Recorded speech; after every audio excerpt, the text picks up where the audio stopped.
Good morning, Chair, and good morning to honorable members.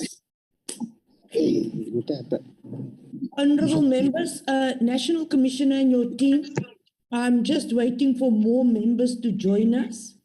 And then welcome to the provincial commissioners. National Commissioner, could you ask your team to mute their mics, please? I might. Must please mute their mics. General Dada, can you mute? Otherwise, you are disrupting the whole proceedings of Parliament, and that would be a serious misconduct. Can I ask each and everyone else to mute so that I think the session is on from the side of Parliament. Please, ladies and gentlemen. Thank you, Chair. Honorable members, the Minister is in Cabinet today, and the Deputy Minister is about to join. So I'm going to give you all an extra 3 minutes. I do not have a quorum yet. I have apologies. Honorable Whitfield will also join us later. And then we've got apologies, the standing apologies from Dr. Groenewald, and we also have an apology from Sheikh Imam. While I'm waiting for other members to join us, Pabawa, can you give me the other apologies, please? Morning, Chair. I received an apology from Rev Mesho. We have an apology from Reverend Mesho. So I'm waiting for the DM. Let us just be a little bit patient. For the past 2 nights, the DM, the Minister, the whip, and I were working until past 11. So our program has been quite tight. Nolundi was also there till late last night. I think we got to bed past 11. The whip also was in that meeting. Honorable members, we will have a session, a thorough session on the under expenditure, both in last financial year, and we are anticipating a further under expenditure in this financial year. So I'm concerned that we're only going to do that next year.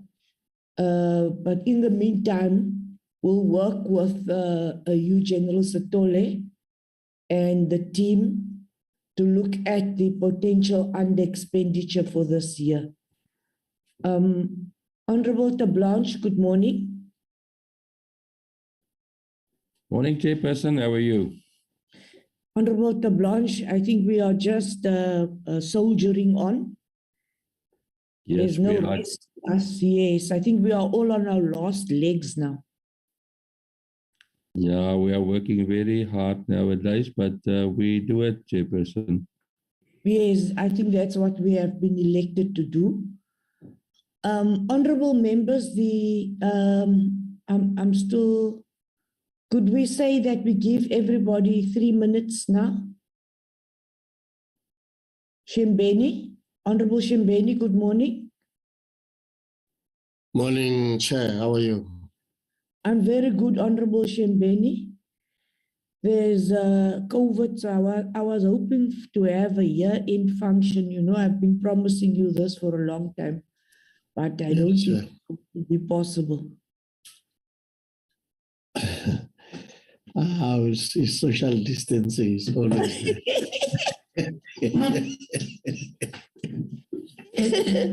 Honorable Shembeni, you are live.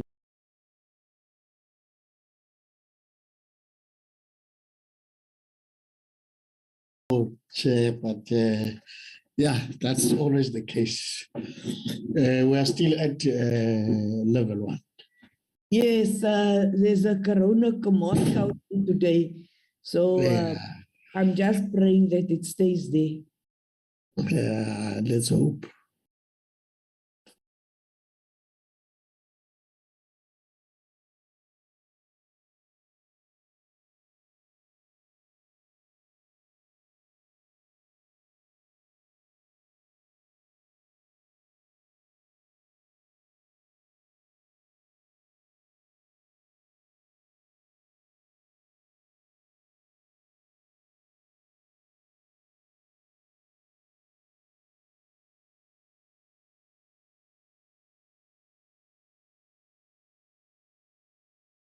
Honorable members, good morning. We have a quorum now. I received a message that DM is still joining. So we do have a quorum now. Welcome to the Civilian Secretariat. Welcome to General Sotole and his team. I've noted that all our provincial commissioners have also joined us. I am very, very pleased to have all our provincial commissioners. Good morning, General Labia, Nshinga, General Reed, General Mkwanazi. We have, I'm not going to mention you all by name, my provincial commissioner from my province, Major General Kurz. Again, thank you very much for allowing me to bother you even late at night. General Kurz responds to all our requests. Then we now do have a quorum, so we can start. General Sotole, we're going to start with the panel of expert report.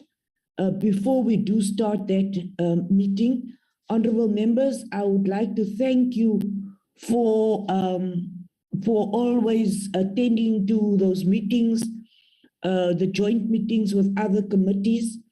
The Honorable Whip and I have, however, decided that we need to scrutinize those agendas very thoroughly and carefully before we do agree to those meetings. But honorable members, I'm sure we've been able to learn from those meetings. I was also particularly concerned with the higher education meeting with all its presentations. But thank you to the members who remained to the end. We really appreciate it. We also want joint meetings. So if you do not agree to joint meetings of your colleagues, then obviously they will not also agree to your joint meetings. Before we do the presentation, could I take the minutes of the 1st of December and then the 3rd of December? The 1st of December, could I do the minutes quickly, please?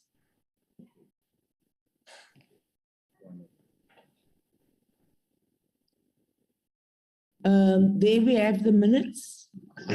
DM has joined us now. Welcome, DM. Good morning. I indicated that we were busy till very late last night for the last 2 evenings. The program has been very, very hectic. This is the draft minutes. No, this one is of higher education. Don't we? Okay, let's go through this one, the 3rd of December.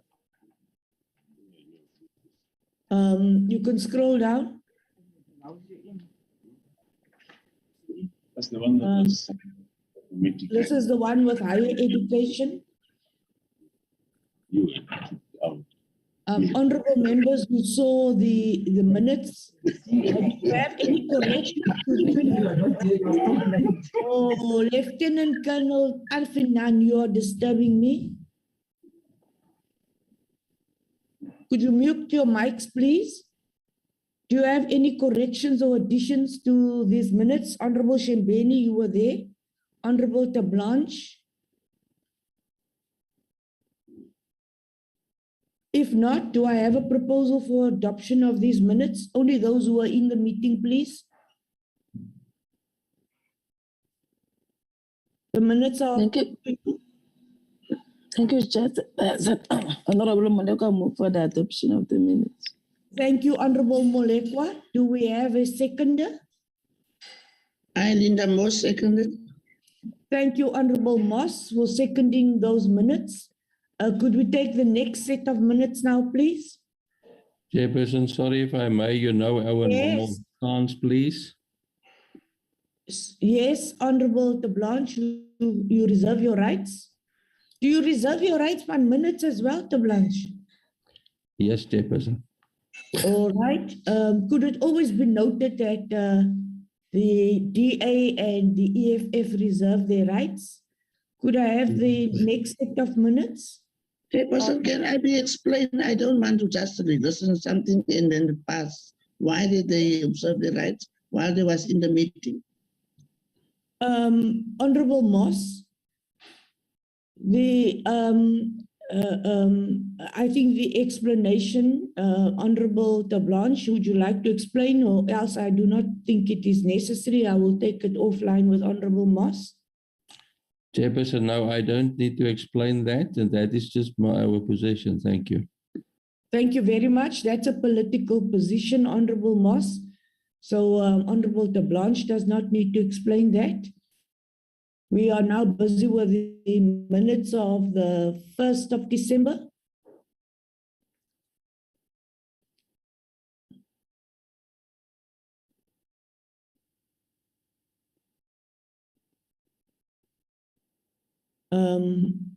Honorable members, the committee deliberations.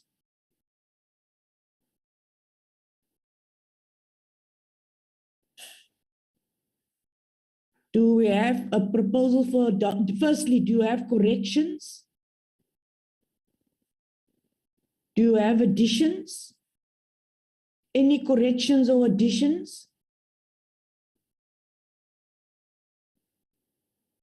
The letters were written to the Speaker, the House Chairperson, the Select Committee regarding the decision taken by the Committee on the Inquiry. Those letters were sent. Do I have a proposal for adoption? Good morning, Chair. Good morning, Honorable Peacock. I would like to propose for the adoption of the minutes of the 1st of December 2021. Thank you, Honorable Peacock proposes. Do I have a seconder? Linda Moss seconded. Thank you, Honorable Linda Moss. Thank you very much to our colleagues who have prepared these minutes. You can notice that it takes us now less than a week to prepare minutes. This does give us quite a bit of work to do in a very short space of time, because in between we also had to prepare for higher education and the Portfolio Committee on Women, Youth and Persons with Disabilities. Deputy Minister, thank you very much for your team, for assisting us with all those presentations, for sending it timelessly and sending it to the other committees.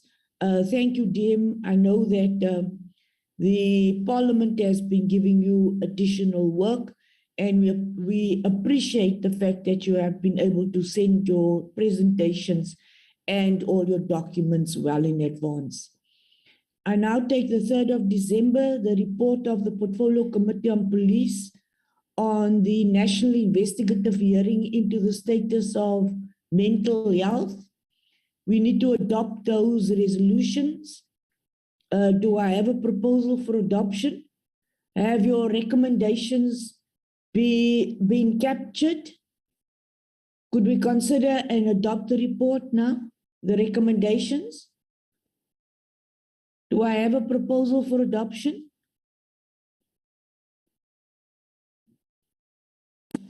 Thank you, Honorable Chairperson. Honorable Molekwa, move for the adoption of the minutes as presented.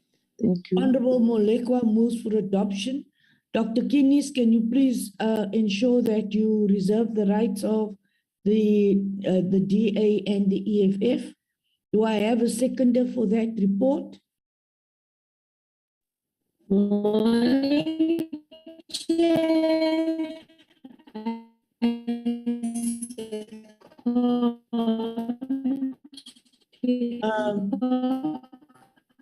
Thank you, Honorable Peacock. I know your line is not very good. Honorable Peacock, seconds. Can you hear? Yeah. Honorable Peacock, seconds. Chairperson? Yes, Honorable Peacock, your line is very bad.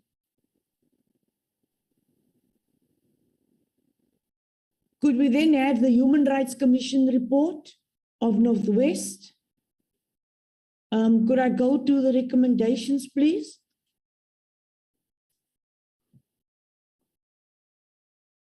Could we propose the consideration of the report? Do I have a proposal?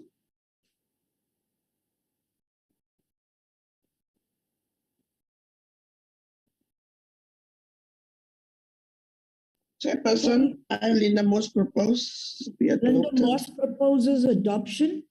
Do I have a seconder? Peacock, Chair. Thank you very much, Honorable Peacock, Honorable Molekwa, for the adoption. The report is considered. Could we do the last report now, please? On the Commission for Gender Equity, could we go to the recommendations? The report is to be considered. We recommend that Parliament adopts the report. Do I have a proposal for adoption? Any corrections you'd like to make, additions?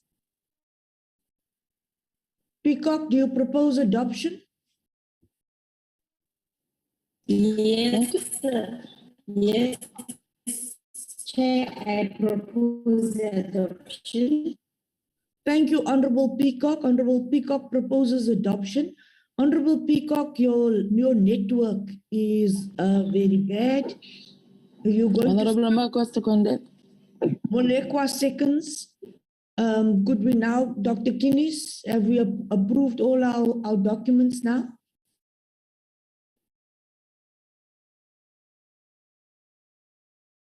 Is Dr. Kinis here?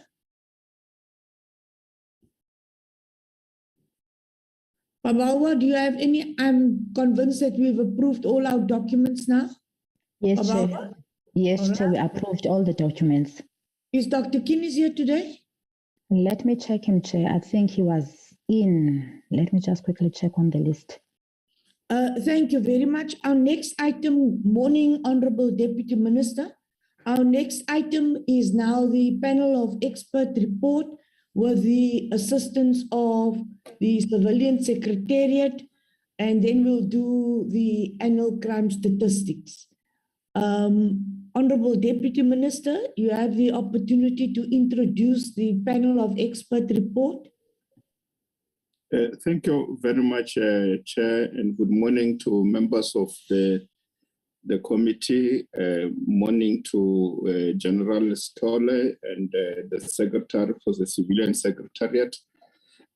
It's an honor and a privilege, Chair, to appear before you for the presentation of the two items that we have from the department. And through you, I'll ask that if you may allow, we allow the Secretary to lead the team that's going to present on the panel of experts report. I know it's a long day. We have many items to deal with. We'll try as far as possible to make sure that we present within the time allocated to us. Over to you, Secretary, through you, Chair. Before you start, Mr. Rapia, good morning.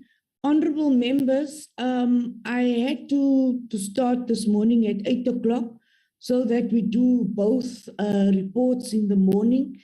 This was to ensure that we are all free to do the business of Parliament this afternoon and that we do not have to meet this evening. So thank you very much for agreeing to allow me to do it in this fashion. I will now start with Mr. Rapia. Thank you.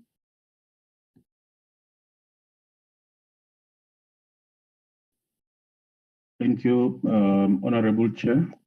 Thank you, Deputy Minister and honorable members.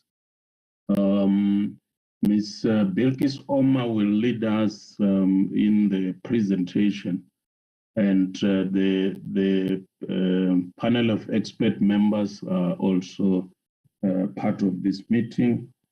She will also introduce those panel members who managed to join the meeting. Ms.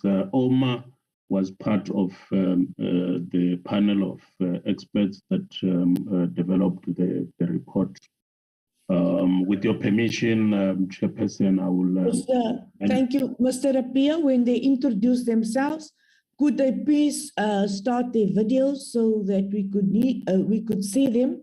It was a very good report indeed. It was a lengthy document, but if you scrutinize the document very well, it was very well done. Mr. Rapia, could you, as you introduce the members of the panel, we would like to see them and we'd like to thank them for a very good, for a job well done. Thank you. Over to you, Mr. Appiah. Thanks. I also have just done the honors to show my face. Ms. Oma, you will, as you start, introduce the members, and then they will switch on their cameras. Thank you.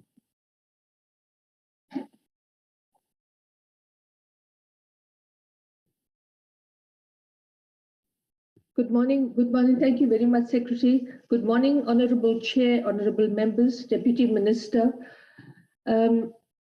Chair, I'm unable to. Okay, let me just look. So yeah, the panel members, like Mr. Appiah say, were invited. I'm not sure that they've logged in yet, but the chair, as you would know, passed on sometime a few years ago after the panel report was finalized. That's Judge Shangazi. He won't be with us. The deputy chair is Eldred de Klerk. Eldred, I'm not sure if you've logged on yet, but if you can switch on your camera, please. And then the other members include David Bruce, Gareth Newham, Eldred de Klerk, our members, the members from the Union SAPU and POP crew. So, Chair, I think they didn't get the time correct. They thought the meeting was starting at 9. So I don't see any of them here at the moment. Adele Kirsten as well is not here. So yeah, I'm just scrolling through the participants list and none of them have logged on. So with your permission, Dr. Philip Jacobs is on. He was a panel member representing the SAPS at that time. Dr. Jacobs. Oh, Thabo, I see Thabo is here. Thabo is from the South African Police Union. Chair, yeah, I don't see any of the other members. Maybe after I'm done, give them an opportunity. Could those members that you just saw now, could they introduce themselves, please? You highlighted the names of 2 members who are in the meeting. Yes, Dr. Jacobs and Thabo Matsose. Dr. Jacobs.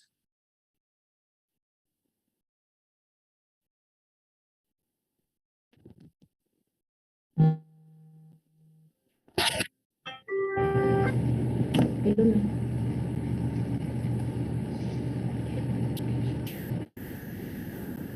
Is this Dr. Jacobs or Emily Mansi?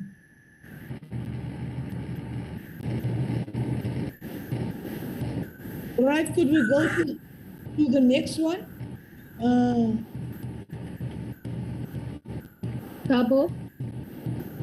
Thank you, Honorable Chair. My name is Thabo Matsuse, and I'm representing the South African Policing Union. Thank you very much. Thank you very much, Thabo, for a job well done. We appreciate it. Emily Mansi, could you please switch off mute your microphone? We can now start the presentation.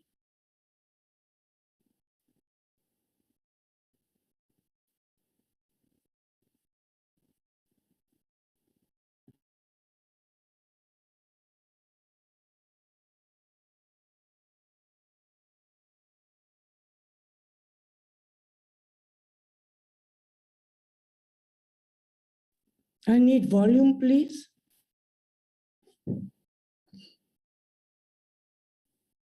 I think Ms. Oma is muted. Ms. Oma, if you can unmute.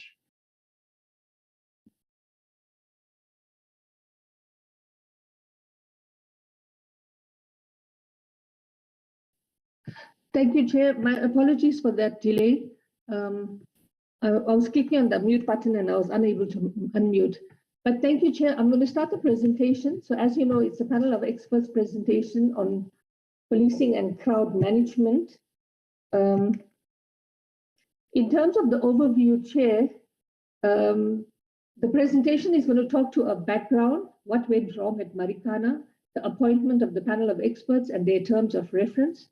It will further discuss professionalization, accountability, and demilitarization of the South African Police Service. And under this heading, there's going to be discussion on competency and principle-based policing, leadership and accountability, protection of life and the duty of care, and addressing demilitarization. The other main heading is on crowd management and public order policing, which forms the core of this report. The subheadings under that will be protest and crowd management environment, the right to peaceful assembly, and the problem of protest-related violence, the need to maintain public order policing as a specialist crowd management capability, the doctrine, capacity, command of operations, and the discussion on R5 rifles also form part of this section, and a holistic framework for addressing public violence. I will end up and just talk briefly about the implementation plan, General. Chair, my apologies. Chair, in terms of the background and what went wrong at Marikana. My apologies, please. Could we have this presentation? Who's flighting the presentation? Could you I am, Chair. I'm just checking how I can do that. If not, continue. Okay, thank you, Chair. Chair, okay. So what went wrong at Marikana? Just one slide on that, Chair. So commanders with no public order police experience were appointed to take charge of the situation. The SAPS provincial commissioner discouraged lawmen from negotiating and undermined the efforts at negotiating a solution and reinforced the intransigence of lawmen. On Wednesday, the 15th of August, 2012, Chair, the SAPS top leadership, without clear motivation, gave instruction for action to be taken if the strikers did not voluntarily disarm the next day. And in this regard, the Marikana Commission emphasized the likelihood that political influence was behind the instruction to disarm the strikers, and that the authority to make decisions was removed from the operational commanders at Marikana. Chair, consequently, planning and briefing of the members were carried out in a hurry. A prior plan would have more likely been successful, but needed more time to be implemented, and this was abandoned. There were no POP commanders who were involved in planning for the operation on the 16th, and internal POP directives were ignored, and that I'm referring to Standing Order 262. Despite being aware that lives were likely to be lost, the SAPS went ahead with the operation when there was no urgency. And there was also an absence of clear command structure and poor planning, and the briefing resulted in disaster once the operation had been launched. Chair, in terms of appointment of the panel, the Marikana Commission report was released on the 25th of June, 2015, and it recommended that a panel of experts be established. In April 2016, the panel of experts was launched by Minister Natin Kleko and Deputy Minister Maggie Sochu. I mentioned Judge David Shangazi, who was a retired judge at the time, was appointed as the chairperson, and he is now late. And the panel members included representatives from SAPS, the South African local experts on policing, and representatives from the police unions and POP crew, SAPU and POP crew. Now, the panel also included experts nominated by Zimbabwe, Brazil, and Russia, and an independent international expert was also part of this panel. His name is Kees Tirova. And the panel was assisted by the Civilian Secretariat for Police in terms of all the work that we had done, Chair. So the basic role of the panel was to address the problems in the SAPS that resulted in the killing by police of 34 people at Marikana, to ensure that violations of this kind did not happen again. In terms of the panel of experts' terms of reference, Chair, the terms of reference was provided by the minister, and it includes sections B to G of Chapter 25 of the Marikana Commission report, and it comprised of just the following sections: strategy and policy, public order policing processes and procedures, public order policing fit for purpose equipment, professionalizing of the police, demilitarization of the police, provision of first aid training to members of the SAPS, and accountability and transparency in all SAPS operations. In addition to the above, Chair, the panel was required to consider recommendations by expert witnesses appearing before the Commission, such as Amnesty International, and there were other people who were invited. Chair, in terms of the actual content that I'm going to start with now, the first section talks to professionalization, accountability, and demilitarization of the SAPS. Parliament's recommendation was implement the NDP recommendations as a priority. Now, the NDP recommendations include promoting police professionalization and measures to foster ethical conduct, ensure policing is carried out by suitably skilled personnel, especially at leadership level, and to demilitarize the police culture. Now, this resonates with the panel's understanding that the reform of public order policing and crowd management is only possible if it takes place within the context of an overall reform of the police. And the panel's approach to professionalization encompasses the following, Chair: policing that is competency and principle-based, ensuring that leadership are experienced, competent, credible, and have integrity, that greater accountability within the governance of the police and within the SAPS itself, SAPS itself, ensuring that the use of force by police complies with human rights principles, the provision of first aid to injured persons in terms of a duty to care, reaffirming the commitment to a service orientation and measures to demilitarize the police, and the public order policing as a specialist crowd management capability. So that's mostly what's in the report.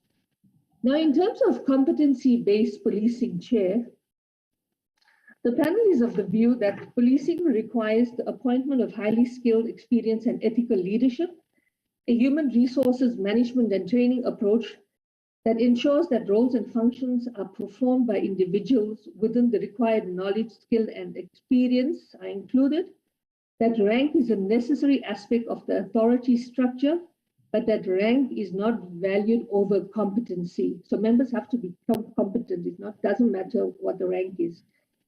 At Marikana, competency was disregarded and the command responsibility was determined by rank, according to even Judge Parliament.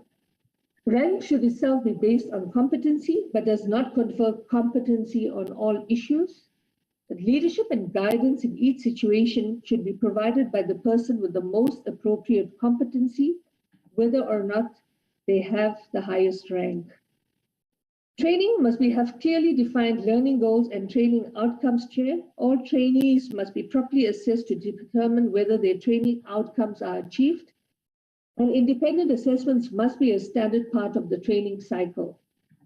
And the panel recommends that formalizing a two-stream promotion system, Chair, that personnel with critical skills, for example, forensic analysts, pilots, are retained in key skill areas, and to also strengthen the ability of the police to retain critical skills and utilize these skills in an optimum way. Now, in terms of promoting a principle-based police culture, Chair, at Marikana, the duty to protect life, which is a core policing principle, was disregarded. Other failures of principle include an absence of commitment to principles of transparency and accountability after the incident and at the Marikana Commission. Principle-based approach implies that the SAPS respects the rule of law, democracy, and human rights, and the need for ethical decision-making to earn public trust and confidence in SAPS members and in the SAPS as an institution. It is important that the SAPS Code of Conduct and Code of Ethics guides behavior and decision-making in each police officer's encounter with members of the public. The principles of professional policing must be embedded in these codes and should include integrity, service orientation, transparency, accountability, community engagement and consultation, impartiality, respect for human rights, and protection of life. The relevant panel recommendations in this regard include consolidating the two codes, that's the Code of Conduct and Code of Ethics, into a contemporary and relevant Code of Conduct and Ethics, that the KPS for the performance review of senior management should include promoting the principles embodied in the Codes of Conduct and Codes of Ethics, And SAPS should train members to use a decision-making model that supports officials in integrating ethical awareness into their decision-making processes. In terms of accountable governance of the police chair, the Marikana Commission emphasized that the instruction to police at Marikana to disarm the strikers could not readily be explained. The Marikana Commission stressed the need for accountability by political office bearers in relation to any directives given to the police. In line with the Marikana Commission recommendation D1, the panel has recommended that the SAPS Act should be amended to ensure that all directions issued by the minister are formally recorded. The minister should ensure that a record of all directions is presented to the Portfolio Committee on Police on an annual basis.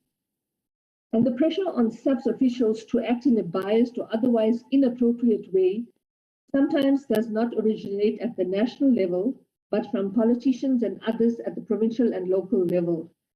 And the panel has recommended that the SAPS Act be amended to address this. Now, in terms of ensuring consistent leadership standards, Chair, Marikana highlighted the failings at the top leadership level. The situation required a measured response firmly grounded in policing principles. Instead, leaders took decisions despite not being present at Marikana and having no operational experience. They ignored warnings that their decisions were likely to lead to the loss of life. And prior to this, the Provincial Commissioner also undermined the negotiation efforts of SAPS commanders. And after the incident, the SAPS National Commissioner began to promote a strategy of denial of responsibility and misrepresentation of the events at Marikana. Now, the NDP also, if you read it, refers to a serious crisis of top management affecting the SAPS. Now, in support of these recommendations, the panel recommends the following, Chair: providing detailed recommendations on the establishment of a national policing board to set standards for recruitment, selection, appointment, and promotion of SAPS members. Recommending that the National Policing Board manage a transparent, competitive process to assist the President with the appointment of the SAPS National Commissioner when posts become vacant. Recommending the National Policing Board assess provincial commissioner candidates, and for SMS to restrict deviations from clear merit-based appointment and promotion processes. And the final one is to deal with the legacy of irregular appointments in line with the National Development Plan, that independent competency assessment of members of senior management services should be undertaken, and that's for Brigadier and above, Chair. Now, in terms of deepening SAPS accountability, Chair, the lack of SAPS accountability permeated the entire Marikana episode. The Provincial Commissioner had secret meetings with lawmen, undermining the negotiation efforts of police commanders. The background of the leadership instruction to disarm the strikers remains shrouded in secrecy. SAPS did not retain any formal video recordings or record radio communications. SAPS members tampered with the evidence at scene 2. That SAPS participation at the Marikana Commission included providing evidence that was not truthful and withholding information from the Commission. And years later, accountability of the SAPS officers remain questionable.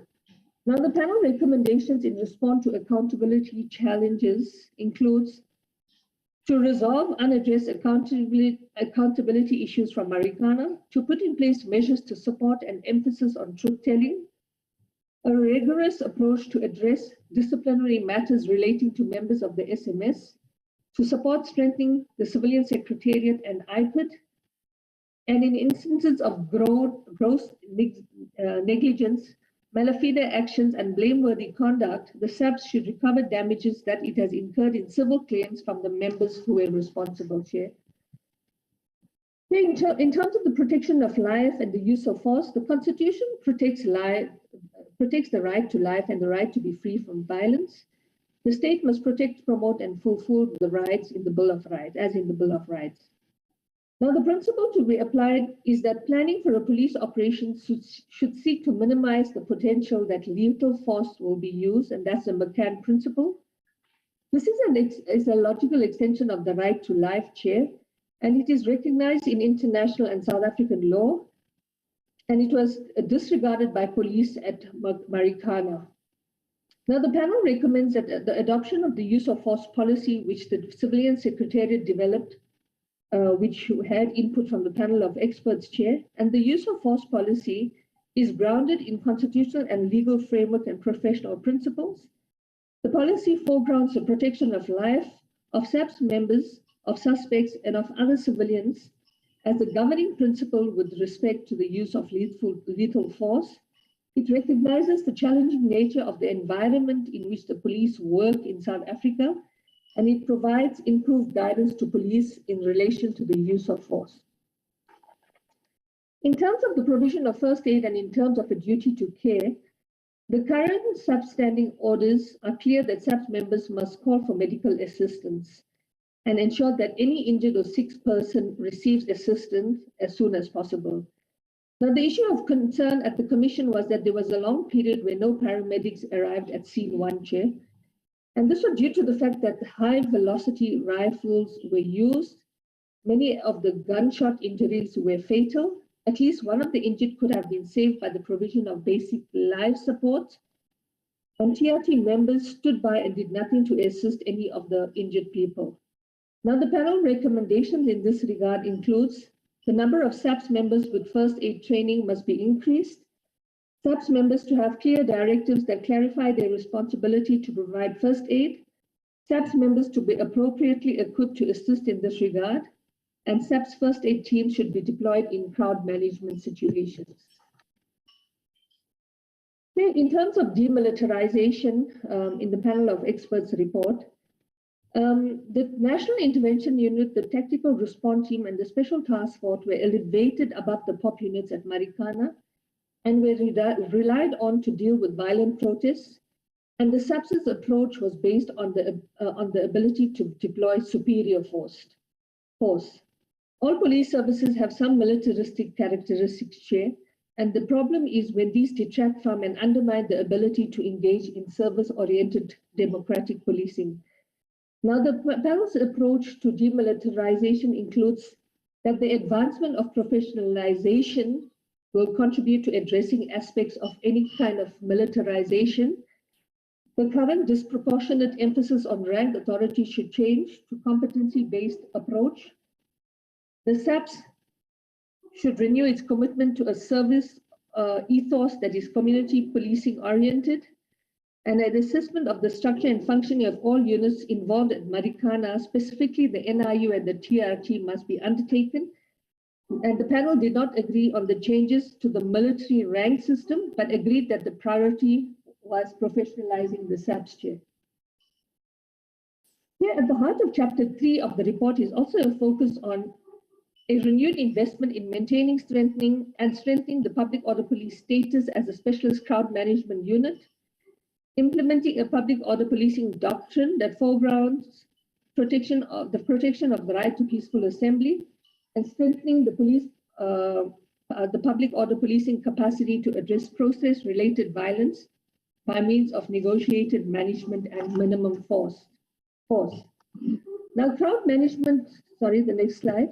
In terms of crowd management and public order policing, here the Constitution provides the right to assemble peacefully and unarmed. More violent protest is more likely to receive media attention, but the significant problem is the use of violence in protests and the belief that violent protest is the effective way of ensuring grievances are heard. Legislation provides municipal responsible officers with substantive powers in the regulation of protests, and many protests are directed at municipalities' chairs. Protest organizers who use the Regulation of Gathering Act notification process often find protests obstructed by municipalities, and this contributes to increases in the number of protests when notification is not sought. Now, there have been incidents where people have been killed in crowd management context, Chair, and for example, the Andries Tatane case, and the tendency is to over-rely on less lethal weapons like rubber rounds, tear gas, stun grenades, water cannons, and also on the indiscriminate use of force. Now, there has been expansion in the interest in the right to assemble internationally, and the most recent guidelines have been provided by African Commission on Human and People's Rights, as well as the UN Special Rapporteurs, which the panel did use, Chair.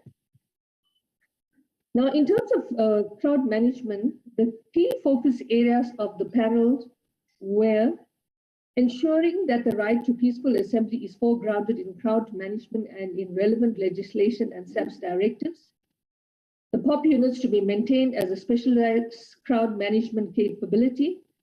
Command of crowd management operations must be addressed. POP units to be adequately capacitated to respond to protest-related violence. Strengthening of proactive conflict resolution and a culture of peaceful protest.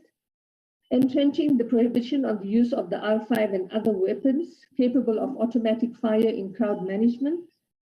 Specialist firearm officers to be part of public order policing units where there are potential threats from firearms and bladed weapons during protests.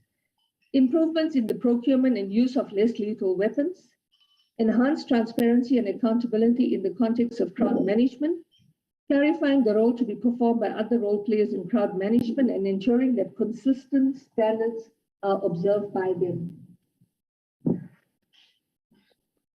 In terms of the slide on with regard to the right to peaceful assembly, the right to peaceful assembly should be the foundation for the regulation and policing of protests.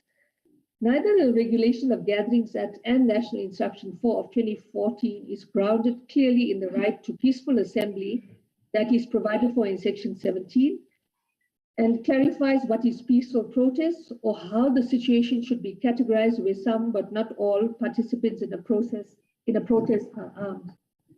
Now, the Constitutional Court judgment in Satawu versus Gavas in 2012 found that peaceful protesters should not be deprived of their right to protest by the conduct of others who are violent. So whether the protest is regarded as peaceful or not should be determined by the overall conduct of participants rather than by the conduct of isolated individuals. Public order management, policing management of protests by negotiated management is to be strengthened with the negotiation capability. Police investment in negotiated crowd management in a non-partisan manner will give protesters greater confidence that their concerns will be heard and attended to.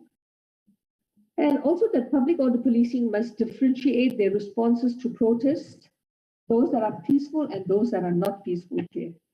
And the emphasis on differentiation is to be incorporated in the core crowd management doctrine, and emphasis must be on targeted rather than indiscriminate use of force. Now, this is not only consistent with respect for peaceful protests, but can also work in favor of public order policing. Where force is used indiscriminately, Chair, this creates a relationship of antagonism between the police and all those who are involved in the protest, and it makes it more difficult to manage the overall situation. Now, Chair, the panel came up with a proposed crowd management doctrine. On the far left corner, you'll see there's negotiated crowd management, there's situational appropriateness to support de-escalation in crowds. There's another doctrine called differentiation, and then there's impartiality and non-discrimination. Now, in terms of negotiated crowd management, what does this mean? It says that during any operation, ongoing negotiations must take place to resolve any issues before they escalate, and this is in National Instruction 4 already. The SAPS negotiated management framework should prioritize responding to mobilization by communities or other groups, and a dedicated negotiation capability should be developed, which is located at each public order policing unit. In terms of situational appropriateness to support de-escalation, Chair, in general, force should not be used against a peaceful crowd. And where an assembly is unlawful, but is otherwise peaceful, force should not be used unless there are urgent and compelling reasons for dispersing the crowds. If it is necessary to disperse the crowd, arrest should be preferred to other uses of force. The decision not to use force does not prevent subsequent prosecution. And where there is violence, police should assess which response is most likely to assist in de-escalating the situation. And in this regard, where it's possible, the assistance of organizers and conveners should be requested to bring the situation under control. Defensive measures may be sufficient, and in some situations, it may be more effective to intervene at an early stage. If there is danger to persons or serious damage to property, interventions may be necessary. Dispersals may spread violence rather than prevent it. Public order units should improve their capacity to carry out arrests, as these may be more likely to be effective than dispersing crowds or the crowd. In terms of the other doctrine of differentiation, Chair, people who are participating peacefully in an assembly should not be treated as acting unlawfully because others are engaged in violence. In situations where it is necessary for police to use force, this should be targeted at specific individuals. Unless there are exceptional and urgent reasons for doing so, less lethal weapons should only be used in response to violence and should only be targeted at the perpetrators thereof, whilst aiming to minimize the risk to others. And in terms of the impartiality and non-discrimination doctrine, crowds must be treated in a consistent manner in line with human rights principles, irrespective of the identity of those involved and the grievances or the cause that they are protesting about. Here, in terms of public order policing, a specialized crowd management capability, the major problem facing public order policing is political pressure on police, often emphasizes crime fighting at the expense of crowd management. The public order police units must be maintained as a specialist capability to enable them to fulfill their responsibility to support the exercise of the right to peaceful process and address protest-related or other collective violence. Crowd management should clearly be defined as their primary mandate. And currently, and at the time when the panel was sitting, Chair, the most public order police unit fell under command of provincial commissioners.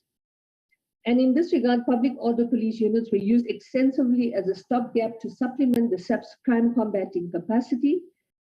And the consequence is that public order policing personnel were frequently deployed to crowd management situations in small numbers, which contributed to the tendency for POP members to rely on rubber bullets, tear gas, and stun grenades in dealing with crowds. And unit commanders were unable to ensure that consistent in-service training was implemented in terms of the crowd management mandate.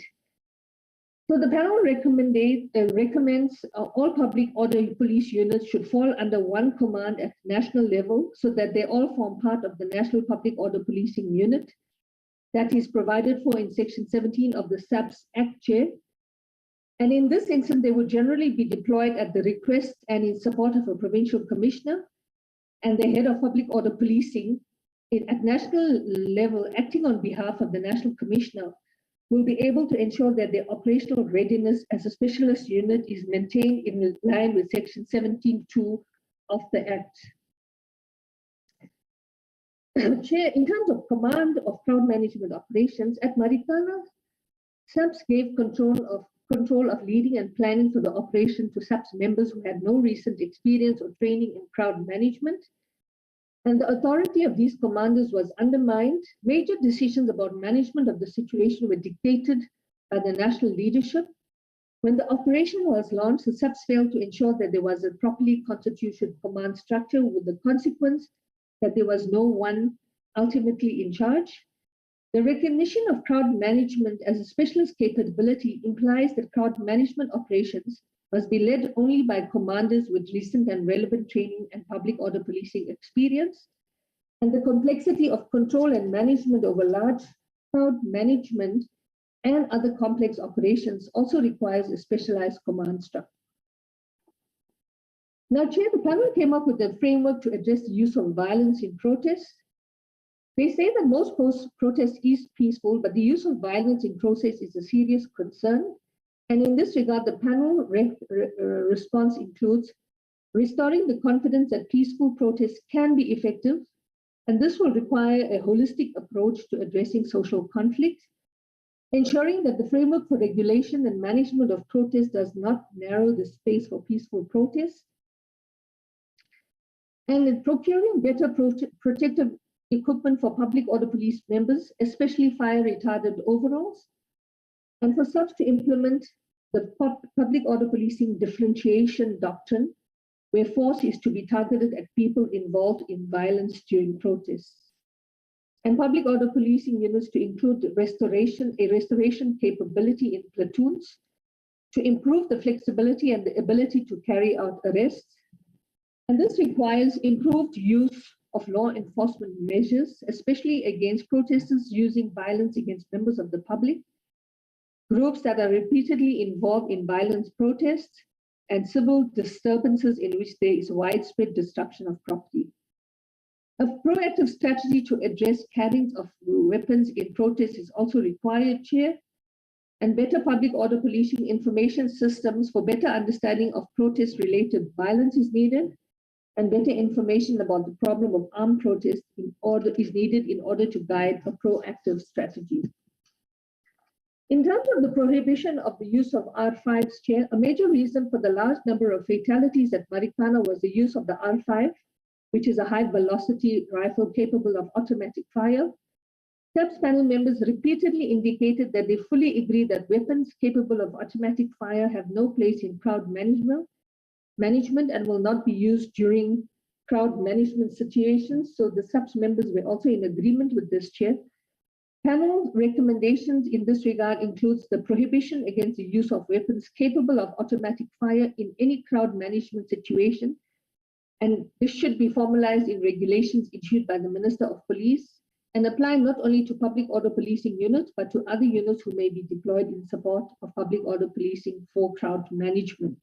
So in case there's TRT that are recalled to the situation. The panel's terms of reference also require that the panel recommend measures that police should resort to if faced with crowds armed with firearms and bladed weapons.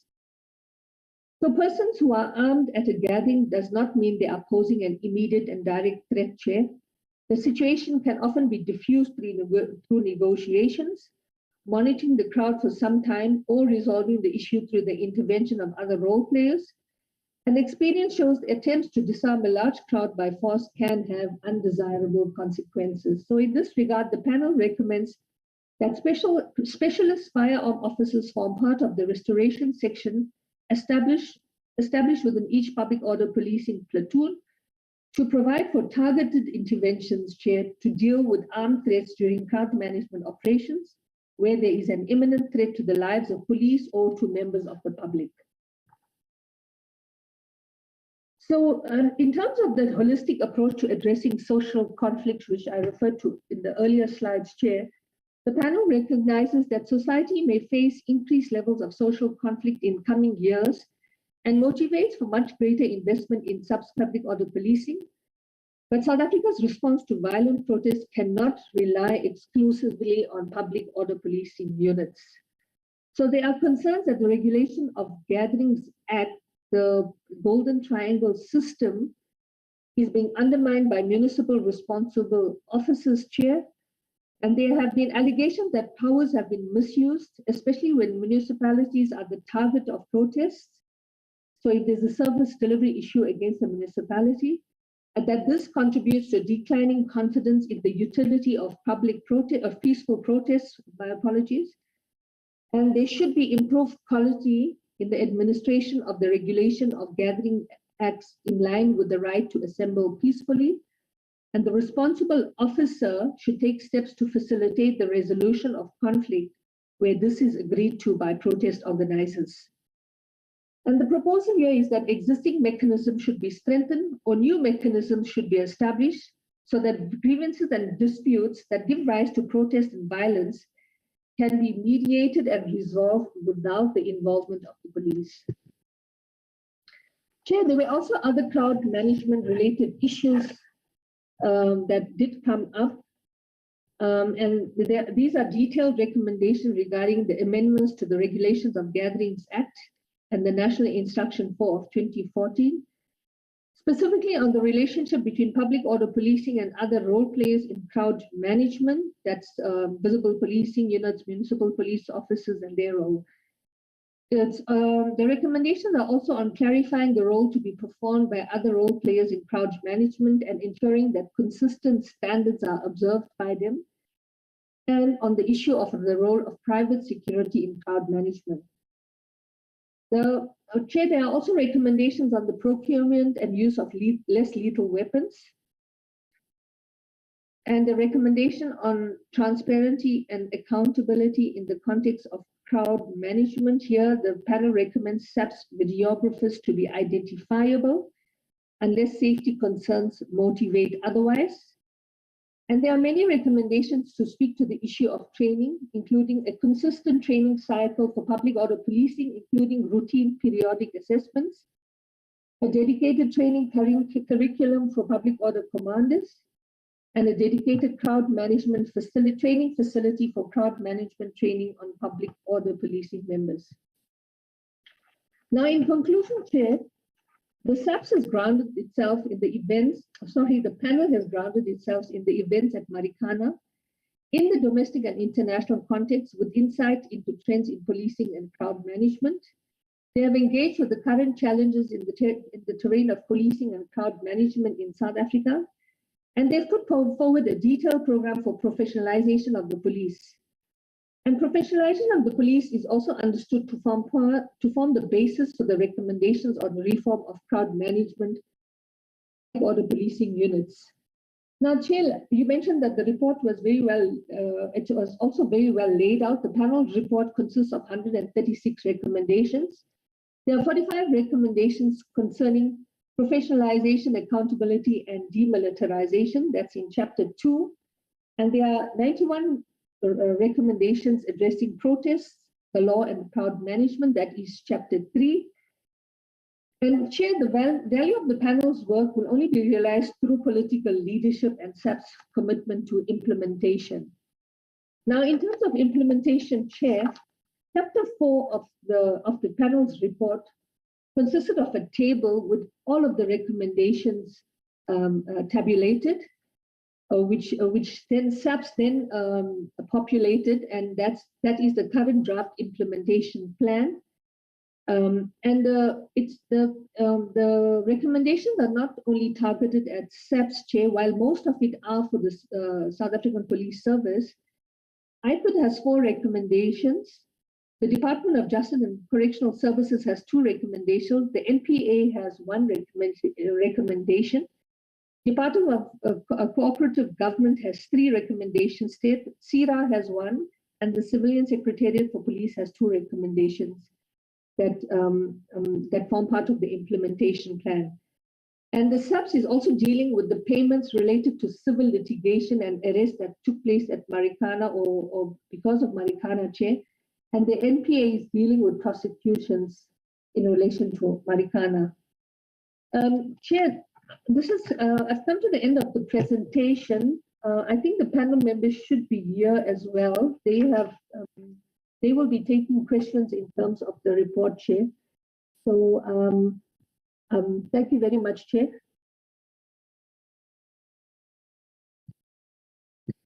Thank you very much for that very detailed presentation. Again, allow me to commend the panel members for job well done. And there's quite a bit of this report is so detailed. And I really would like to thank the team for this report. This report is 4 years in the making. And SAPS should have already implemented some of these recommendations, if not all of these recommendations. The report was completed 2 years ago. It was released recently, so I think the panelists should be really comfortable with the fact that this committee will not allow this report to gather dust and to be forgotten on some filing cabinet. I would like us now to further introduce the members of the panel and to allow the panelists an opportunity to comment or to add. There's quite some work which they have done. So I'm going to give the panelists, the members of all the panelists who are here, an opportunity to add and to comment. And could they first start their videos as they speak?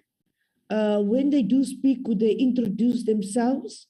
Those who want to speak and start now, you can raise your hands. And if you haven't spoken, we'll introduce you. So we're not going to introduce you first. You could speak, raise your hand, introduce yourself, start your video so that we can see you. And again, my gratitude to the panel. So the panel, I'm not only expecting you to respond, I also expect you to comment. And after your comments, I'll take questions from the committee, and you'll be given a further opportunity. So you'll be given a second bite, so don't try and exhaust all your comments when you do speak or introduce yourself. Could you raise your hand? I'd like to call upon you to speak. So you could raise your hand, please. David Bruce, would you like to comment first? You may continue. Unmute yourself, Mr. David Bruce. Yes. Thank you. Thank you very much, Chairperson. I wasn't quite prepared to speak, so I'm speaking a bit off the cuff, but I think thank you also to Bilkis from the Secretariat for presenting, doing the presentation on the panel report. I think maybe if I'm just going to make a brief comment or maybe even raise a question at this point, it would be around reflecting back on the unrest in July. And I think people would agree that there's been quite a lot of discussion in the months since July about the police response to the unrest. And so there's a question about in what way implementation of the panel's report or better implementation of the panel's report might have assisted the police in responding better to the unrest. And so I think, you know, one of the issues that we could entertain and could discuss in a bit more detail would be that question. So maybe right at this point, I'm not going to, you know, I'd be happy to discuss that point further if there is interest in discussing it, but for now, maybe that's just all I'll say for now. Thank you very much. Thank you very much. Are you Dr. Bruce?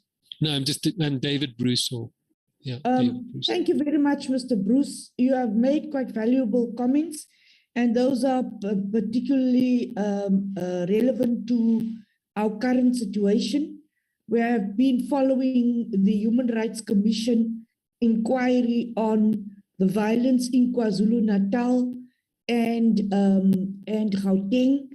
We await the human rights report, and that report will serve before this committee, and we'll also be interrogating that report. But as you say, there are quite a number of recommendations which you have made as a panel. And if we had followed or really implemented some of those recommendations, we would not have been in the position that we are today. Thank you very much for those comments. I'll give you an opportunity to respond to some of the questions after the members have asked questions. Thank you. And thank you for the hard work. I think this document is a historical document, and it should be recognized. We fought, this committee fought to have it published, and again, we'll fight to have it implemented. I don't think it will be the first and the last time. When we do look at the violence in KwaZulu-Natal and in Gauteng, we'll certainly be looking at this report again. Thank you very much. Thank you. Adele, you next. Good morning, Honourable Chair, and to the Honourable MPs and members of the SAPS. Thanks for giving us an opportunity to comment. I just want to, I guess, make three points. My apologies for the interruption. Could you introduce yourself, please? Sorry. I'm Adele Kirsten. I was a member of the panel of experts. And in fact, my specific, I guess, the main reason I was included in the panel and my key focus was really on the sort of weapons and equipment that public order police use. So that's going to really also be the key kind of focus of my comments. So to just say that we met for just over 2 years. And in the beginning, there were some real challenges in that we came from different perspectives. There were senior SAPS officials, trade union representatives, civil society. But by the time we were writing the report in March 2018, I think the really important thing for the committee to know is that there was consensus on that final report between the senior SAPS officials that were there and the rest of the panel members. And I think that's really important to emphasize. The second thing I want to say is that it would be useful, Chair, to request SAPS to give a more detailed response on the whole issue of the use of weapons and equipment for public order policing units. We made several recommendations around things like the use of stun grenades and tear gas, issues around ensuring some of them were suggested not to be used, but also that these weapons are used under command. And I think it would be useful to get a more detailed report from SAPS on where are we with this, what kind of further training has happened. And I guess in particular, given the context that David Bruce referred to, is the principle of differentiation. I mean, has that been understood? Is that being applied in response to public order protests? The other, and I guess my last, it's a recommendation really, is that, Chair, as you have noted, there's extraordinary detail in this report. And I think it would be useful to, either for the committee, but also for SAPS members, to pull the panel members in when and how appropriate, if they're particular sections. And the panel members had different areas of expertise. And SAPS officials know, where that is and who that is. But I think just the recommendation is to create space for further exploration of the key recommendations and also to encourage the committee to possibly pull in panel members for specific briefings. So that's all from me, and thank you very much. It is long overdue, but it is gratifying to see this report coming to the committee at this point. Thank you very much, Ms. Kirsten, for those valuable inputs. I think that you are cognizant of the fact that we are really supportive of this report, and that the committee has really done everything to ensure that this report is presented to the committee. Dr. Philip Jacobs.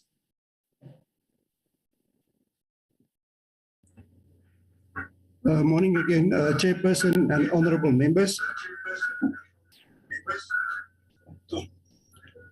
Chair, I would just want to emphasize that you've noticed that there's a lot of recommendations made regarding proposed amendments to the South African Police Service Act, as well as the Regulation of Gatherings Act. Chairperson, I can just say that I was linked with the legal services in the South African Police Service when the panel of experts started off with its work. And I retired in 2017, and Judge Nshangazi then requested that I remain on the panel of experts in terms of the continuity of the work. I'm presently working on contract with the Civilian Secretariat for Police Service, assisting with legislation. Chair, in that regard, I was in the privileged situation that I was part of the panel of experts, and 3 years ago when we started with the review of the South African Police Service Act, I immediately used the recommendations of the panel of experts as one of the basic policy documents that we needed to interrogate in terms of the overall review of the South African Police Service Act. Chair, as you know, we have published the draft South African Police Service Amendment Bill on the 23rd of October of last year. And it was published for comments. There were public hearings, and we have already briefed the committee on the developments of the bill. I can just say that there's actually at the moment only one point that's outstanding, and that is relating to the funding of the transfer of the functions relating to civilian community police forums, which is a very important aspect of the bill, and also in relation to the relationship between the public and the police service. So we trust that we can solve that issue and submit the bill as soon as possible to Cabinet for approval for introduction of the bill. Chair, furthermore, the panel of experts took note of the court case that eventually went to the Constitutional Court, the Mulangwana case. And the panel of experts actually preempted the outcome of that court case. So the court case was actually addressed in the recommendations of the committee.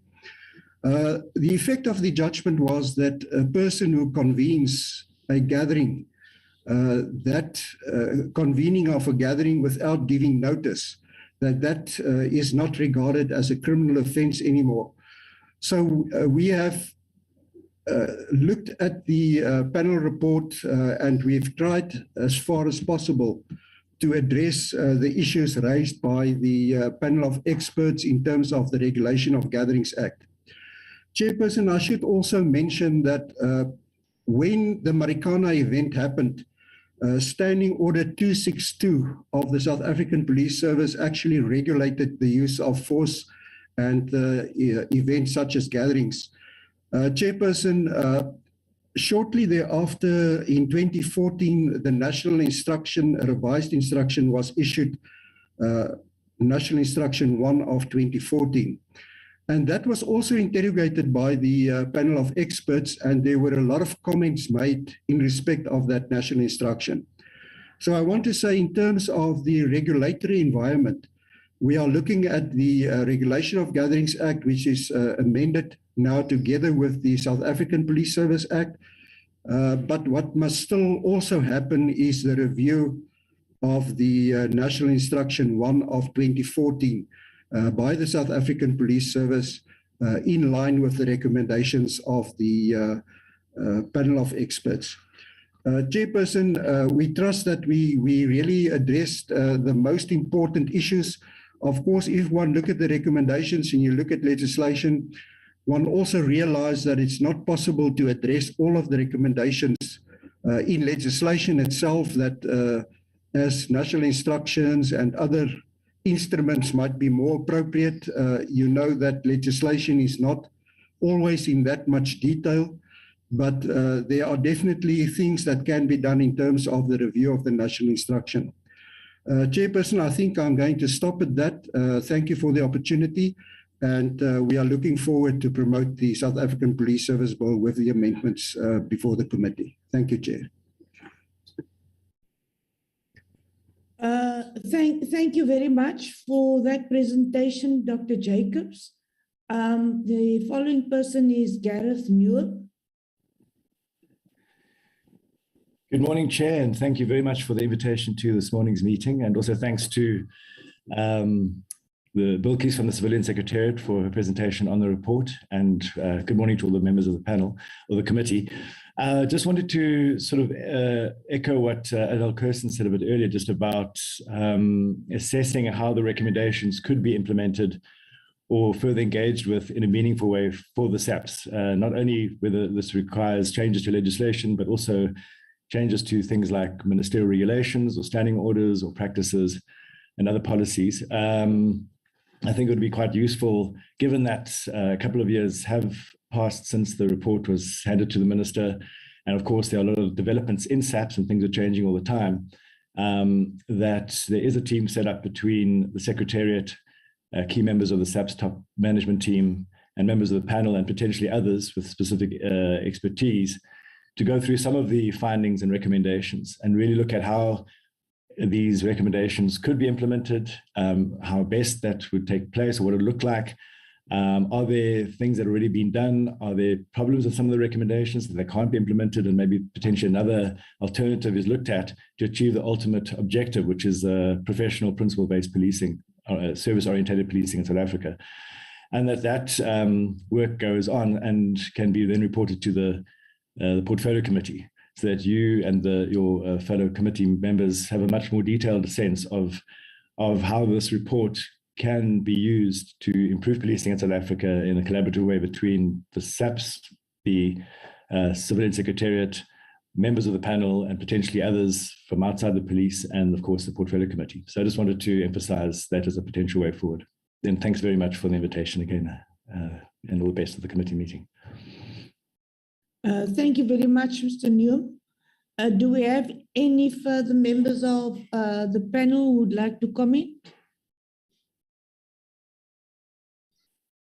Good morning, Chair, and I apologize, I couldn't Morning, Mr. de Klerk, how are you?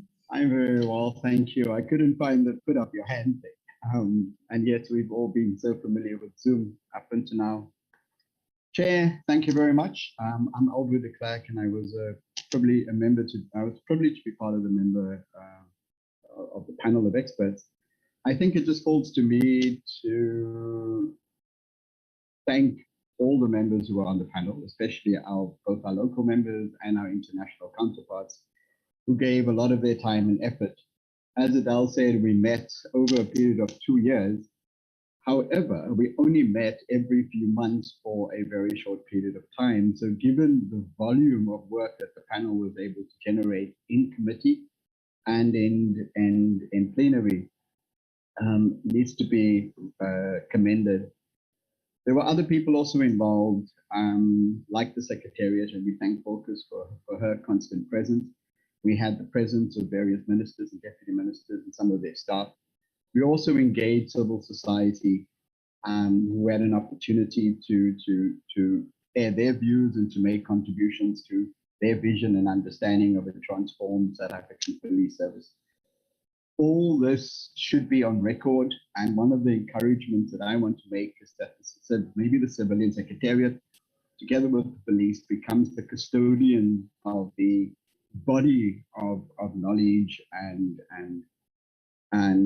basically library that the panel was able to generate. We also want to thank the people who were involved in that particular function of acting as the Secretariat. The logistics of getting the panels to meeting, travel safely, accommodation, all of those things just didn't happen by itself. Yes, we were very ably and gratefully and graciously led by the late Judge Mishangazi, and for him we will forever be grateful for his leadership, his wisdom, and his insight and the time spent. We had, she's now Brigadier Nashrika, I can never say her last name, PSIRA, who was our project manager, and for Nashi we will be ever grateful. The person we are probably most grateful for, and I think all my fellow panel members and South African Police Service members will agree, as he was then Captain Lucky Diseko. He's now Colonel Lucky Diseko, I believe, a promotion and a recognition that is an acknowledgement that is well deserved. He really was the backbone of keeping the panel together, of ensuring that panel meetings happen, and ensuring that we were able to not only to meet, but actually to produce So for those individuals, we want to say thank you. We also want to thank all our South African Police Service members who were part of the panel. As Adele has already said, it took a while for us to get to a point where we were understanding our intentions, we were understanding our particular levels of expertise, and we were understanding that our common purpose was to ensure that we have a transformed, accountable public service in the South African Police that serves all of South Africa's people. Chair, just a final comment on the process of transformation. Remember that part of the budget spend and program of the panel was to hand this work over to a transformation task team. And that transformation task team was supposed to be the custodians of the implementation of the panel's work towards a professionalized, demilitarized, transformed, and principle-based South African Police Service, in which service excellence become the yardstick. All of us now sit with the dilemma that we're going to have to leave, and we trust and thank you for your commitment that we appreciate very much, to be the custodians of and the watchdog and the leadership on ensuring that there's political will. And I don't look at political will, Chair, as ill intent. It's just simply something that takes the will, the intention, and translates it into action. That there is action on this, and as you rightfully said, the South African Police Service have acted on a number of our recommendations. We now trust that the invitation from all of us to continue to try to walk this process together with yourselves and the South African Police Service has taken forward, and that our commitment remains, Chair, both to serve you, serve the country, and serve the people, and to serve SAPS, to ensure that its integrity, its credibility, and its purpose is best served by all of us putting our heads together.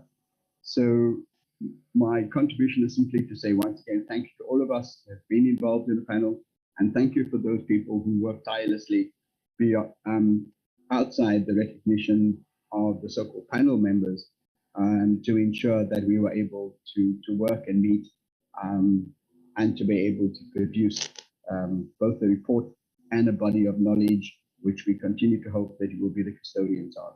Thank you, Chair.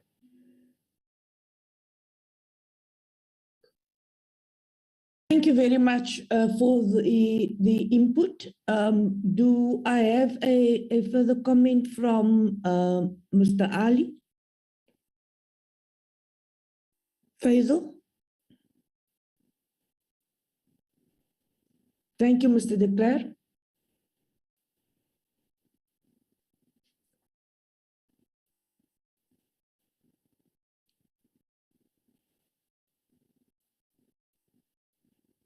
Do we have, do you know if, I see, I did see Faisal Ali, is he still here? Ali or Ali?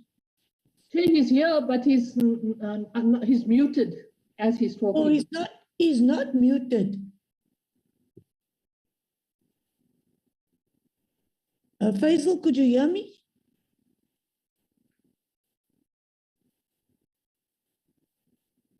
Chair, his volume might be down. Maybe he must turn up his volume so that, yeah. And then he's muted now, so he must unmute himself then. Can you unmute yourself and turn up your volume?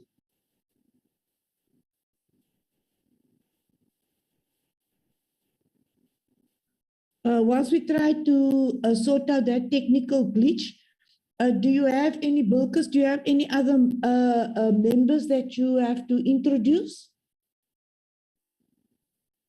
Let me check, Chair. Eldred, can you see anyone on the list who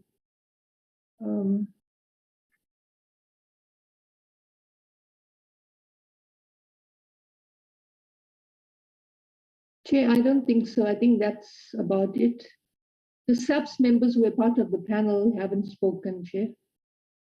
No, SAPS will be given. SAPS will be given an opportunity to speak. I first wanted the committee to speak. I will now return to you, Bilkis. Do you have any other members who should add? Or else I'll take the round of questions. Yeah, I think you may go to questions. I don't see anyone else. Thank you very much. Deputy Minister, would you like to add? Well, I think, Chair, it will be appropriate if we can get those who, the member of SAPS who was part of the committee to just add, because it's a product that SAPS contributed to, and I think it will be good if we do that, if you may allow that, Chair. SAPS members, you may continue with your input. You can just indicate who you are. 011278, could you please identify yourself, or else I'm going to take you off this platform. SAPS members, you may continue now. Introduce yourself and then continue.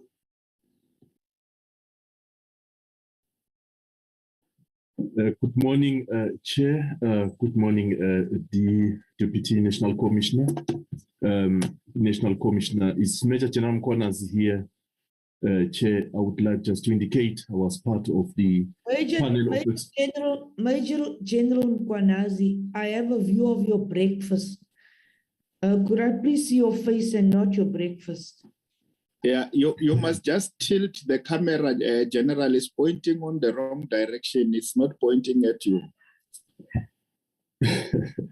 Yeah, I have a bit of a problem on that part, Minister, to work on it. I couldn't. Just switch off your camera. Okay, thank you. He has removed the bread, said. The breakfast is removed, but we still don't see his face. Let's just switch off the camera and then. All right, it's fine. I will proceed without the camera, Chair. It's okay. Can I proceed? You may, thank you. Thank you. I apologize with that.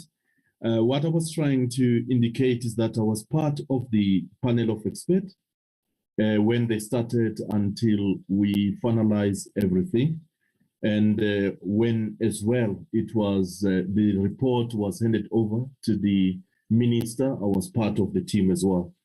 And I just want to indicate that as a component head for public order policy, my task thereafter was to go back and see if maybe we can be able to do what we can do, hence waiting from the side of the minister, the report of the release of the report and everything, but to say what can we do in the meantime.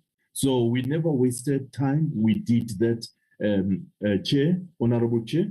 As a result, from 2016 to 2019, 2020, we definitely actually have a lot of work that was done within public order policing, and including when the panel of experts a recommendation were as well given, we definitely have a lot of work that has been done already in issues of physical resources for public order policing. That include the issues Alder has actually mentioned that talk to the less lethal weapon and all that.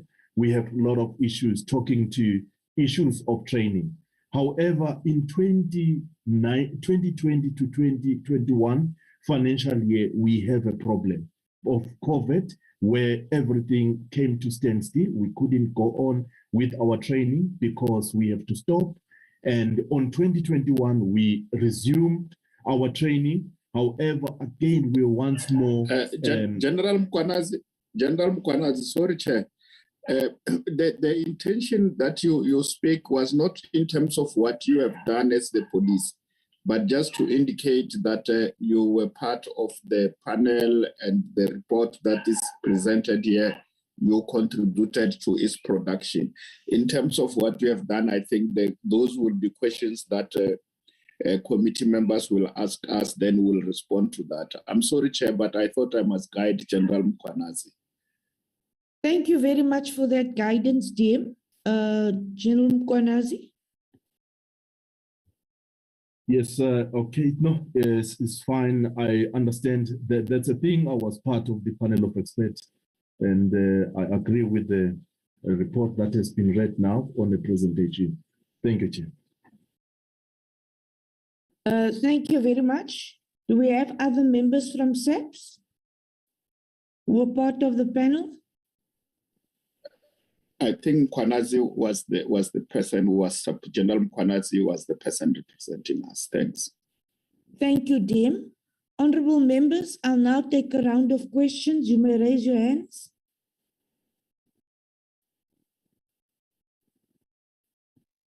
Comments and questions from the members. Honorable Blanche, you noted. You may continue. Await other hands. Shembeni, it's first Blanche and then Shembeni. Honorable Blanche, you may comment or add your questions. Chairperson, thank you. I am quite impressed with the presentation that we got. And Honorable Blanche, sorry for interrupting you. This time you have to introduce yourself. There are members of the panel who should know who you are. Thank you, Chairperson. Yeah, I'm Okita Blanche, and I am a permanent member of the portfolio committee for police, and I am representing the Democratic Alliance. I'm one of the two representatives of the Democratic Alliance on that committee. Thank you, Chairperson. If I may proceed then. You may proceed. Chairperson, as I said, I am quite impressed with the presentation that we got, and it's quite obvious that we, a lot of thought and a lot of went into this, and a lot of ground has been covered by the panel. I am also glad to see that Dr. Jacobs was involved there. I know that he's a very competent man in the field of legislation and stuff like that, and it's quite obvious that quite a bit of work also emanated from that and got sort of filtered into future legislation that we're going to get. Chairperson, I think it is, as far as the police is concerned, I in a way I feel very let's say, sorry for them, because quite a lot of things will have to be done. And I'm glad also to hear from General Mkhwanazi that they started already. And, what is also quite an achievement, I think, what is important is the fact that the police agreed with the recommendation. And obviously what needs to be done then is to implement, align, train, whatever needs to be done to bring the police in line, and obviously, professionalize the police to ensure that they will be able to deal with this incident, in a professional fashion. Chairperson, I am concerned, and I think what we should be getting at some stage is we need to get a proper presentation from the police's side indicating exactly where they stand at the moment. Chairperson, because just broadly, we moved from a situation, the Marikana situation, and let's call it to the, the Gauteng and KZN situation. Now, in the Marikana situation, or during that situation, there was an overreaction from the police's side, and the stuff that happened there, everybody knows, and it was quite horrendous exactly what happened there. And we moved to a situation, lately, where there was what I would term, with all due respect to the police, as a total underperformance. quite often, we saw the police, and, it's very difficult to assess the situation if you just watch in the media and elsewhere to understand exactly what happened on the ground. But I mean, we saw, scenes where the police were merely uniformed, armed bystanders, doing nothing. And, obviously they got a lot of critique for exactly that. So, Chairperson, we are not, we have all this information, a lot of stuff that needs to be done. And my perception is that the police are at the moment not nearly there. It's not entirely their fault. We also got a lot of presentations in the past about the situation. And yes, the police are understaffed, they are undertrained, they are under-resourced. So, Chairperson, there is a lot of ground that needs to be covered. So I am looking forward to the day. This is just a broad sort of an overview that I'm giving now, according to my assessment. I am looking forward to the day that the police will come to us and give us a presentation on exactly where they stand. I am also, to be honest, Chairperson, I am quite surprised that the police apparently just, agree to some of these recommendations. And I'm not saying it's wrong recommendations, but it's far-reaching recommendations.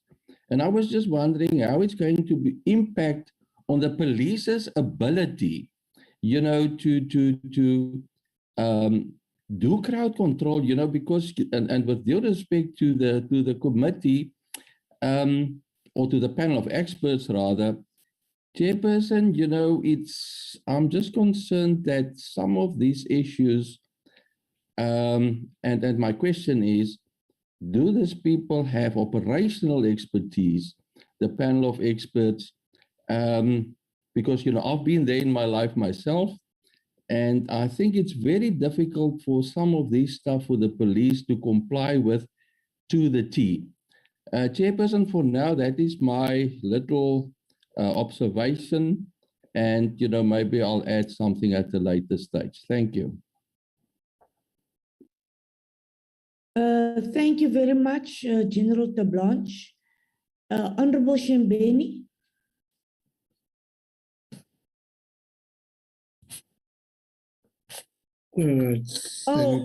Sorry, before you start, Honorable Shembeni and then Honorable Siabi, Honorable Whitfield has apologized. He is not feeling well and he will seek medical attention.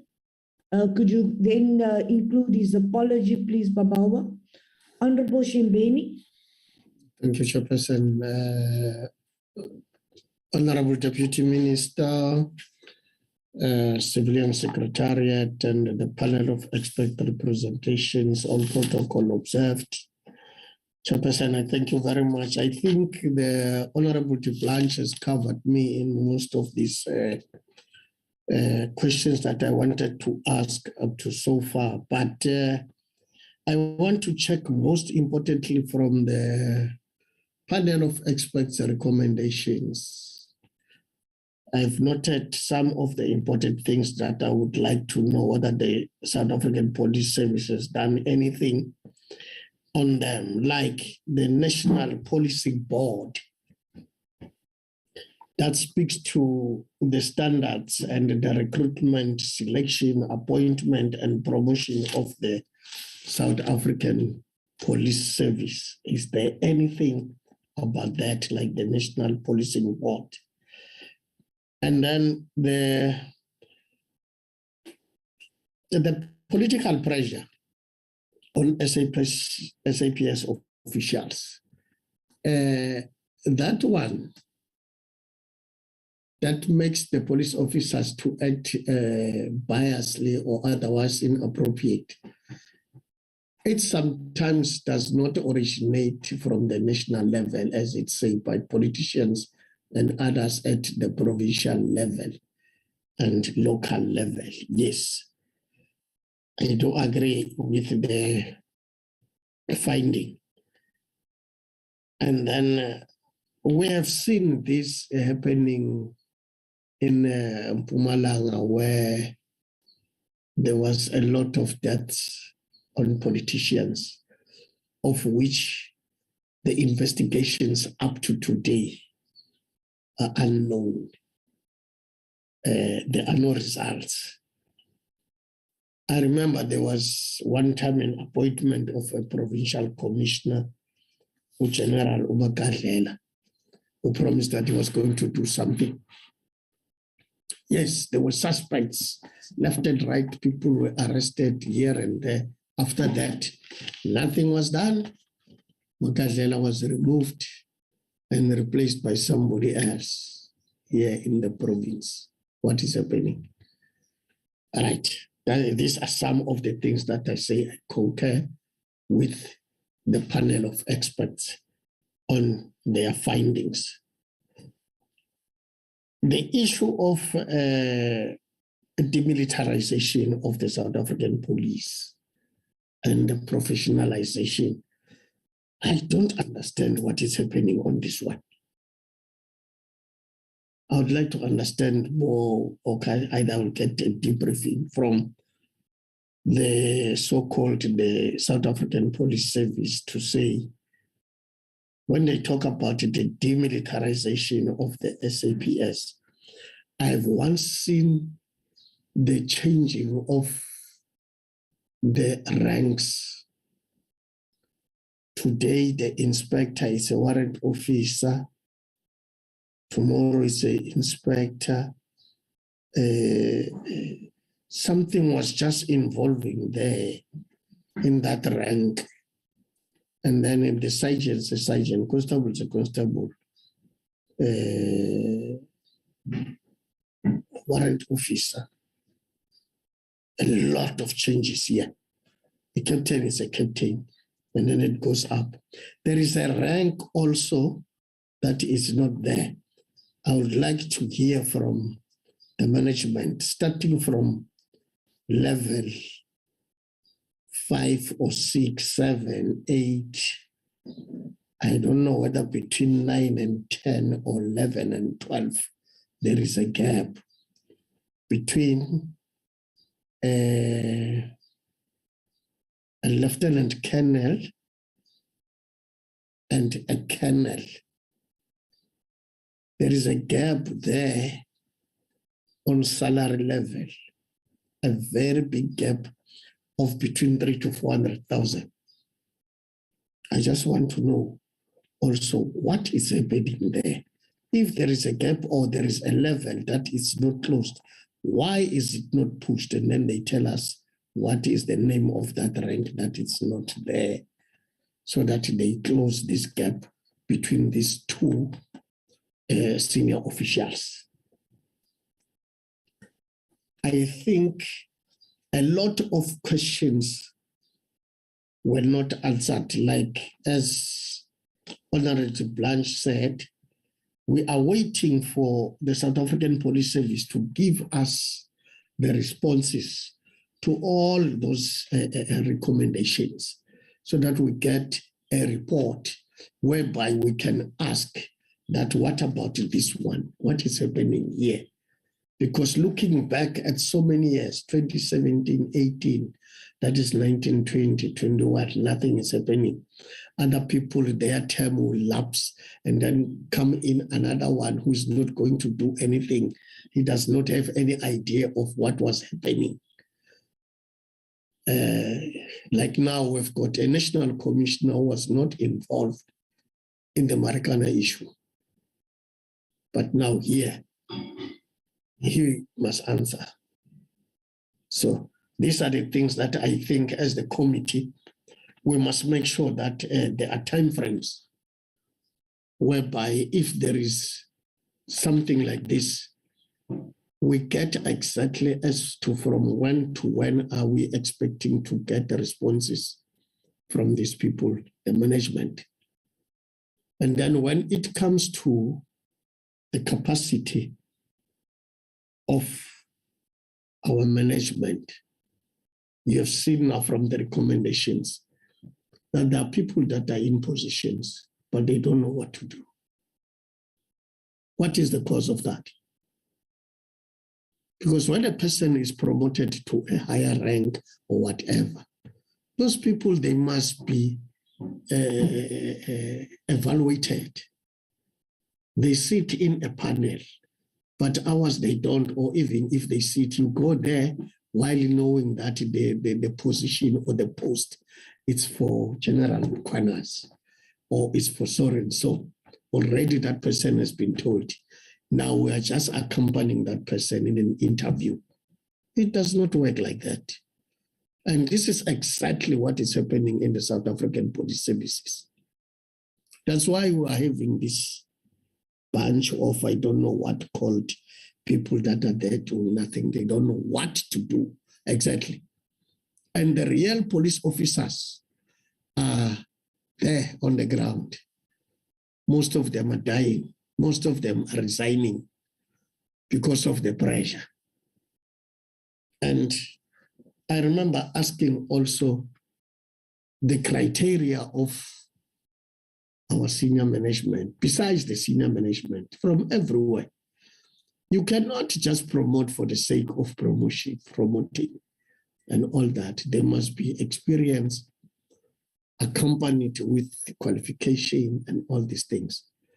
But as I once said, if my commander does not have a diploma or a degree and I do have, how is he going to promote me? It's just a simple question, that one. How is he going to promote me? To be above him or her? That's totally impossible. And that is happening in the SAPS. They told you straight that you can go study up to hell. But as long as I'm a commander here, you are not going to do anything and you are going nowhere. What is that? But if we were having this so-called National Policing Board, as I once asked that if we can have it, we might call it the board of directors or whatever, that will help the minister, will help the national commissioner in addressing other issues like the promotions things and the like. It's totally failing the South African police service.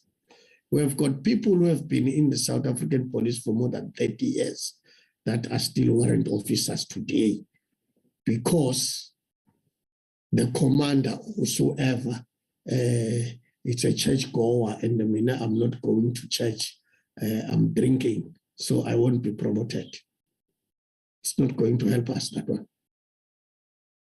Look at my work, look at what I'm doing, and I'll get promoted with that. And you are sitting up there when you are promoted in a different way. That's why you are going to use that way to promote other people. It's not going to help South Africans. We want people that are loyal. The South African Police Service, as far as I know, it was a calling, but today it's not. People are doing business there. They are recruiting or enlisting their friends, families, cousins, and what. They are church members so that they can get tithes. We know of that. I once mentioned it, that there is a general who's promoting people from his or her church so that they can pay the tithes, obeshun, from their salaries, debited in a debit order. So it's business. Our SAPS has tended to be a company belonging to some individuals. We cannot allow that to happen in this democratic dispensation. We must see some changes.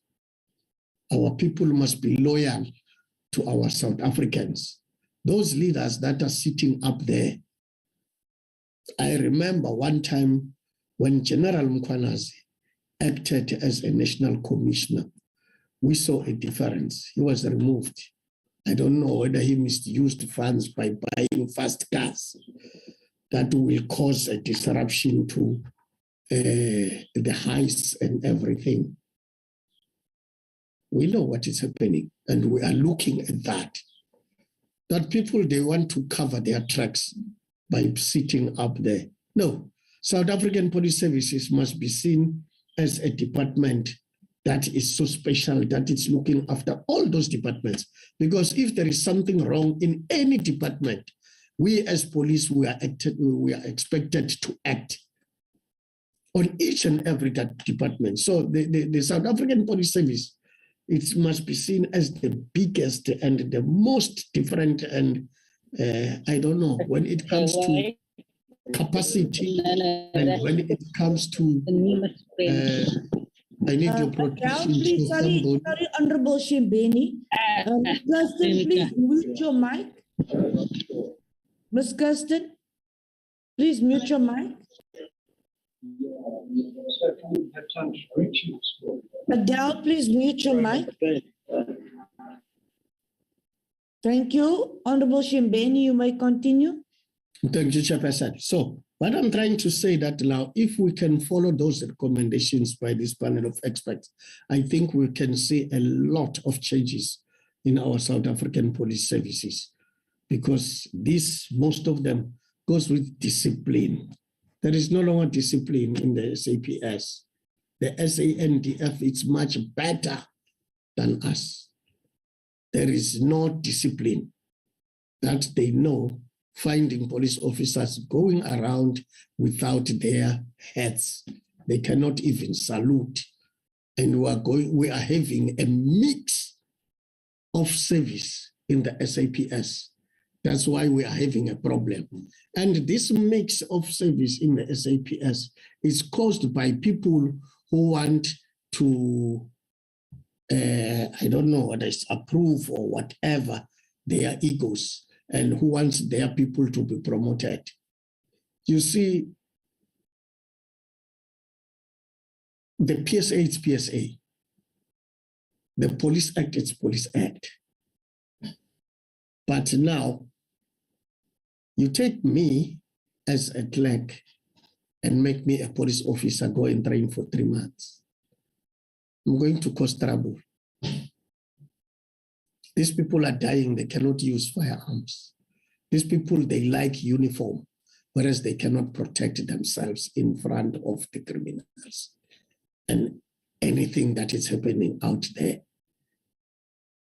These people, they come, they're driving state vehicles, finding an accident, they cannot do anything. They will drive past.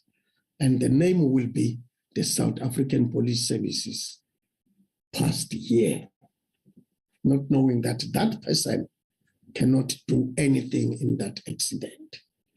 So if we decide to incorporate the PSA members into the South African police, let them undergo the necessary training as it is in full. Because this is where we are experiencing a problem. Thank you very much. Thank you very much, Honorable Shimbeni. Honorable Siabi.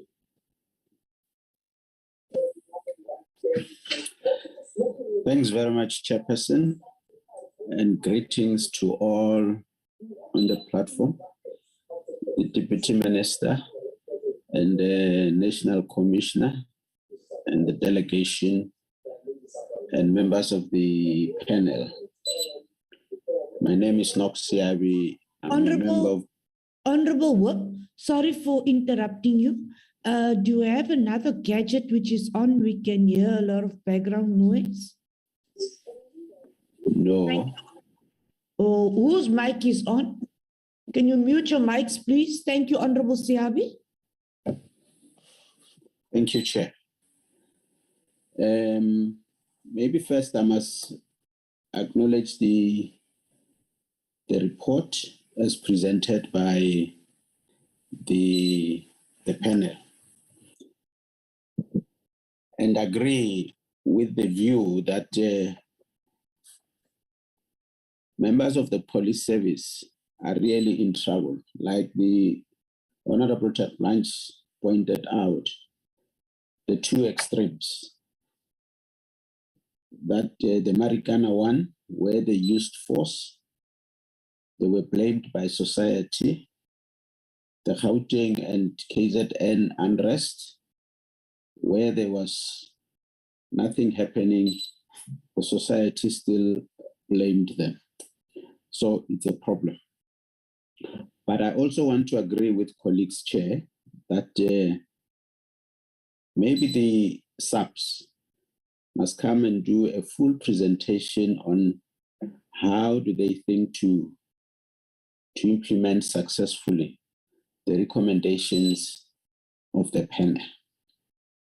And my question to the panel is, because there are so many recommendations, have they categorized their recommendations in terms of priority, short-term, medium, and long-term? Because yes, it will be difficult to implement all the recommendations at once. And I don't know whether they've put even time frames to say, for this to be successful, we need these recommendations to have been implemented within 5 years, within 10 years, and so on. And my second question to the panel is it within their mandate to monitor the implementation of such their recommendations, or their mandate ends at submitting the report to the powers that be, and then we see how we take forward the report. And I would also like to hear, Deputy Minister, the attitude of the political leadership of the department on these recommendations of the panel. What is your attitude? What do you think should be done moving forward? And I see some, like the report says, there are recommendations that have an impact on the amendment of the SAPS Act. My question is, are these recommendations of the panel, which have an impact on the SAPS Act, have they been factored in the amendment bill that is under process now? And I might have missed something on the issue of professionalization. I would be happy if that can be unpacked. What do we mean by professionalization of the public order policing or policing in general, in terms of what the panel has recommended? Thank you, Chair. Thank you, Honorable Whip. If there are any members of the panel who would like to respond before I give to SAPS and the Deputy Minister.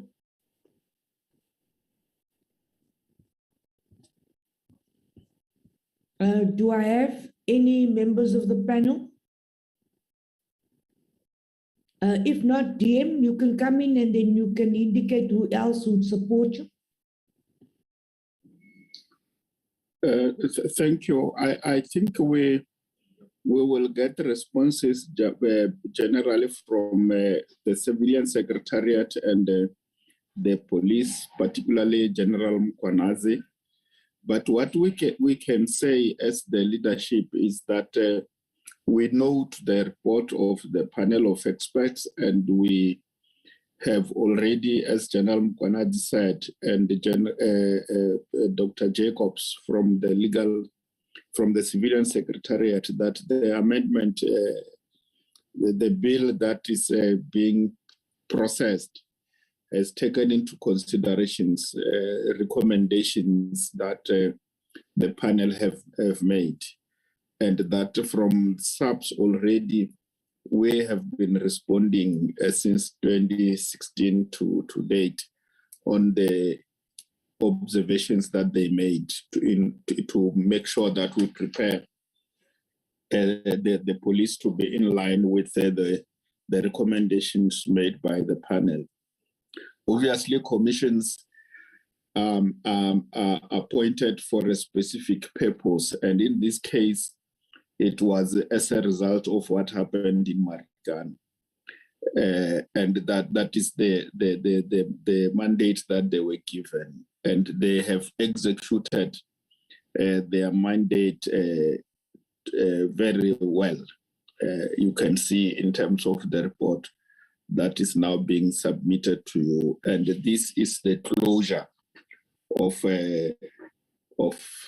that process of what had to be done. And it's then left for government to take the process forward. And part of what we are doing here, presenting this report to Parliament, is for Parliament to have sight of what happened there and what has been recommended, and take ownership of this report. From the side of government, we have taken ownership of the report, and we've already started to work on it. It's upon us as government, and in this case as the South African Police, and in the case of today's interaction, is on the side of the Parliament of South Africa, what is going to do about this, because normally things come to you, you process them, then you'll ultimately submit a report to the National Assembly. And then this report then becomes the report of the Assembly. And the Assembly, through the committee, will follow up the issues that have been outlined here. And we will also be accounting to yourselves going forward. So effectively, the panel ends here, and it will be between ourselves as police, as the department, and yourself as a committee that is playing an oversight role over the department. And ours is to come and account. And as we interact, we will be implementing what is implementable immediately, and those others that will be a process, because you will never reach a stage where we can't at this moment say we are going to implement everything that is there. It's not feasible, but what is possible we will start to do so. And as General Mkwanazi has already said, that already even before we could come and appear before the committee, we have been implementing some of the recommendations that the panel has made. And the process of legislation amendment that has already kickstarted, we have discussed this matter with you under your leadership, Chair, when in many occasions you have said we must prioritize the amendment of the Act so that it's in line with the Constitution. But also this amendment is an amendment that is guided by the recommendations of the panel. So it will be a continuous process of ourselves as a team, together with the committee, under the leadership of the committee, to ensure that the recommendations of the panel are implemented. There is no way that this is going to get dust somewhere in the files of cabinet. I don't see that happening, because already the implementation has started. The new act, as the new bill, when it is the amendment bill, when it is passed and ultimately assented to by the president, it will be a product that has taken into consideration the recommendations that the panel have made. I think for now, that's what I can say, Chair. And I think there are issues that Shembeni has raised. I think we must follow up, Honorable Shembeni has raised. We must follow up on those issues as SAPS, but not necessarily on this platform, because it will not be appropriate. But I think National Commissioner is here.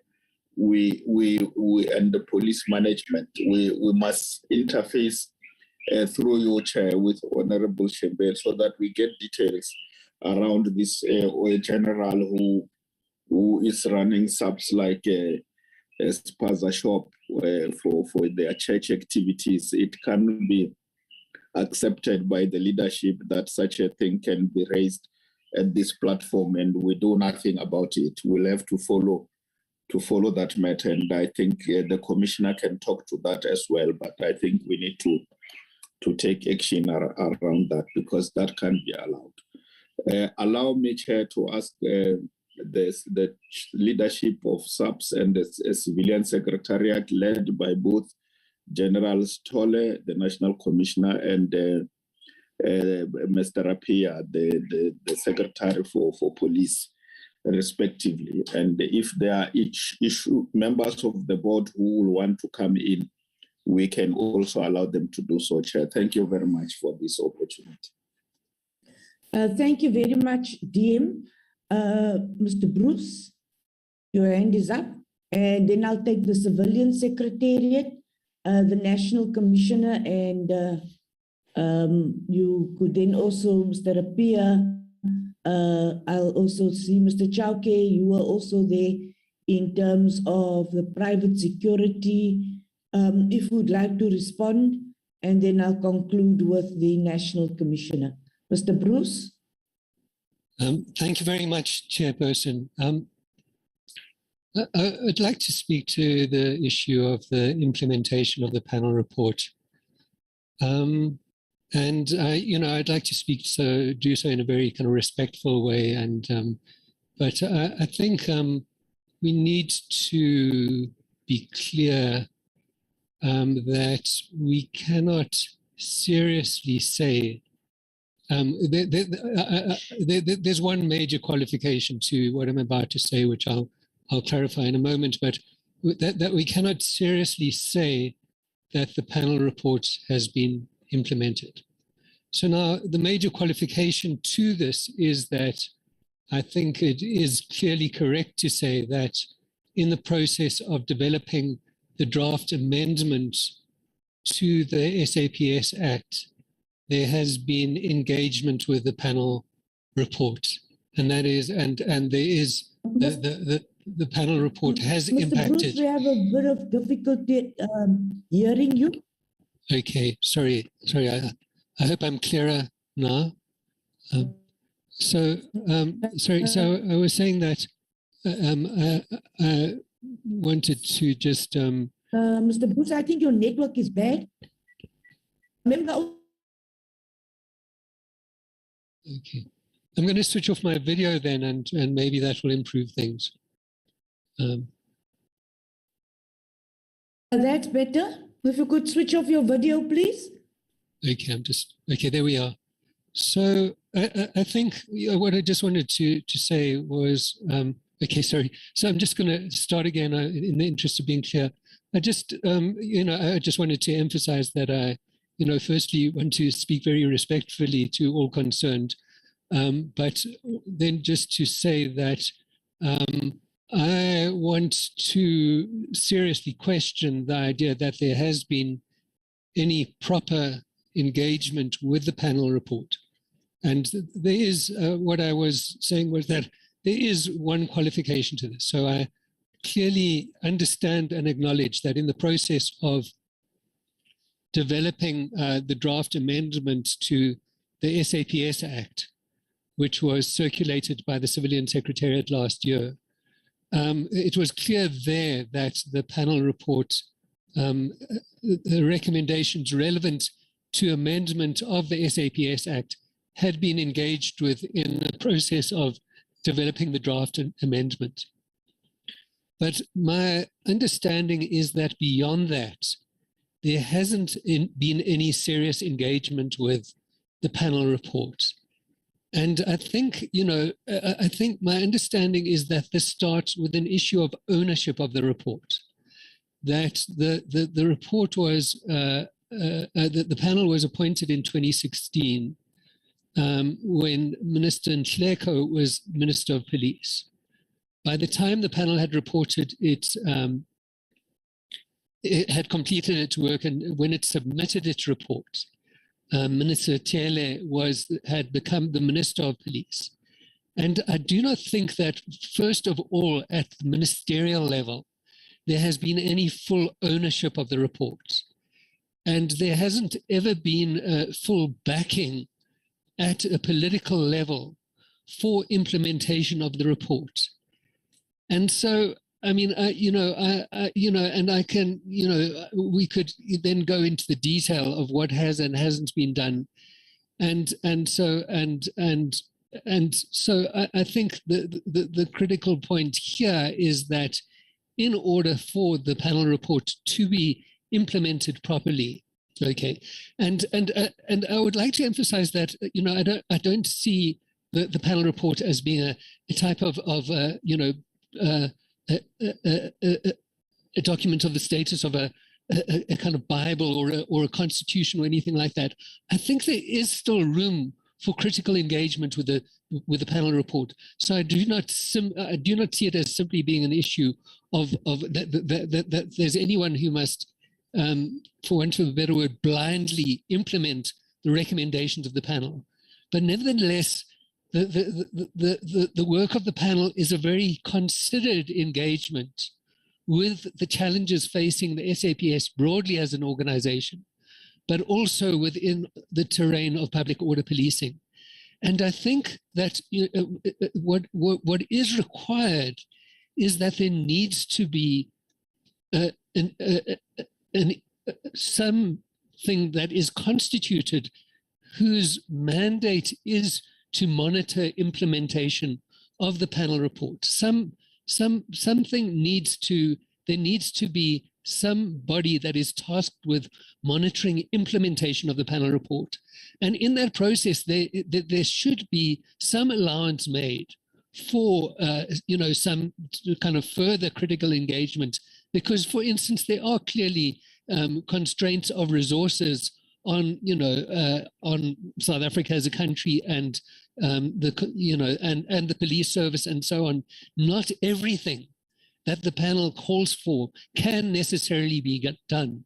But nevertheless, if we are serious about moving forward with policing in South Africa and moving forward and strengthening our system of public order policing, then the panel report is a document that is worthy of a serious engagement and consideration, and much of it is worthy of implementation, and much more can be done in this regard. And so, so I just, by way of conclusion, I would maybe perhaps refer to the experience of Northern Ireland, where during the process of transformation of the policing system in Northern Ireland, there was something that was equivalent to the panel of experts, the Payton Commission that was established. They issued their report, but then what was recognized was that it would be necessary to establish a monitoring mechanism to ensure that the recommendations of the Payton Commission were put into effect. So, I think as the panel actually didn't finalize, for instance, recommendations. It didn't make a clear recommendation on the need for a monitoring mechanism. There were some panel members who I think felt that panel members should be involved in the implementation of panel recommendations. And so, that would be another approach. But the essential point is that much of what needs to be done needs to be done by the various components of government, as highlighted by Ms. Omar. But if we are serious about this report, then at the very least, somebody or some group of people need to be tasked with the responsibility for monitoring the implementation of these recommendations, and there needs to be clarity around, for instance, are there kind of reports from this monitoring mechanism every 6 months, or the monitoring mechanism then in itself would need to obviously have some kind of reporting obligations. Thank you very much. Thank you very much. From the Civilian Secretariat. Thank you very much. Thank you very much, Honorable Chairperson.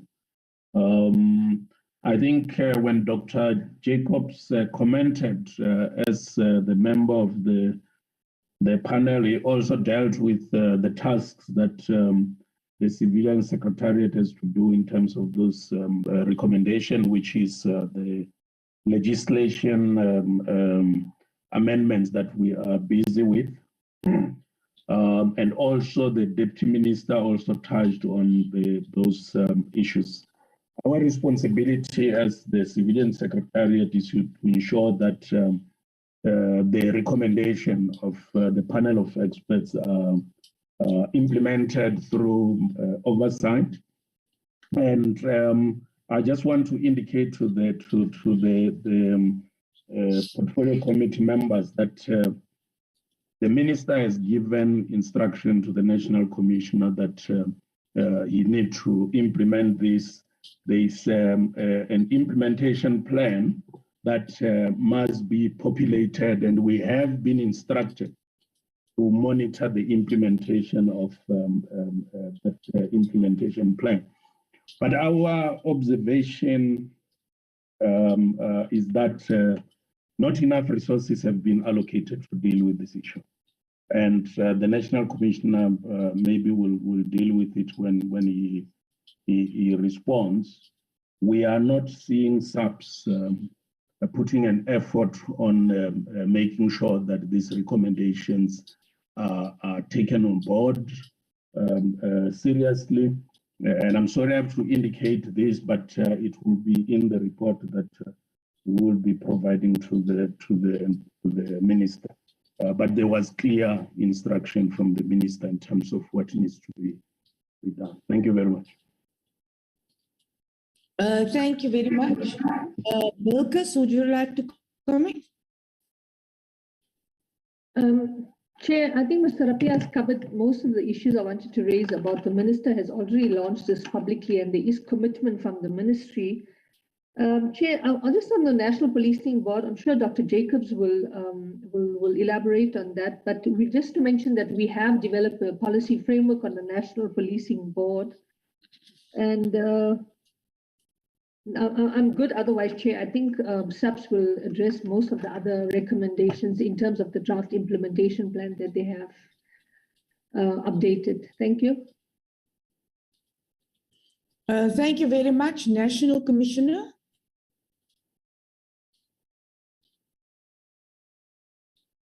Yeah, no, thank you, Chair. Sorry, before the National Commissioner, are these old hands or are these new hands?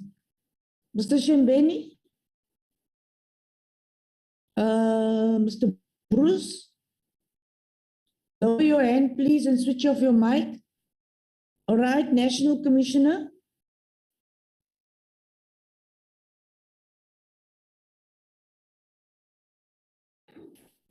Thank you very much, Chair, for the opportunity.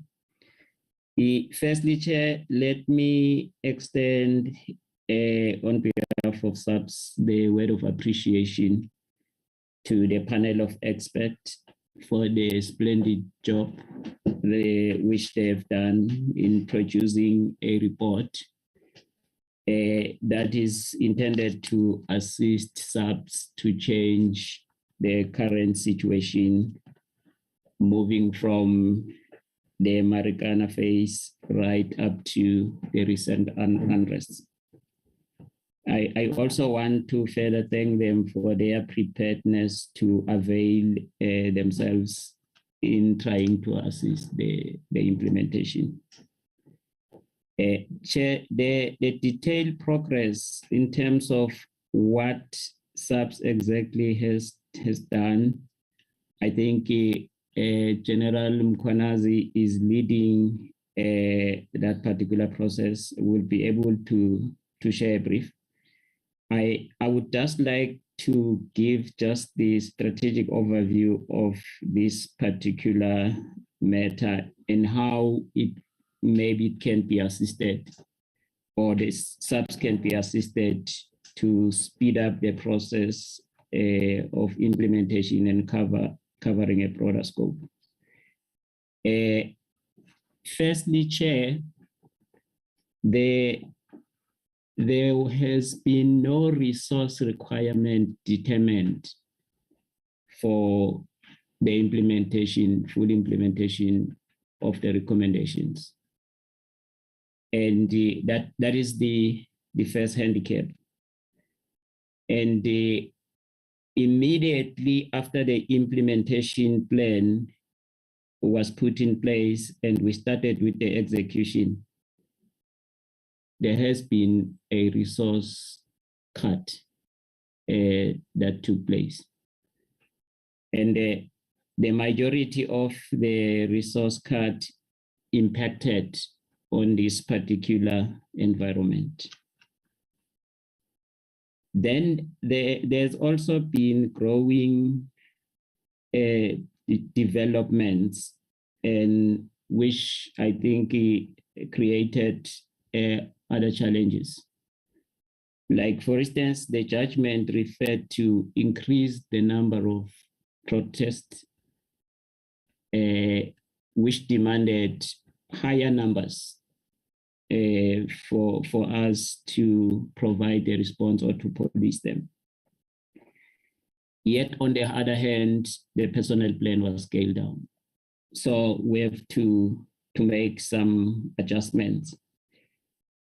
I also then want to refer to the requirement, the resource requirement for the implementation of legislations pertaining to this environment. And one of them is the public order policing policy. I think it was declared and pronounced 6 years ago. And I remember it was by Minister Natim Teto. One of the key objectives of that particular public order policing policy was the total revamp of the Nyala fleet, and as well as the Air fleet. But the revamping of the Nyala fleet alone required 21 billion, and SAPS did not have 1 billion in the budget. The Air fleet was taking us to 50 billion, and we were supposed to make sure that that legislation is complied with and is implemented in the same year of pronouncement. And the several other legislations which bring in a resource requirement, any other such legislations are promulgated from other departments. Like, for instance, the PMA Act, we must give away part of the establishment, the personnel establishment, to support the implementation of the PMA Act. So we are going to give them what we don't have. And if we give them part of our establishment, then there's police stations that are not going to be manned. Then we're going to be facing other challenges. So I think it's important for us, as we implement that, we also then get support for resources, and we then share I think the process of implementation. Like, I think I listened to one of the comments in the process of the discussion was that maybe we might need to prioritize and categorize the recommendations. There are those that we can implement without a lot of cost implication or resource requirement, and those are the ones that are already implemented. There are those that require medium to long-term solutions, where we must first acquire such resources, approach Treasury, and even escalate the matter to cluster and cabinet level. But there are those that, with the current resource constraints, we cannot afford at all. We will need to shelve them for the future. But briefly, I have instructed the incorporation and integration and alignment of the implementation plan into the SAPS operational plan, and as well as the strategic plan. So the recommendations are taken as now part and parcel of the SAPS implementation on those particular grounds. It could be good, Chair, if we all hold hands and we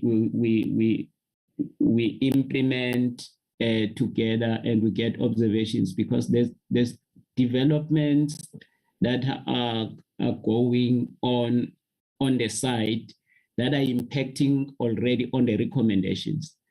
And if there's consultation and there's an engagement, we can be able to work together. But as SAPS, we commit to the implementation of the recommendations. The detailed report as required by the committee is going to be compiled and made available. With your permission, Chair, I can then give General Mkhwanazi the floor just to relate on a brief progress on the part of the recommendations which has been implemented. Thank you, Chair. Thank you very much, National Commissioner. General Mkhwanazi, you'll be the last person to speak on this report. Thank you, Chairperson. I appreciate the opportunity. However, I have a strong feeling that most of the issues has been handled by the National Commissioner. The only part I can indicate is that it's true that we have most of the issues being handled, which actually we started immediately after the release of the Falam or Judge Falam's recommendation.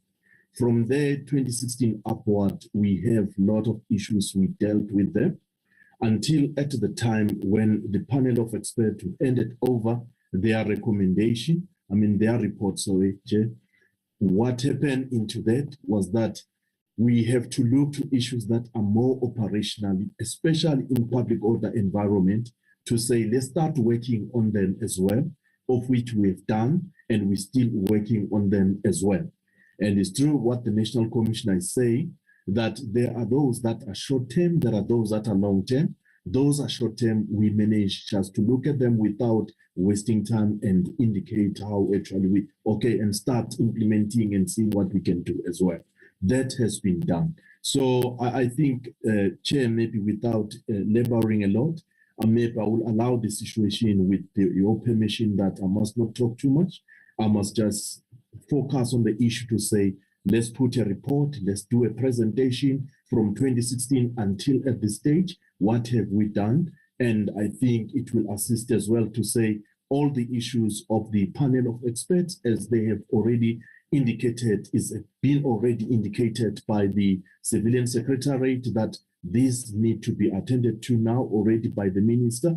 And we actually take from there and say exactly what will be the short term, what will be the long term, as well as what have we done, what we still to do, and all that. I think the report should start talking in that manner, not actually excluding the issues of the Falam recommendation, which actually the panel of experts are taking from that position moving forward. So my point I'm making is that it's a lot of issues, physical resources, all that has been dealt with, and we need just to make sure we talk to those issues to the report and be able to present and when the time actually comes. Chairperson, I won't talk much. I want just to indicate that. I submit. Thank you.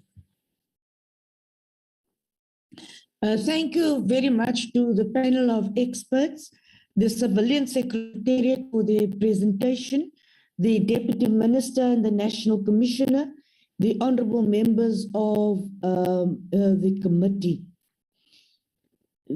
As we said, we decided as a committee that we have to review and look at this report before the end of this year. So, honorable members of the panel, we prioritize this report to be discussed by this committee before the end of business this year and before the end of this parliamentary cycle. So you can understand that if your report was prioritized, and if today is our last meeting, we could then, I hope you can gather that we do consider this report to be very important. We accept the findings and will ask SAPS for their implementation plan on the report. The SAPS must respond to the report to the Civilian Secretariat. We have to bear in mind that this report is 4 years in the making. And as SAPS has said, they have already started implementing some of these recommendations. You completed your report 2 years ago. It has been released. So we really like to thank the panelists for their work on this. And when we do the SAPS amendment bill, we'll be paying detailed attention to the recommendations and how they have been taken up in the amendment bill. If you look at the budget and the money that was spent on this report, you'll realize that just for the cost of this report, we cannot afford not to implement it. We have had experts, international experts, British experts, SAPS members, part of the panel. And we would formally like to thank the panel and all the experts who participated. The report will be taken to Parliament and it will be further processed by the Secretariat. The Secretariat must monitor the implementation of the report, and we will be monitoring, as the committee, we'll also be monitoring the implementation of the report. Thank you very much to the members of the panel. Thank you very much for the members of the Civilian Secretariat.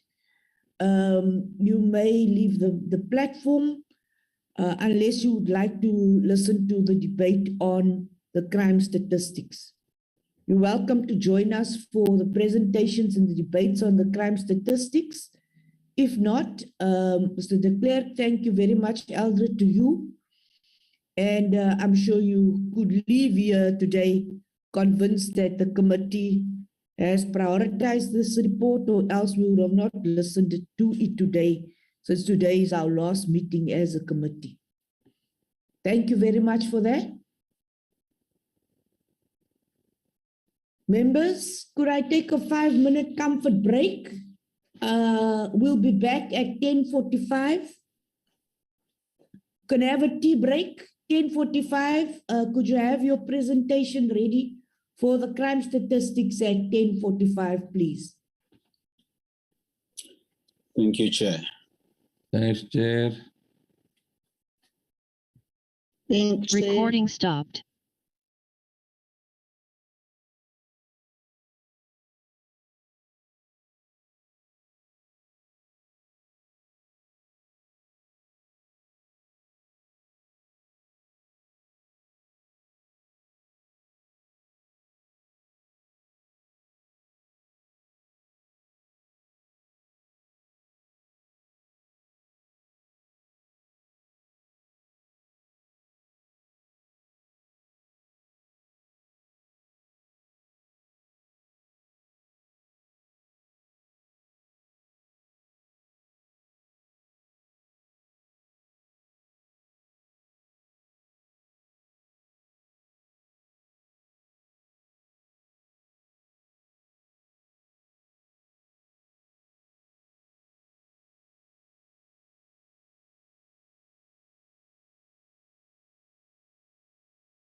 Recording in progress.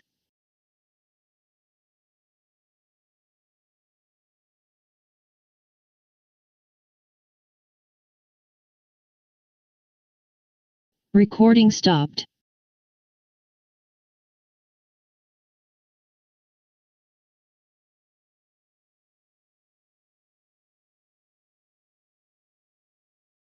Record.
Team. Recording in progress. The long report, but I urge all the members to read it and to engage with it thoroughly, because it could really assist us with visible policing and public order policing. It would be apt for us as a committee to thank them, and could we please write a letter formally thanking them from the side of the committee. Honorable Deputy Minister, if you are here, you can introduce the annual crime statistics. No, thanks, Chair. Good morning to committee members. Good morning to the leadership of SAPS, led by the National Commissioner, General Stolle.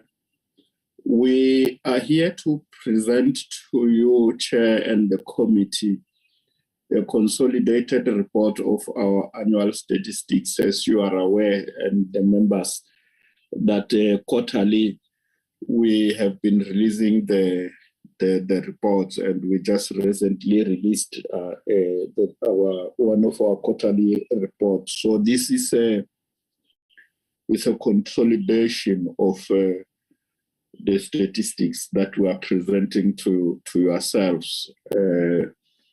I will, without further ado, request the National Commissioner and his delegation to then, through your chair, be allowed to make a presentation on the crime stats annual report. Over to you, General Stolle, through your chair. Thank you, DM. General Stolle. Thank you very much, Chair, and thank you, Deputy Minister, as well as honorable members. Chair, firstly, the delegation of SAPS in attendance is the Deputy National Commissioners. There's only one Deputy National Commissioner, Lieutenant General Vuma, who's not part of the meeting. She's undergoing an operation. And then we've got provincial commissioners, all 9 of them in attendance.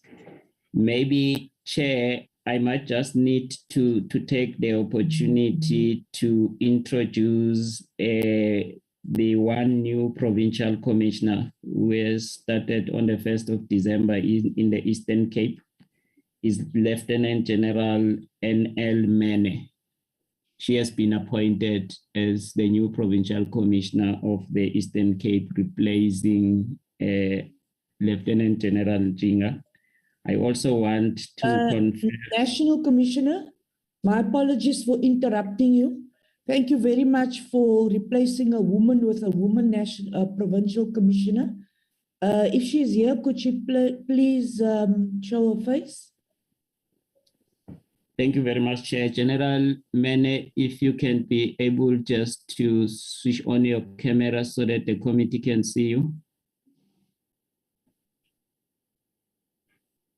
While she's trying, Chair, is just to round off and say we also have the relevant sections of the SAPS that deals with both Parliament and as well as crime stats and research. It doesn't seem General Mene is able to switch on. We are going to try and trace. Later, we'll introduce all the provincial commissioners. You may continue. Thank you very much, Chair. It might as well just be important to indicate that at least out of the 9 provincial commissioners, we've now reached 4 women, and our target is 5. Finally, Chair, our presentation is going to be led by Major General Sekhukhune. With your permission, he can take the floor. Thank you, Chair.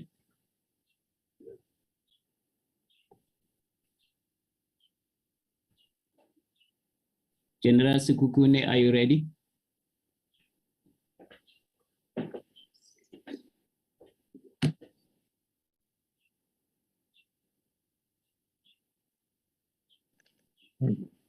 Good morning, Chairperson, and can I confirm that the presentation is visible and I'm audible?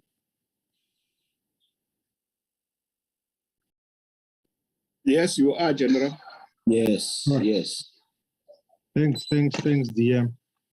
Thanks, the Chairperson of the Portfolio Committee, members of the Portfolio Committee, members of top management of the SAPS, Minister of Police. Can I have an indication in terms of how many minutes will I be allowed to go through the presentation so that I can pace how I go through the slides? You can continue. Yes, how many minutes do I have? An hour, 45 minutes or so? Your volume is a bit bad. We can hear you and then you disappear.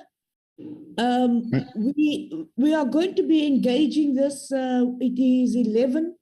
We have quite a bit of time now. I've set aside quite some time. When we look at the crime stats this time around, I'll also link it to the budget and the underspending in the budget. So please, we need sufficient time. Parliament starts at 3.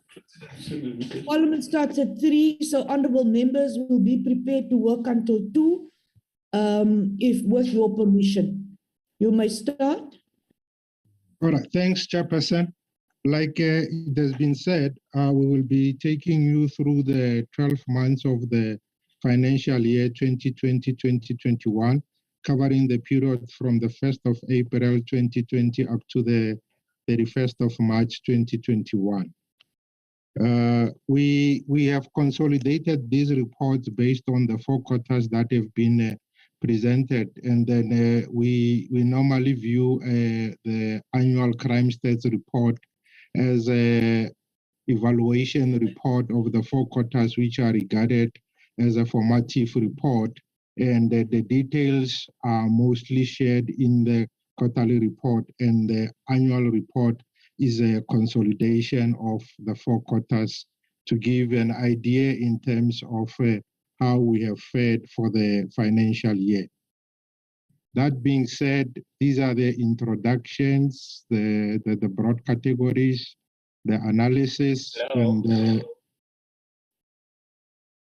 hello, General. You may no, sorry, General, you can continue. Oh, okay. Yes, this is just the layout of the presentation. What I would just like to add before we get into the numbers is that the current financial year, that is the 2020-2021, we were at the different levels of lockdown. So basically, we are comparing a period under which we were at different levels of lockdown, comparing it to the previous financial year where there was no lockdown. As at the midnight 26 March to the 30th of April 2020, we were under alert level 5. Then as from the 1st of May to the 31st of May 2020, we were at alert level 4. Then from the 1st of June up to the 17th of August 2020, we were at alert level 3. Then from 12 o'clock midnight on the 18th of August, we then moved to alert level 2. And then as from the 21st of September to the 28th of December 2020, we then moved to alert level 1. And then from the 29th of September to the 28th of February, we then moved to alert level 3. So these different levels of lockdown are compared to the period under which there was no lockdown at all. So this is the breakdown in terms of how the presentation is set up. We normally have 17 community reported crimes broken down into contact related, property related, and other serious crimes. So this is the overview of the national table for the 2020-2021 financial year. And as we have indicated during the Q2 crime stats release, we were asked whether cases closed off as unfounded has been removed from the stats. And then our response was that we don't remove them from the quarterly crime stats, but then for the annual crime stats, we review the cases that have been closed off as unfounded, we verify them, and such cases are then deducted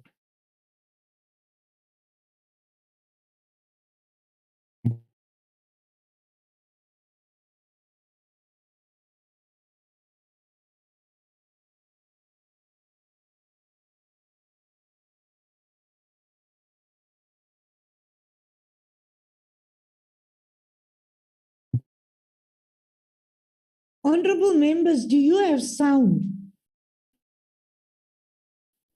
No, Chairperson. Oh, so it's not on my side. We have a bit of a sound problem. reported figures. Is that this report was completed in time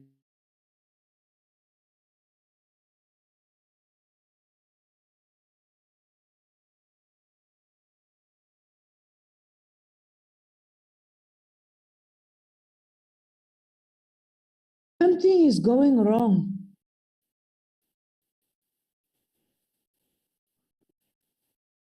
Members, I have nothing before me now. What's happening on your side? General Kukun is muted. But the presentation also disappeared. It's blank here, Chairperson. Oh, something is going wrong there.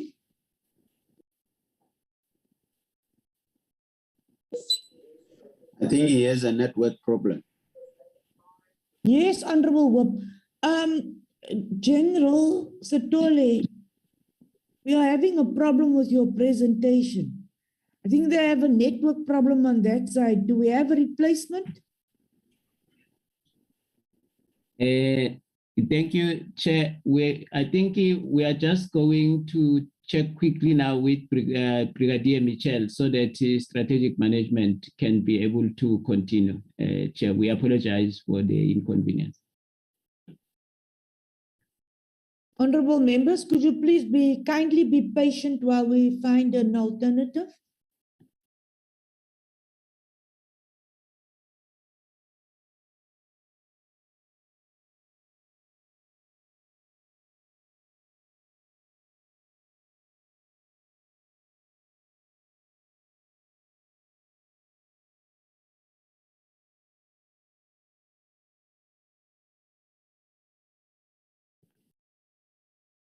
Hello, am I back?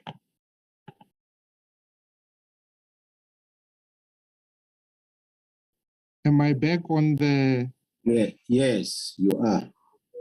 Okay, I think it was a problem of the network. I saw the network indicator indicating that it is trying to log back on. You are back, General. You do indeed thanks. have a network. You have a network problem. So we've requested that there is a backup in case you disappear again. You may continue. Okay. All right. Thanks. The Chairperson, this is the table that represent the annual crime statistics for the whole country. We do a 10-year trend analysis whereby we started from the 2011-12 financial year up to the 2020-2021 financial year.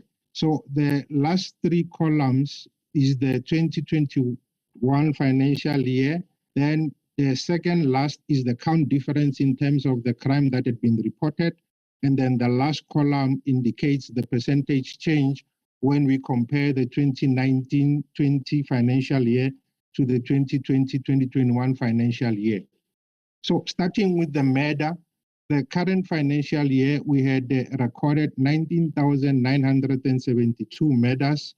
That is a reduction of 1,353 bodies, a percentage change of 6.3 less. Then we had recorded 46,214 sexual offenses. That is 7,079 sexual offenses less. But then if you look at the bottom there, the sexual offenses is made up of the 4 crimes. Here, they are just grouped together to form the big category called sexual offenses. So overall, that category of sexual offenses has decreased by 7,079 counts. That is 13.3% reduction. Then we have attempted murder, where we have recorded 18,707 charges, an increase of 72 charges more. That is a percentage increase of 0.4. Then for assault GBH, we have 143,393 reported cases. The count difference is 23,327 less, a percentage reduction of 14%. Then common assault, we had 149,442. That is a reduction of 16,052, a reduction of 9.7%. Then for common robbery, we had reported 37,648, a reduction of 14,177, a reduction of 27.4%. Then robbery with aggravating circumstances, we had recorded 119,981, a reduction of 24,149, a percentage change of 16.8. So on the overall, for the contact crimes, we had 535,217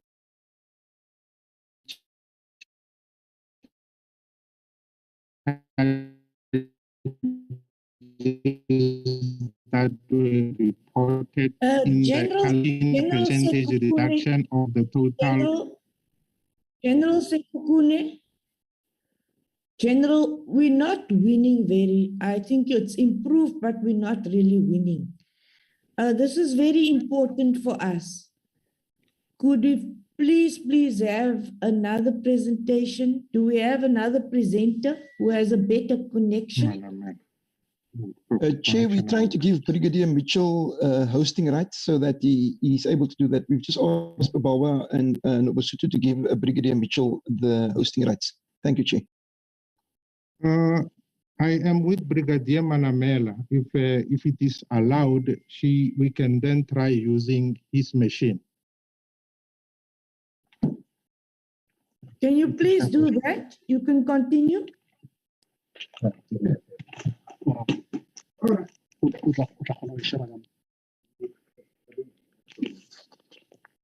Is this one visible? Your presentation is visible. The problem is your connectivity. Let's start again.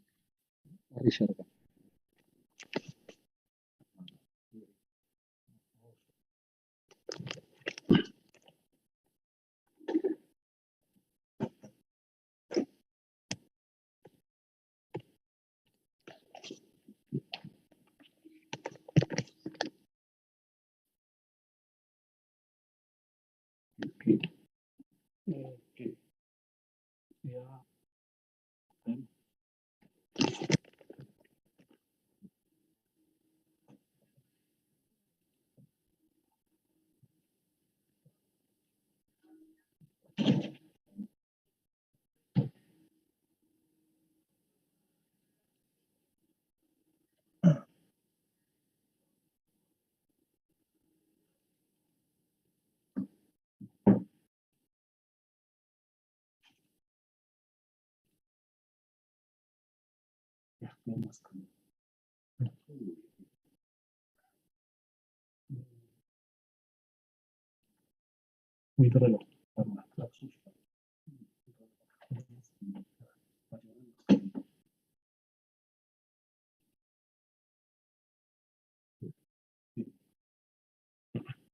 Azione.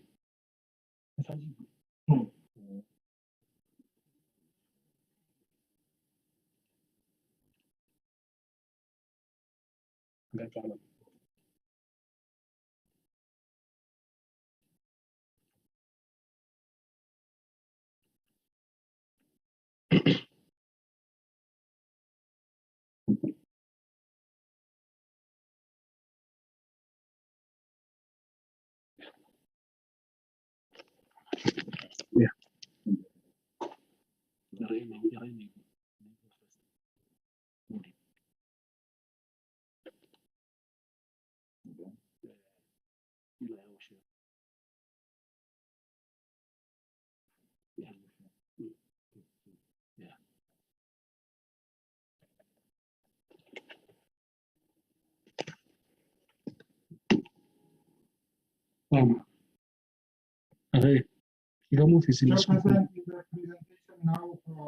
Please do not read it word for word by word and give us the number, the figures.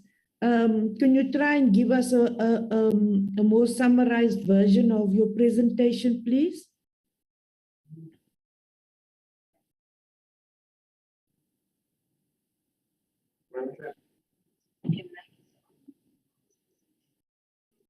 Yeah.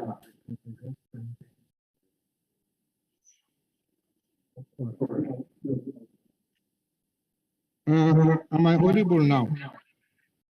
Yes, you are. Continue. Then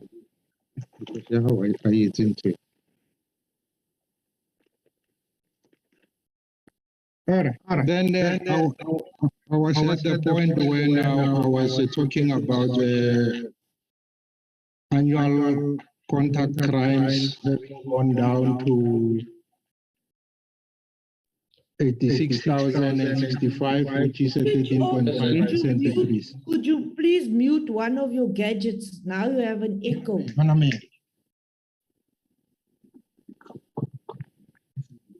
Yeah.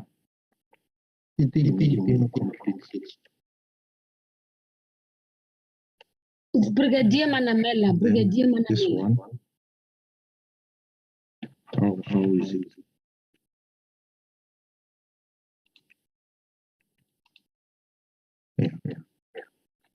Okay. Yo mongwe a lena a time mic wa gage General Sekhukhune, so that Is there it is off one now, DM? Is the other mic off now, DM? Okay, yeah, you can hear you. The other mic is off now. We can hear you properly, General Sekhukhune. You can continue.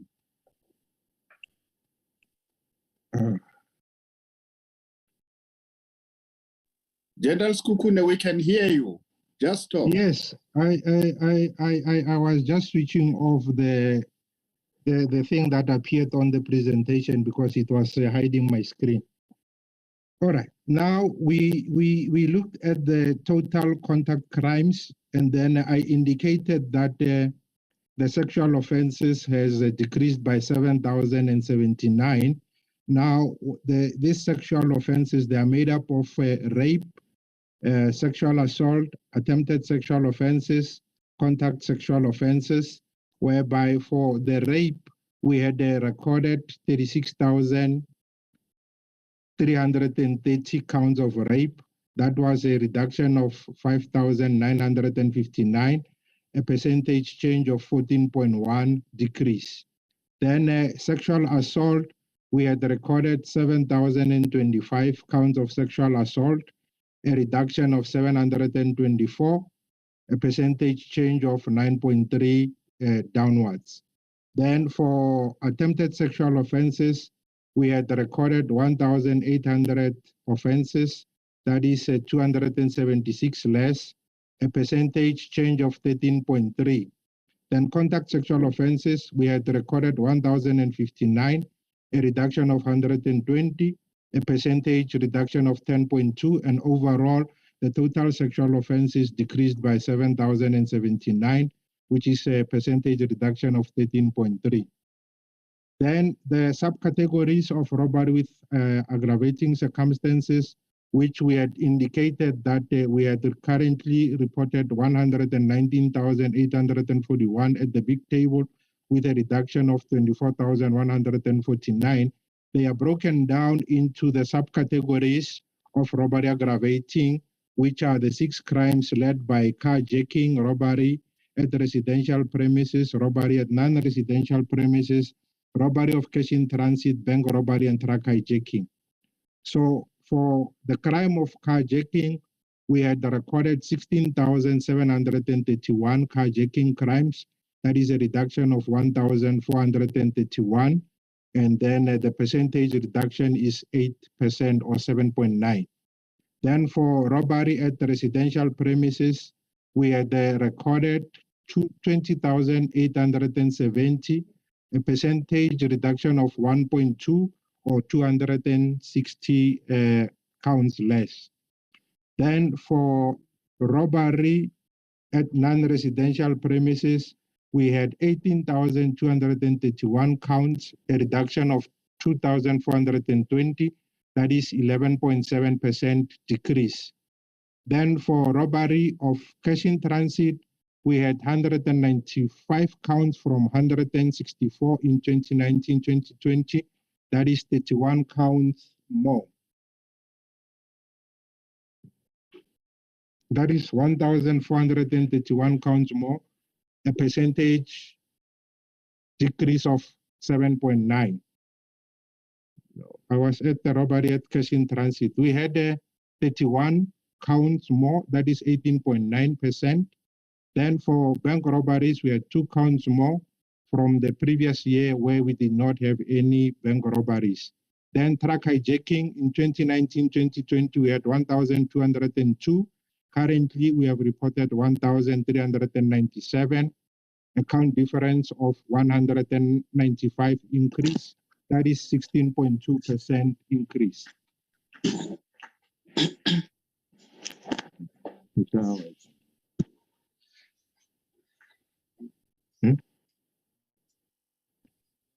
Okay.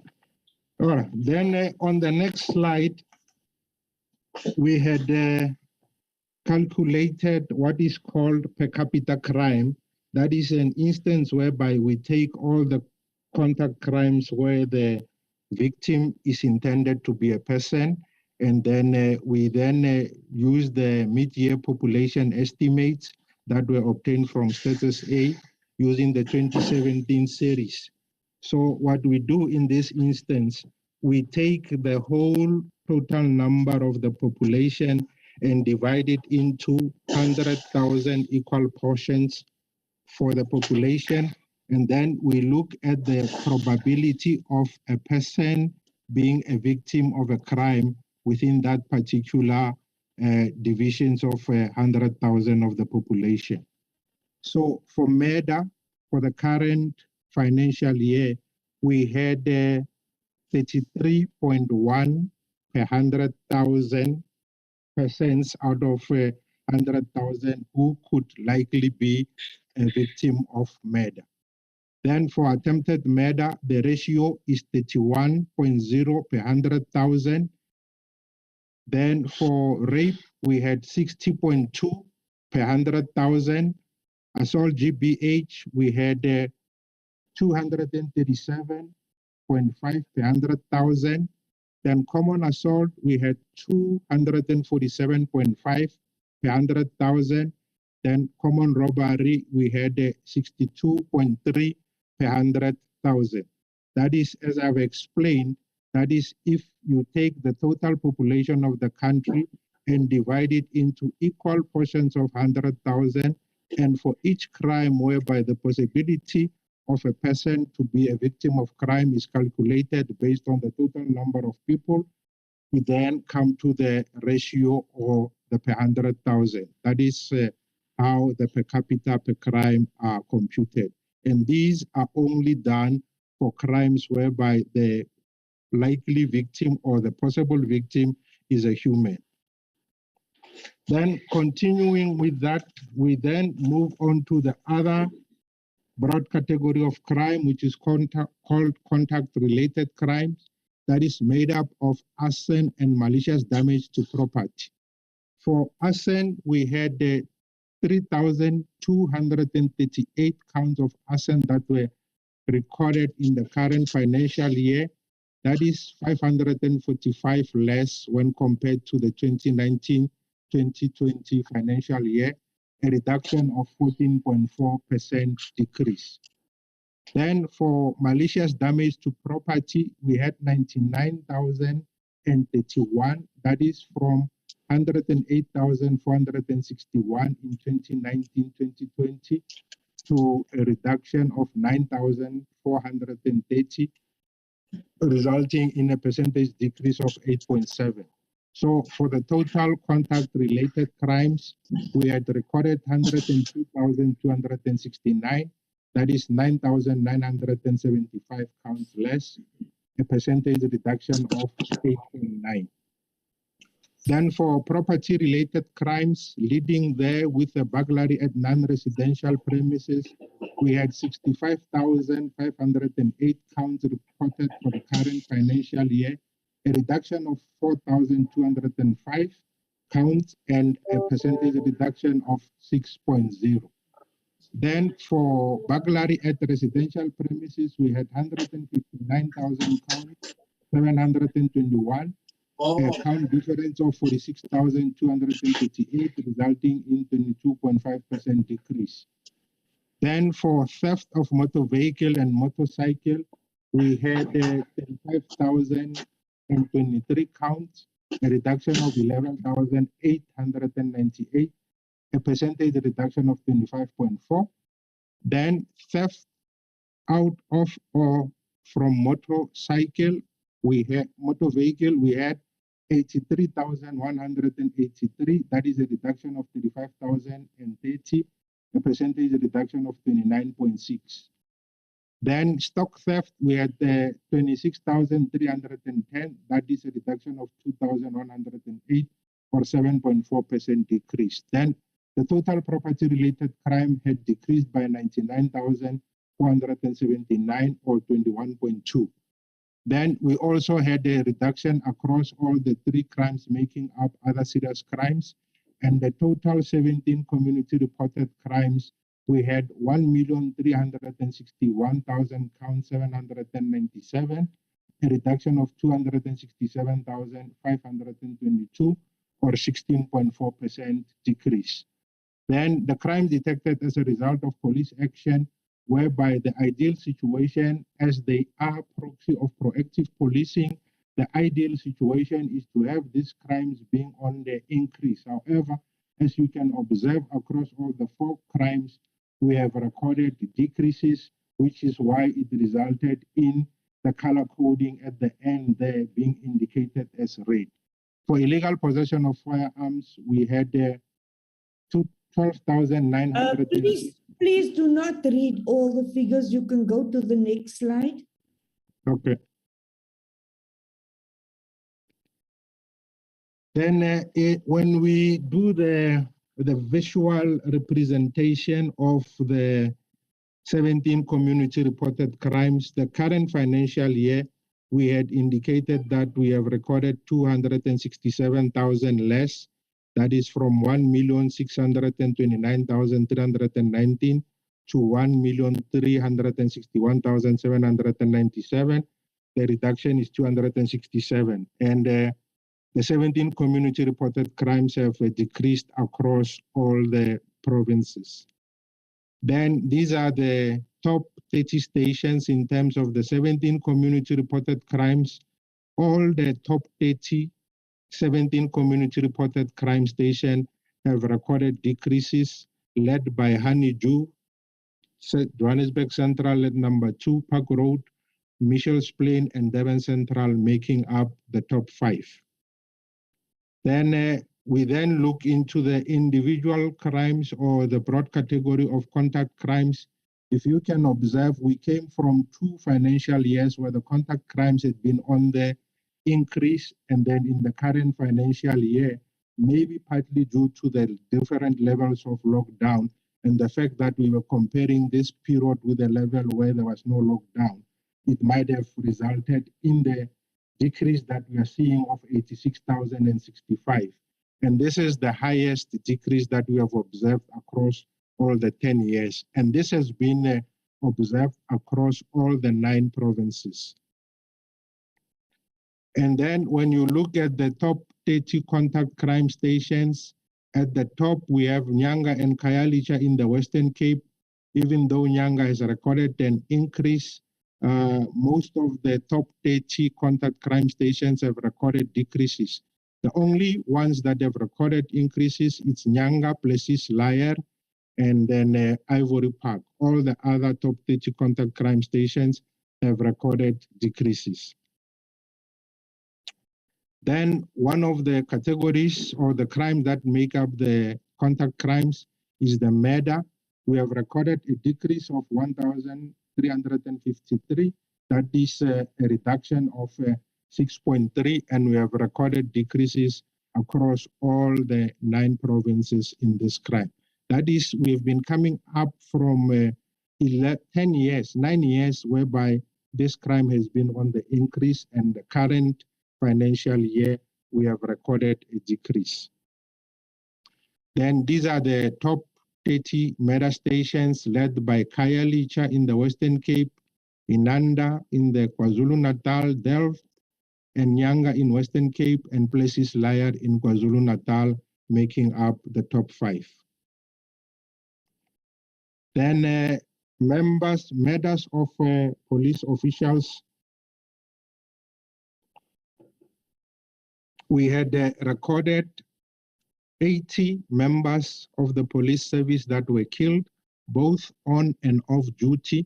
That is, we were coming from 73 in the 2019-2020 financial year, where we had recorded a decrease of 4 to currently an increase of 7.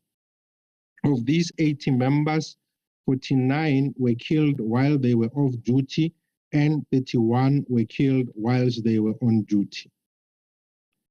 Then when you look at the murders on the farming community in 2019-20, we had 49 people who were victims of farm murders, and currently we had 69 people who were victims of farm murders. That is an increase of 20 more people that were killed, and mostly were in the provinces of Gauteng, that is 18 from 5 in the previous financial year, and then also in KwaZulu-Natal. So all in all, we had an increase in farm matters of 20 more bodies. Then attempted murder, I think it's one of the crimes among the contact crimes that have recorded an increase of 72 counts. We had in the previous financial year recorded a decrease of 345. Currently, in the current financial year, an increase of 72. And then the provinces that have recorded increases were KwaZulu-Natal, Northwest, Northern Cape, and the Western Cape. Then the percentage increase is 0.4%.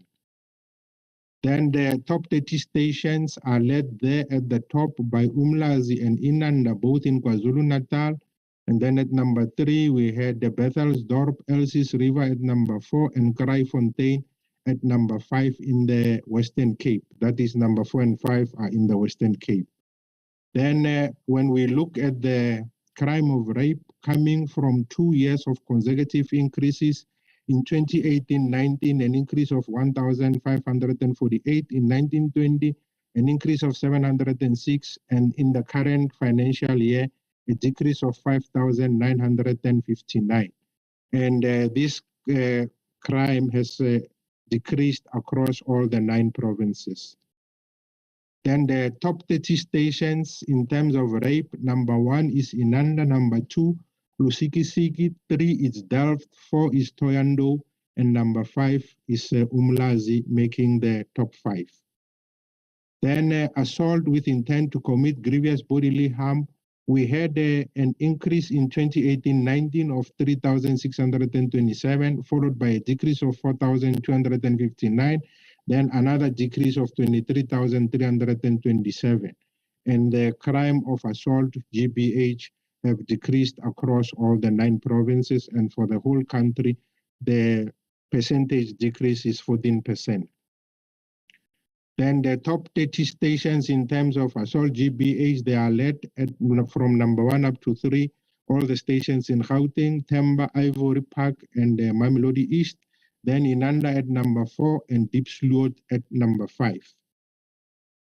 Then robbery with aggravating circumstances coming from 2 consecutive years of increases. In 2018-19, an increase of 1,668, followed by another increase of 3,958 to the current reduction of 24,149. Then leading to a percentage reduction of 16.8, and this crime have decreased across all the 9 provinces. Then the top 30 stations are led by Nyanga and Khayelitsha, then Tembisa, Johannesburg Central, and Ivory Park, making the top 5. Then when we look at the subcategories of robbery aggravating, whereby we have these crimes that are called the trio crimes led by carjacking, robbery at rest, and robbery at non-rest, then cash in transit, bank robbery, and truck hijacking, then we will look into how they have fared over the 10-year trend. We had an increase in the previous financial year of 2,136, and current financial year, we had a reduction of 1,431, that is in terms of carjacking, and then all the provinces have recorded decreases. Then the top 30 stations in terms of carjacking, the top 3 are all in the Western Cape, led by Nyanga, Harare, and Philippi East at number 4. We have Umlazi at the number 5. We had Delft, then Mamelodi East at number 6. Then robbery at residential premises, we had an increase in 2018-2019 of 170, followed by a decrease of 1,301, and then another decrease in the 2020-2021 of 260. Then the provinces that have recorded the increases in the robbery at the residential premises is KwaZulu-Natal, Mpumalanga, Northern Cape, and the Western Cape. However, the overall for the whole country has reduced by 260, or a percentage reduction of 1.2. Then the top 30 stations in terms of robbery at residential premises are led by Honeydew and Ivory Park in Gauteng, then places Liar and Kwaduguza in and Inanda, all three in KwaZulu-Natal. That is, the top 5 are made up of the provinces of Gauteng and KwaZulu-Natal. Then the trend over the 10-year for robbery at non-residential premises, we're coming from a financial year 2019-20 of an increase of 660, followed by a decrease of 2,420, and then overall for South Africa, we had a percentage decrease of 11.7, and the provinces that have recorded increases were the province of KwaZulu-Natal and the Northern Cape. Then the top 30 stations are led by number 1 and number 2 by places Liar and Pinetown in KwaZulu-Natal. Then 3 and 4 is Johannesburg Central and Kempton Park in Gauteng. And number 5, we have Witbank in Mpumalanga.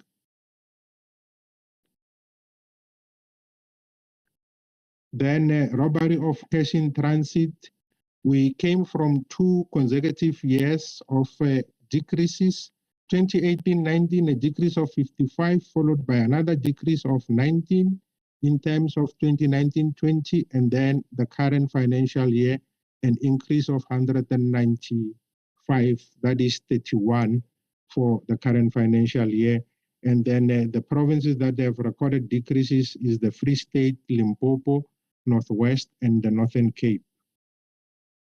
Then truck hijacking, we had a decrease in 2018-19 of 20, followed by an increase of 20 in 2019-20, then another increase in the current financial year of 195.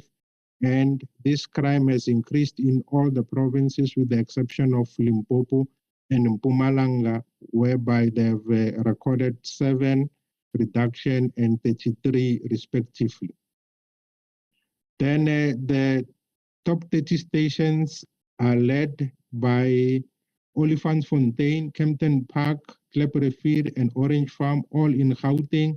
Then from number 7 up to number 20, all the stations are again in Gauteng. Then we also looked at the crime of kidnapping, whereby this is not only kidnapping for ransom purposes, but includes all instances whereby the victim is denied the freedom of movement. So across from the 9 years, we have been recording increases in this crime category. And then in the current financial year, we had recorded a decrease of 587, that is a percentage reduction of 8.9. And the provinces that have recorded increases are the provinces of Mpumalanga and the Western Cape. And then I think you have noticed that there was a report in the City Press where it indicated that the crime of kidnapping has increased by 60%. We looked at that particular report, and one of the things that we have observed is that the reference period that is being used for that particular report is different from the reporting period that we had used. That report covered kidnapping from the 1st of January up to October in the year 2021, and this report for crime statistics covers from the 1st of April to the 30th, 1st of April 2020 to the 31st of March in 2021. So that is where the discrepancies come from, the reference period that had been used. Then the top stations were Delmas, Umlazi, and Inanda. Then number 4, we had Tembisa and Kwamashu at number 5 in the KwaZulu-Natal. Then property-related crimes, which is made up of burglaries. We have already talked to those, so I'll just quickly go through this. We had a reduction for the past 7 or 9 years or so, where we've been consistently recording decreases, and the current decrease for the current financial year is 99,479, and all the provinces have recorded decreases with regard to the broad category of property-related crimes. Then the crime of stock theft, we had a period whereby this crime has been on the increase for 3 consecutive years, 2016, 17, 17, 18, 18, 19, And then we had a decrease in 2019-20 of 1,254, followed by another decrease of 2,108. And the only province that had recorded an increase with particular to the crime of stock theft was Gauteng. All the other 8 provinces recorded decreases. Then, however, the top 30 stations are made up or led by stations that are in the Eastern Cape. That is, we have Sulinkama and Kumbu and Tata at number 1 up to 3. Then Taylor's Halt in the KwaZulu-Natal at number 4. Then at number 5 to number 8, we had again stations that are in the Eastern Cape province. Then other serious crimes, we have been on the decrease with the exception of the 2018-2019, where we had an increase of 6,334. And this was followed by a decrease of 17,887, then another decrease of 72,003 in the current financial year. And all the provinces have recorded decreases with regard to the other serious crimes. Then crime detected as a result of police action, we had indicated that the ideal situation is to observe that this crime should be on the increase. However, because of the different levels of lockdown, etc., we had observed that these crimes have decreased, which is not the desirable situation. And across all the 9 provinces, all the provinces have recorded decreases in terms of crimes detected as a result of police action. Then I don't know whether the chairperson would like me to go through the provincial tables, whereby we are just giving a summary of all the provinces at once, whereby the members of the portfolio committee can then be in a position to see how the Eastern Cape or the individual provinces have fared in the current financial year.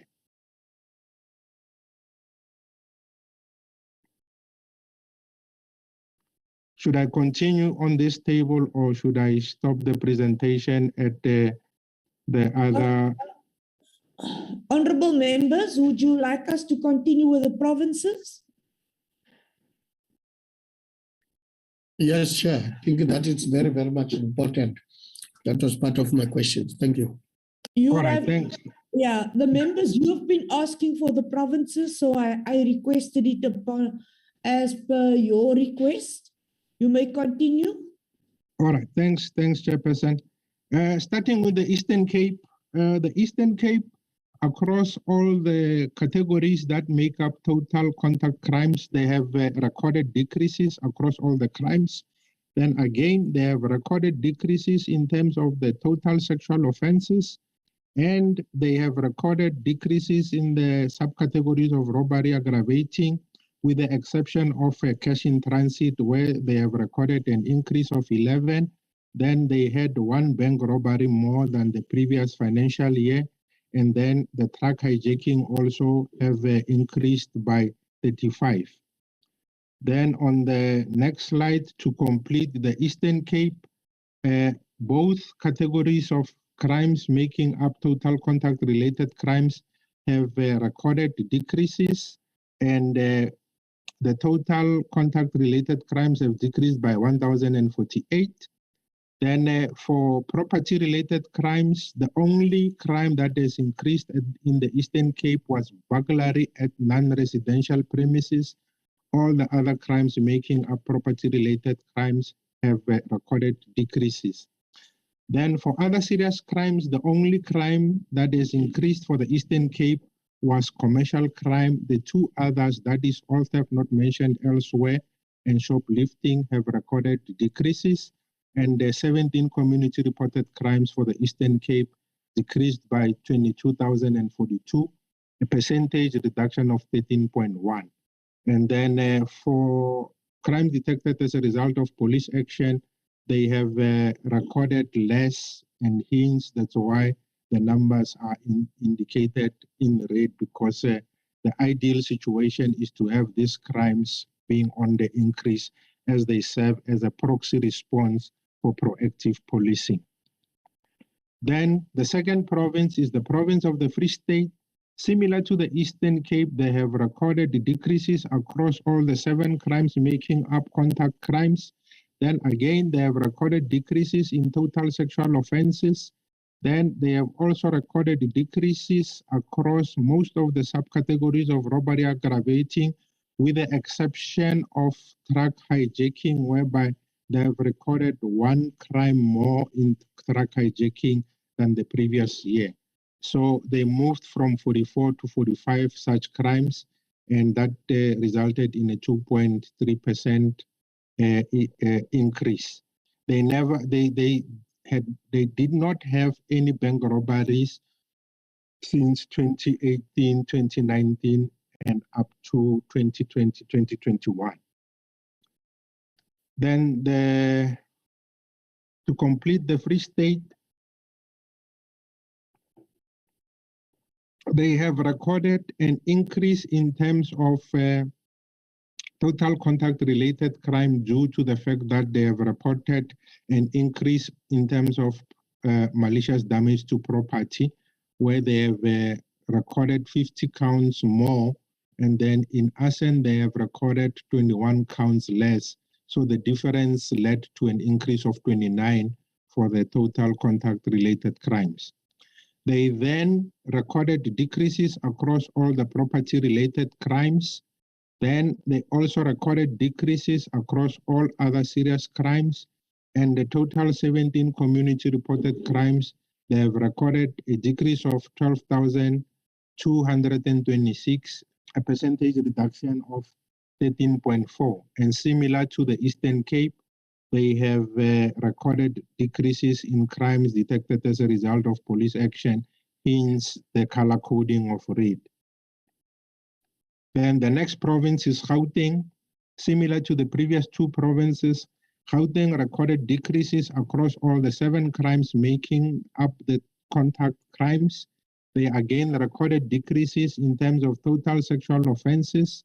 Then they also recorded decreases in terms of subcategories of robbery aggravating, bar only, robbery of cash in transit, where they have recorded an increase of 26, and then bank robbery, 1 count more, and also truck hijacking, 145 counts more.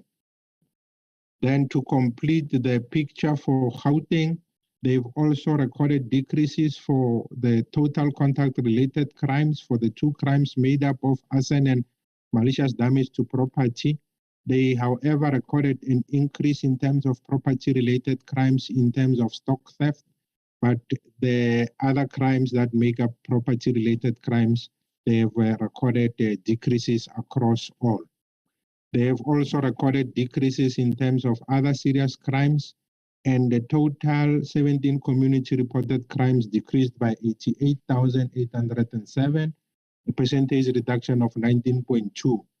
Similar to the other provinces, they have recorded decreases also in crime detected as a result of police action. Then the next province is KwaZulu-Natal, which has recorded decreases in the 7 crimes making up contact crimes, bar only the increase that had been reported for attempted murder of 230 counts more, a percentage increase of 5.5, and they have recorded decreases across all the other crimes except attempted murder. They also recorded decreases across all the total sexual offenses, and they have recorded increases across the subcategories of robbery aggravating, with the exception of carjacking, whereby they recorded a decrease of 372 or 12.2% decrease. Then to complete the picture for KwaZulu-Natal, they recorded decreases for the crimes of contact related. They again recorded decreases for property related. They then again recorded decreases for other serious crimes, and the 17 community reported crimes decreased by 36,129, a percentage reduction of 14.2, and similar to other provinces, they have recorded decreases in terms of crimes detected as a result of police action. Then Limpopo, they have recorded decreases for contact crimes with the exception of common assault. which has increased by 264. All the other contact crimes have decreased. They also recorded increases in terms of total sexual offenses in sexual assault and contact sexual offenses. They, however, recorded decreases in terms of rape and attempted sexual offenses. Then they also recorded decrease across all the subcategories of robbery with aggravating circumstances for all the crimes, that is carjacking, robbery, res, non-res, cash in transit, bank robbery, and truck hijacking. Then they recorded an increase in terms of malicious damage to property, whereby they have recorded 17 counts more, and then the total contact-related crimes decreased by 77. Property-related, they again recorded decreases across all the crimes, making up property-related, and the total property-related decreased by 5,456. Then in terms of the other serious crime, they recorded an increase in terms of commercial crimes. Detected as a result of police action, they increased their drug-related crime by 1,129, whereas the other crime detected as a result of police action recorded decreases. Then from Mpumalanga, similar to the other provinces, they have recorded decreases across all the 7 crimes making up contact crimes. Again, decreases in terms of sexual offenses. They then recorded increases in terms of robbery, res, and robbery of cash in transit, that is for the subcategories of robbery with aggravating circumstances. Then to complete the picture from Mpumalanga, they again recorded decreases for all the crimes in contact related, then again all the crimes in property related. Then they recorded an increase in commercial crimes, whereas the others have recorded decrease. And the 17 community reported crimes decreased by 13,525 or 13.6. Then similar to most of the provinces, they again recorded decreases in terms of crime detected as a result of police action. Next, in the Northwest, the only crime for the contact crimes that have increased was attempted murder, similar to KwaZulu-Natal, I think. And then they have recorded decreases across all the 6 crimes, bar attempted murder. They then recorded decreases in terms of sexual offenses with the exception of sexual assault. They then recorded decreases in terms of subcategories of robbery aggravating with the exception of truck hijacking. That is 1 count more than the previous financial year, and they did not have any bank robberies. To complete the picture for Northwest, they recorded decreases for all the contact crimes, decreases for all the property-related crimes. Then in terms of other serious crime, they recorded increases in terms of commercial crime, and the other 2 crimes that make up other serious crimes have recorded decreases. And then in terms of the 17 community reported crime, they have recorded a decrease of 11,615, that is 12.5% decrease. And the crime detected as a result of police action, similar to other provinces, they have recorded decreases, hence the red color coding. Then the Northern Cape, similar to Northwest and KwaZulu-Natal, they have recorded increases in terms of attempted murder, that is 6 counts more. However, for the other contact crimes, they have recorded decreases.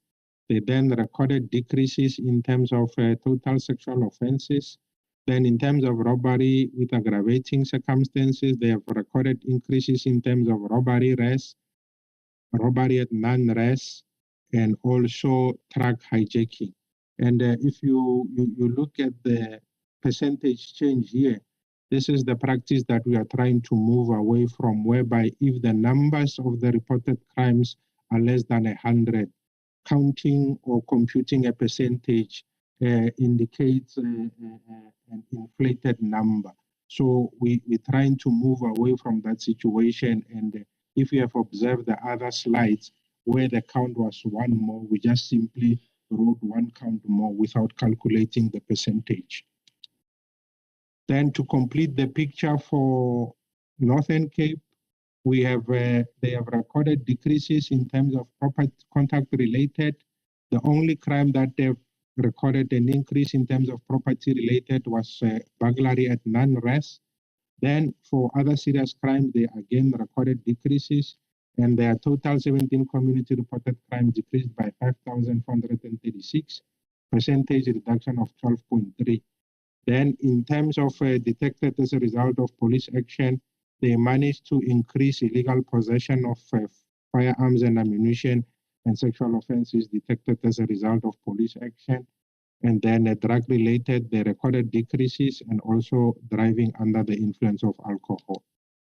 Then the Western Cape, they have recorded increases in terms of attempted murder, and the other 6 crimes making up contact crimes have recorded decreases. In terms of sexual offenses, they have recorded increase in terms of attempted sexual offense, and then the others have recorded decreases. And for subcategories of robbery aggravating, the increases were in terms of robbery at residential premises, then robbery of cash in transit, and then again an increase in terms of truck hijacking. To complete the picture for Western Cape, they again recorded decreases for contact-related crimes, again recorded decreases for property-related crimes, and then again recorded decreases for other serious crimes. And they've managed to reduce their total 17 community reported crimes by 64,901, or 20.1% decrease. Then the crime detected as a result of police action, and they have recorded decreases against the color coding. And that completes the presentation. Thank you, Chairperson.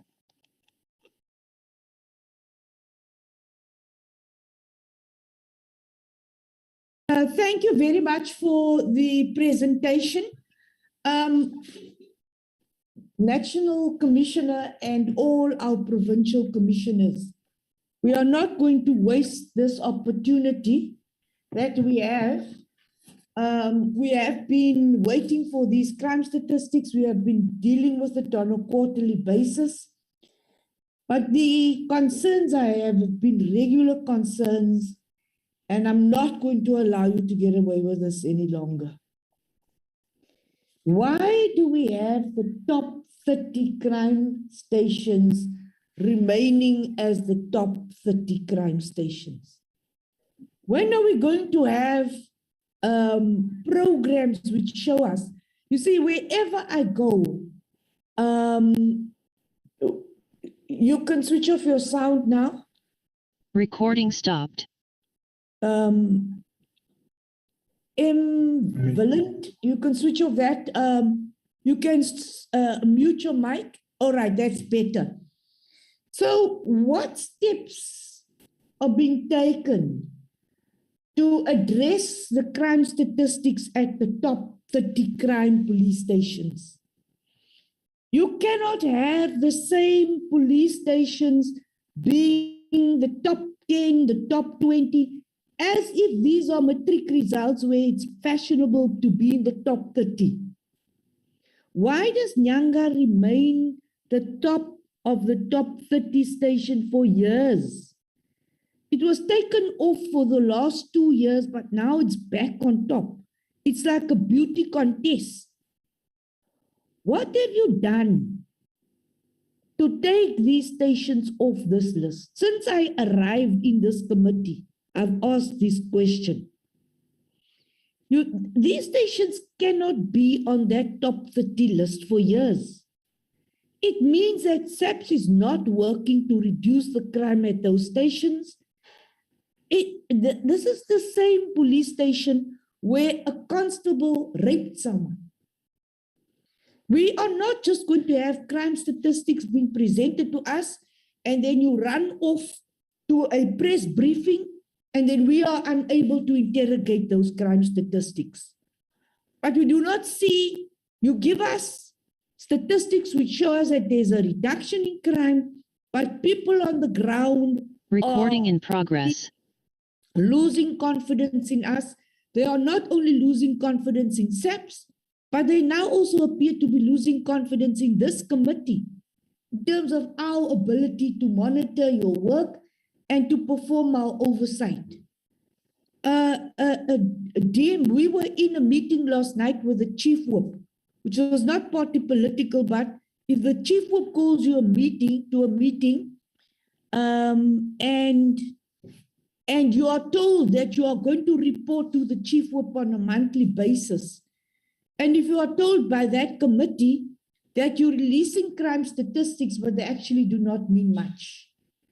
So why are we saying that these crime statistics are no longer being trusted? Number one, I spoke about the top 30 police stations. Number two, what is your policy? You presented a crime statistics data dissemination policy and your revision policy. When will your policies be approved? You're also supposed to be able to have a policing policy before you bring the SAPS amendment bill. It's in the Constitution that you must provide us with policies. Next year, we have prepared the first quarter program. We are not going to release crime statistics. And really, I'm going to put my foot down. How do you release crime statistics without policy? Without the crime statistics data dissemination? Because your data is really beginning to worry us. The 27 population estimates are being used for the calculation of crime ratios. You're not using relevant population estimates. Why are you still using the 27 population estimates? Can we please, and can we capture this? Honorable Whip, you spoke about us having matters arising and matters which we've requested, which we haven't received responses on. These matters, Honorable Whip and members, you can understand that if we are using 27 population estimates to calculate our crime ratios per 100,000 people, then we are really not having a true reflection of what is happening on the ground. SAPS must present the per capita ratios of contact crimes for all provinces to allow us to have a more accurate comparison between these provinces. Will you adapt your crime strategies? Will you adapt your strategies to combat crime based on the lessons learned? The lessons you learned during the lockdown restrictions, the lessons you learned as you did this analysis for 2020-2021. The following question is that, are we doing enough to encourage communities to report crimes? We sat in a portfolio committee with higher education. We sat in a portfolio committee with women, youth, and persons with disabilities. Are we going there to do presentations and sit there for 4 hours listening to presentations, or are we responding to these? What steps are we taking to encourage communities to report all these crimes, especially those communities and those offenses which are always underreported, sexual offenses, housebreaking, home robberies? You come back and you say the same things over and over again. I've heard the same reasons over underreporting. You see this all the time. Now, I'm going to take a round of questions, but this time around, you are going to listen to the chair for quite some time. I want to come back to the underspending on your core programs. You underspent crime intelligence by 70 million. So how do you anticipate that certain crimes are going to be taking place if crime intelligence has been eroded and you're not spending, you're underspending in crime intelligence? Your visible policing underspent by 2.6 billion. Detectives underspent by 900, almost a billion. Program 3 underspent by a billion. So if your detective services is underspending, then how are we addressing crime? The Auditor General pointed out that there is an outstanding amount of 3.4 billion in irregular expenditure under investigation. Our under expenditure was 4 billion. Now you cannot come to me and say that this under expenditure that you underspent 4 billion because of PPEs. That explanation doesn't hold water for me. Were you expected to spend 4 billion or an additional billion on PPEs that you failed to spend? The reasons you are supplying us, they are really inconsistent.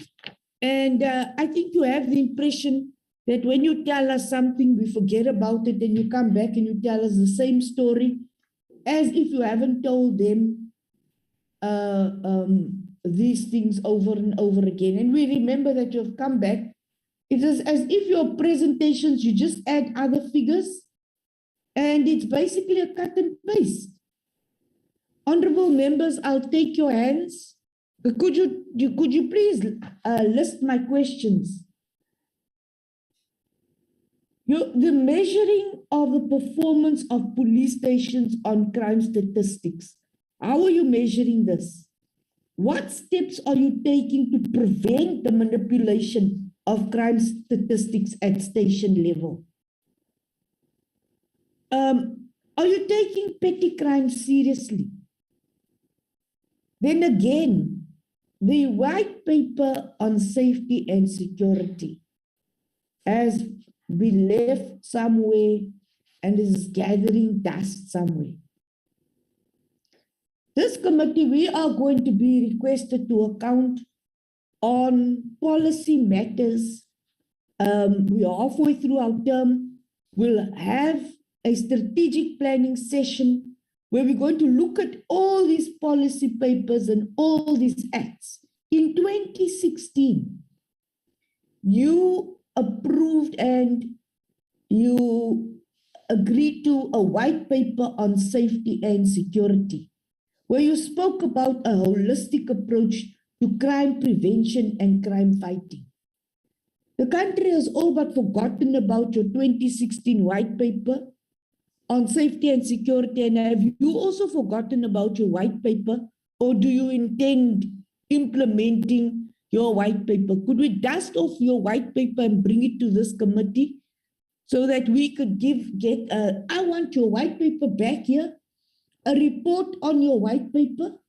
I want a progress report on your policy papers, how far you have not brought us your crime statistics data dissemination policy and your revision policy. When will it be approved?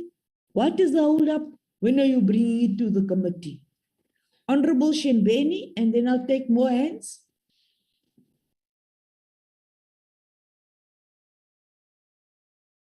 Thank you, Chairperson.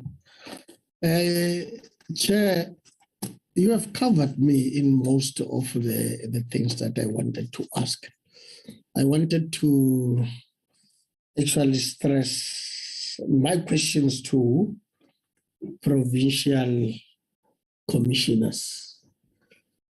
Now we've checked, we are talking about the top 30 police stations, of which the chairperson spoke about Nyanga and the like. What I would like to know from the national commissioner or the provincial commissioner to say the rank structures of those stations. Do you sometimes intervene as the provincial commissioner or the national commissioner to say, yeah, Inyanga police station, I remember we once went there for an oversight. What is the rank of the station commissioner? Does it need to be upgraded so that you can accommodate more leadership under the station commissioner, to say maybe the station commissioner is the general, and then if the station commissioner is the general or a lieutenant general, he can have or she can have a Major General 1 or 2 or 4. We're looking at the population of the station first. How big is the area? How many police officers does it need for the combating of crime? So that's why I say now we must look at the rank structure of the police station. Does it have enough resources, human and other resources, cars and the like, the building, the offices, what is happening, the community policing forums in those areas, are they there? So as the chairperson has said, what is happening if the Inyanga police stations remains the top? Like it's if it's winning the competition always. But yeah, it remains the top for losing the battle against crime. It's always on the top. So I think something must be done there. And then I wanted to hear from the provinces, their top 30 stations in their provinces, so that we want to find out exactly what is happening in Nelspruit, what is happening in Delmas. Is it Delmas also a problem with the hijackings only, or what? So that we can see, or we can have strategies to go and help or interventions in those stations. But if we don't have, and then they are all covered to say, Mpumalanga, it's so and so, whereas it's only one station. Like if I look at those stations, I see there is Forsman, there is this Delmas, and the like. We're talking about Wheatbank and Delmas. What about other stations? Is crime normal in other stations? No, it's not. So let's have also the top 30 stations in provinces so that we can go there and intervene as the national office to see what is happening in those crimes. How can we help those people? Like I've said to the National Commissioner about the station commissioners, there is nothing that we have against them. But people cannot just stay there. You have been having a station commissioner in Nyanga, for instance. I don't know who is the station commissioner, and I don't know how long has he been there. But for 5 years he's there, and he's failing to do anything to change the situation in that area. And he does not worry as long as he gets paid. But as a commander, you must be worried. You must not sleep. Our commanders are not visiting their stations. The members, they do as it pleases them. This is what is happening. Go and check at your officers' registers. Whether are these people visiting? They are not. They are sleeping. Weekends, they're doing nothing. When we go around and try to intervene, we visit the stations, they say we think that we are better.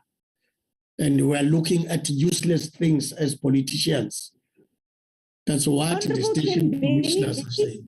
I don't know if it is Honorable Shembeni. Yes. Is it your network or my network? Is it my connection? I don't know, but mine, I think I'm fine here. Yeah, that sounds better. Thank you, Shembeni. Sorry for interrupting you. Honorable Majosi, your voice, is it okay now? We'll give you a chance. There's a list. Welcome, Honorable Majosi. Honorable Shembeni, sorry for interrupting you. Thank you, Chair. So I was saying now, looking at the stations, let us work. And when we come, I request, I'm pleading with the Deputy Minister who's here and the National Commissioner, that when the politicians or members of Parliament are visiting those areas to check as to what they need so that we can intervene. What is it that they are not doing right so that we can intervene? But they are taking us for granted. What does this one want here?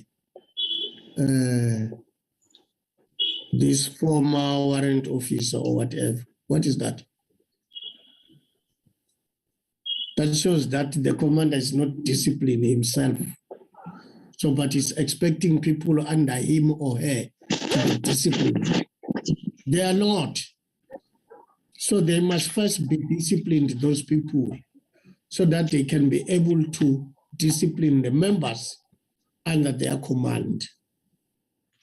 So this is what we are seeing here, National Commissioner and Deputy Minister and Chairperson of the committee. There is no longer discipline in the South African Police Service. This is why we see what is happening today. Let these people be disciplined. Let these people be promoted in the right way. Let them be interviewed.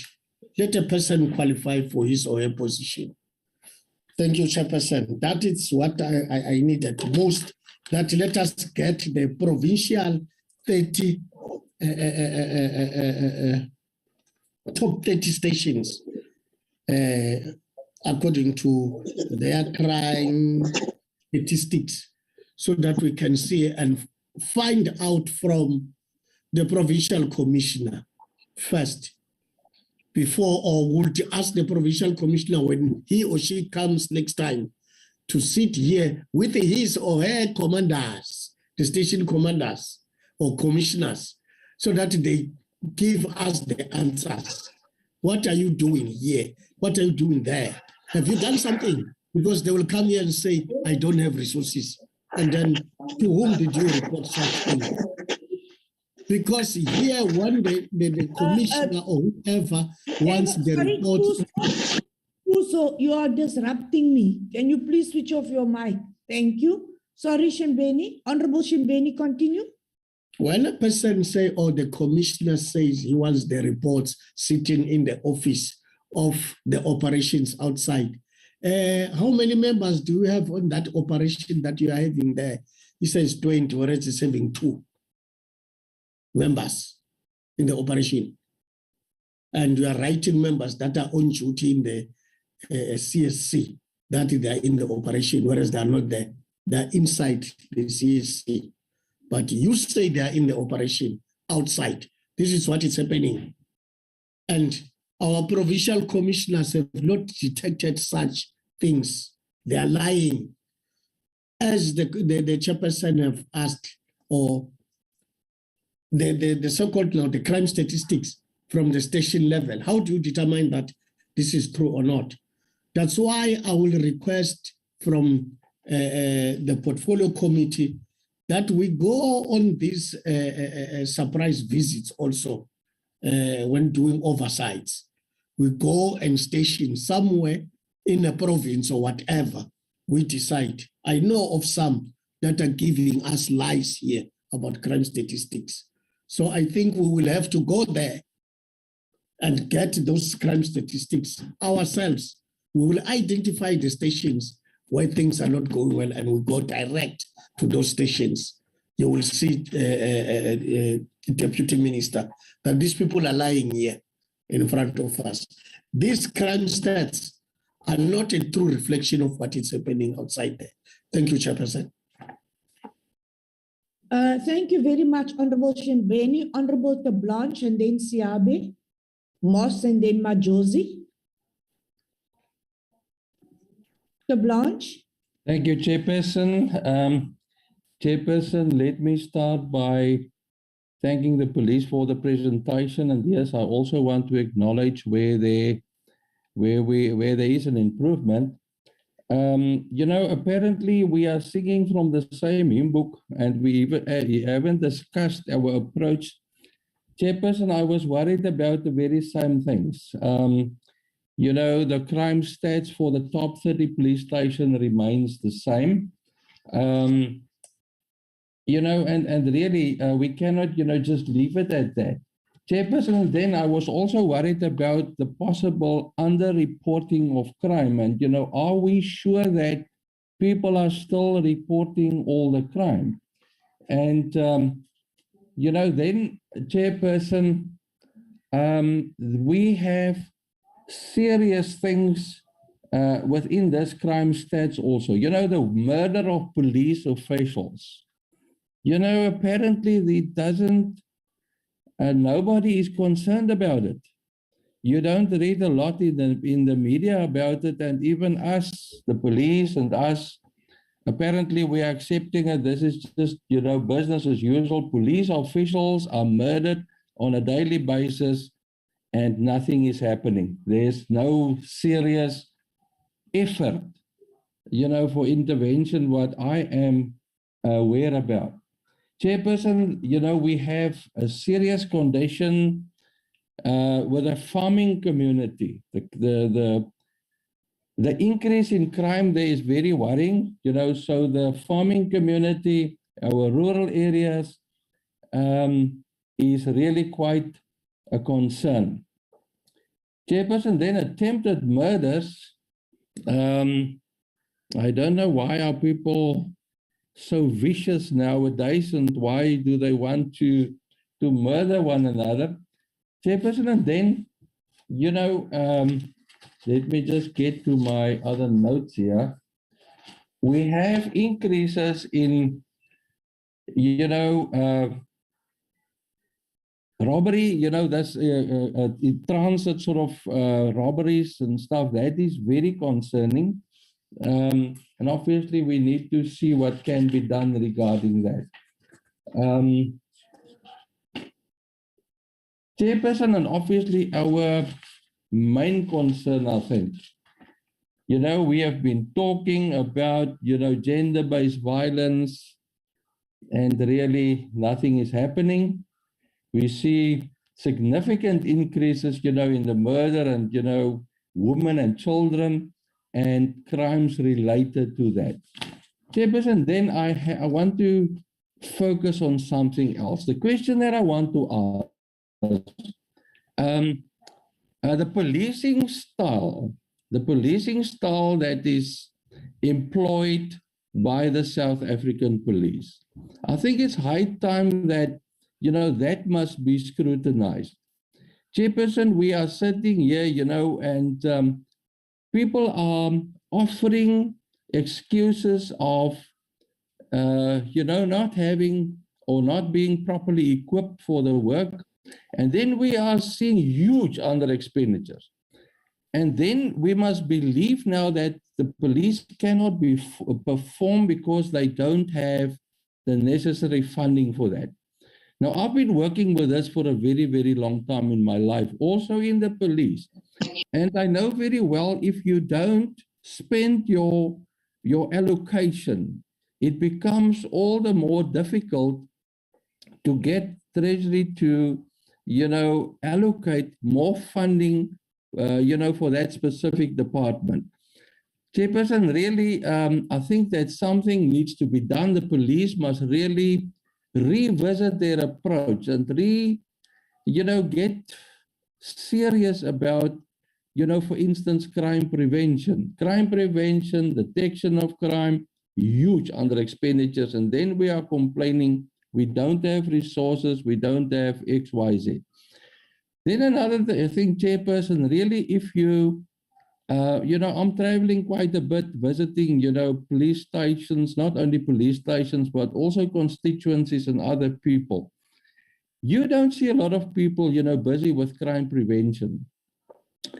I really don't know where the police are, but you don't see a lot of them around. And then a serious concern to me, in Afrikaans sê ons ek het 'n klippie in my skoen.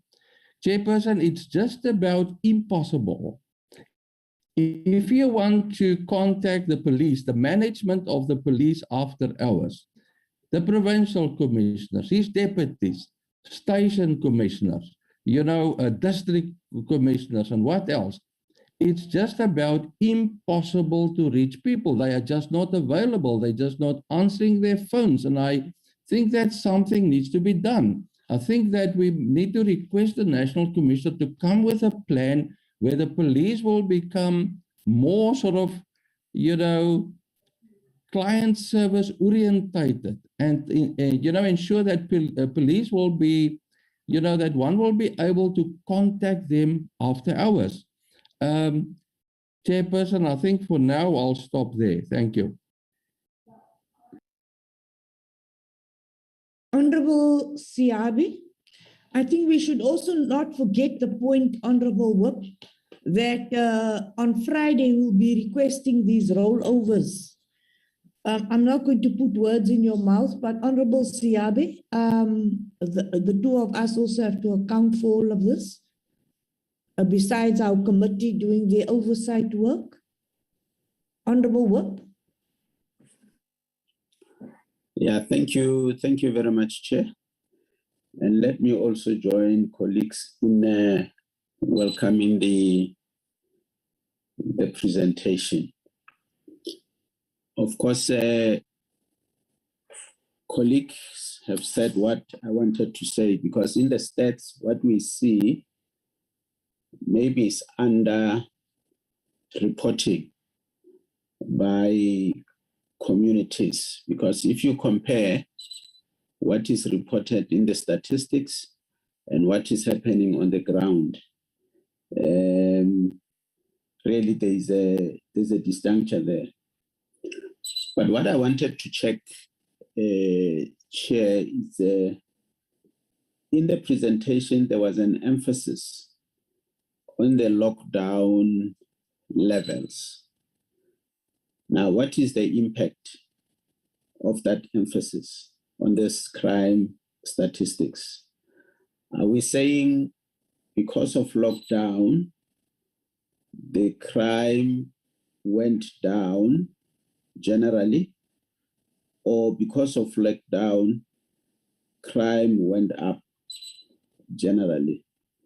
There is a general understanding by society that during lockdown, GBV, the crime, especially with regard to GBV, went up exponentially. But in the report, when you look at crimes related to GBV like assault, it has decreased in terms of the report. Now, that disjuncture, I just want to understand it.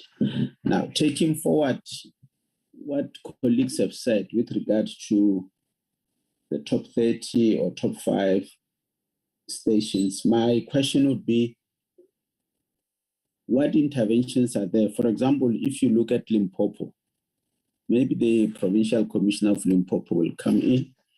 If you look at Limpopo, in every report of the top 30, you see Mangwen Police Station and Thohoyandou. Now, what did the commissioner, the provincial commissioner, do to make sure that we focus on those 2 police stations? Does it influence allocation of resources to those police stations? Is there any investigation of why is Mangwen Police Station appearing in all, whether it's stock theft, whether it's rape, whether it's GBV, assault, and so on? Mangwen is always appearing. Thohoyandou is always appearing. What is it that we're doing from police point of view to make sure that there is a intervention and ultimately reduce? Are we investigating as to what influences that? And this, like the chairperson says, we've been talking about underspending, worried about underspending, especially in visible policing. We have not recruited more police officers in the past 2 years in terms of the report. Is this not having a relationship with what we are saying in the reported crime stats? So that moving forward, we know that there is a correlation between this and that, and how do we intervene? Thank you, Chair. Thank you, Honorable Whip. Honorable National Commissioner and Deputy Minister, each and every portfolio committee in Parliament is going to be calling us to have joint meetings. Because there isn't a single committee that we can say will be able to continue with its work without these crime statistics. The impact it has on the economy, the economic portfolio, the international relations portfolio. Wherever you go, you are confronted with the challenges of crime. When we go into recess, each and every member of Parliament, irrespective of political party, will be going to a constituency office. It's not only one office for one police station. If you are a member and you are deployed to Kimberley or to the Northern Cape, General Kers, you know my constituency office is there. I will be calling you from Priska to South Plaiki to Kuruman. And all these members of Parliament will not only be calling you, they'll be calling me as the chairperson, they'll be calling our staff. Let alone the fact that this is going to be the festive season. We may be in a higher level of lockdown, but the reality remains you will listen. When you listen to members of Parliament, even in the meeting we had with higher education or yesterday's meeting with the Committee on Women, members will cite police stations that they have visited. So we can no longer walk around pretending that we can have this high level of reporting. When the members of Parliament are looking at specifics, they are looking at these police stations which remain in the top 30. When you are school and you remain in the top 30 pass rate, it's a good thing. But you present, I'm repeating this, you present us this top 30 as if it is a very good thing. As if they're going to receive an award because they're the top 30. Nothing is changing. So we are no longer going to accept these crime statistics as if you are Stats SA. You present crime statistics as if we are responding to figures and we're not responding to actual events. This is not a figures-driven approach. There are human lives behind what you are reporting. Honorable Siabe, thank you very much. Honorable Moss. Good morning, everybody. Good morning, Chairperson, and good morning, everybody there on the platform. Chairperson, I want also to thank for the report and on the issue of the representation. Chair, I will not dwell long on the presentation because I always say seeing is believing, and I'm not seeing the difference. I think it was the day when we closed before we going on the recess for the elections work in October. We have an imbizo in, there was an imbizo organized in Kailicha by the councillor there. And for our disappointment as members of parliament who was being invited, lead by the, we was leading a delegation, but the delegation was led by the chief whip. We observed that that the Lieutenant General of the Western Cape, who was the Commissioner of the Western Cape, was invited. There was not even an apology from him. And the issues that people raised there was for us very bad. We even visited the house where the lady who have died, who was killed by her partner. That family was so disappointed in the way the police was dealing with the matter. And then we go further on, Chairperson, coming to, I'm raising it again, I was raising it last week. I feel strongly believe that we don't say the commissioners must come to babysit police stations, but I'm feeling this, it will must better if they work in the clusters in their province. And visiting the rural areas, we always hear about Kailicha, Nyanga, Kailicha, Nyanga. But what about the rural areas, Chairperson? I have a letter that I want to hand over that day to this Lieutenant General of the Western Cape. A letter that I wrote by myself. A letter that who a community leader, who a pastor, raised the issue of Swartland police station on the murder case of the child, and also a case of a rape case that the police have done nothing. They didn't even know what is happening with the gender-based violence case, and it's happening daily in that community that people are even fear for their lives. Things are no more the same. No more the same. The people of the city, the gangsterism and the gangsters of the city, they move into the rural areas. So they come to mess up those areas. Even the issue of Darling. Every second week in Darling, a woman is be raped, a woman is be killed. I even visited, if you can remember, I visited Darling.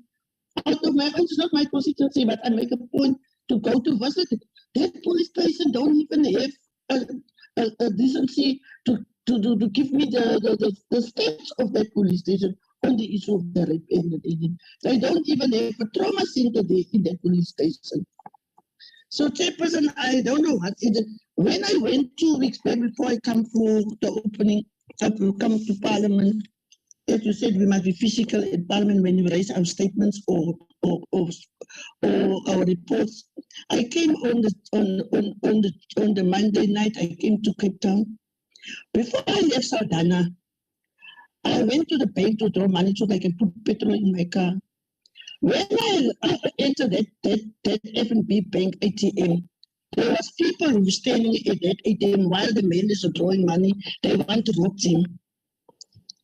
So I climb out of my car and I speak to the person, say, no, you cannot come to rob people in the bank. I put my own life in danger.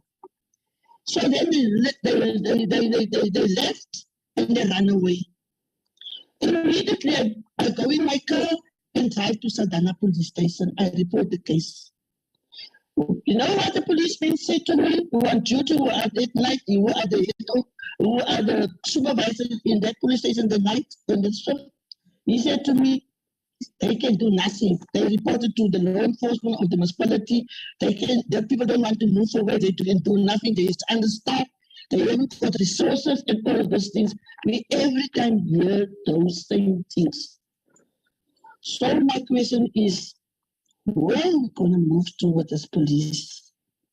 What must we do on this thing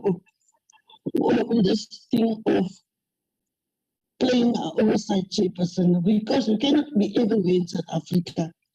But the people coming to our officials is what they're rightly saying. And the people want answers. And sometimes you are so ashamed because you read also those things in the newspapers about the police raping a person. who is supposed to be put in jail, but is raping the person. They are really messing up the face of this country. And what is the state of those people? The organized crime is very high in this country. What will we do about those people who are doing this organized crime? Chairperson, what are we doing? Organized crime is really going out of hand. And sometimes our South Africans, criminals, they stand in the back of the foreigners, and they say it's the foreigners who are doing the crime, while the South Africans are the custodians of this crime in our country. Now, really, I don't want to go deep. I feel so disappointed in some of the things, but some of the things really I saw last year on the 15th of May, when we get the report of Gauteng, from that commissioner. It was an excellent report and was a really good report. We can see even the stats of Gauteng was coming down. Because why? They work collectively. The law enforcement of the Gauteng and the municipality and the MSC department and the police, the work went in hand. That is the collaboration that I want to see what's happening in the different provinces in South Africa. Thank you very much. Thank you very much, Honorable Moss. That was very good. Honorable Majosi. And then Shembeni, I see your hand is up again. Thank you, Chairperson. Thank you, Chair. I have continue. I know your voice isn't well, so just try, or else you can put it in the chat group and I'll read it for you. No, it's unfortunate, you know, when you want to say something that you are passionate about, it's difficult. So to even write, I think I will continue with how my voice is, but I think maybe members will be able to hear me. Good afternoon, members. Good afternoon also to the SAPS, and we welcome the presentation that we are given, but I think I will agree with other members of parliament who are here, colleagues, that the crime stats, I'm not happy, Chairperson, because when you look at even with the financial background of it, of how then it is done, it tells you that, which means at the SAPS, the priority is not about crime. Because if it was, then we would not see the finances being this way, and we would not also see the stats that we see currently. I want to believe that, Chairperson, people are disgruntled, not that people do not want to go to the police station and maybe open cases. People are disgruntled, especially with this pandemic that has been here, COVID. You know, the experience I had at Moroka police station, it was a bad one. When I went there around 11, I found people who were there from 8 a.m.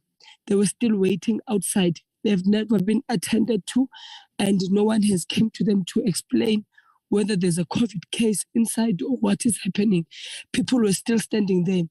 I had to even call around 1:30 now. I was there for about 2 hours, 30 minutes.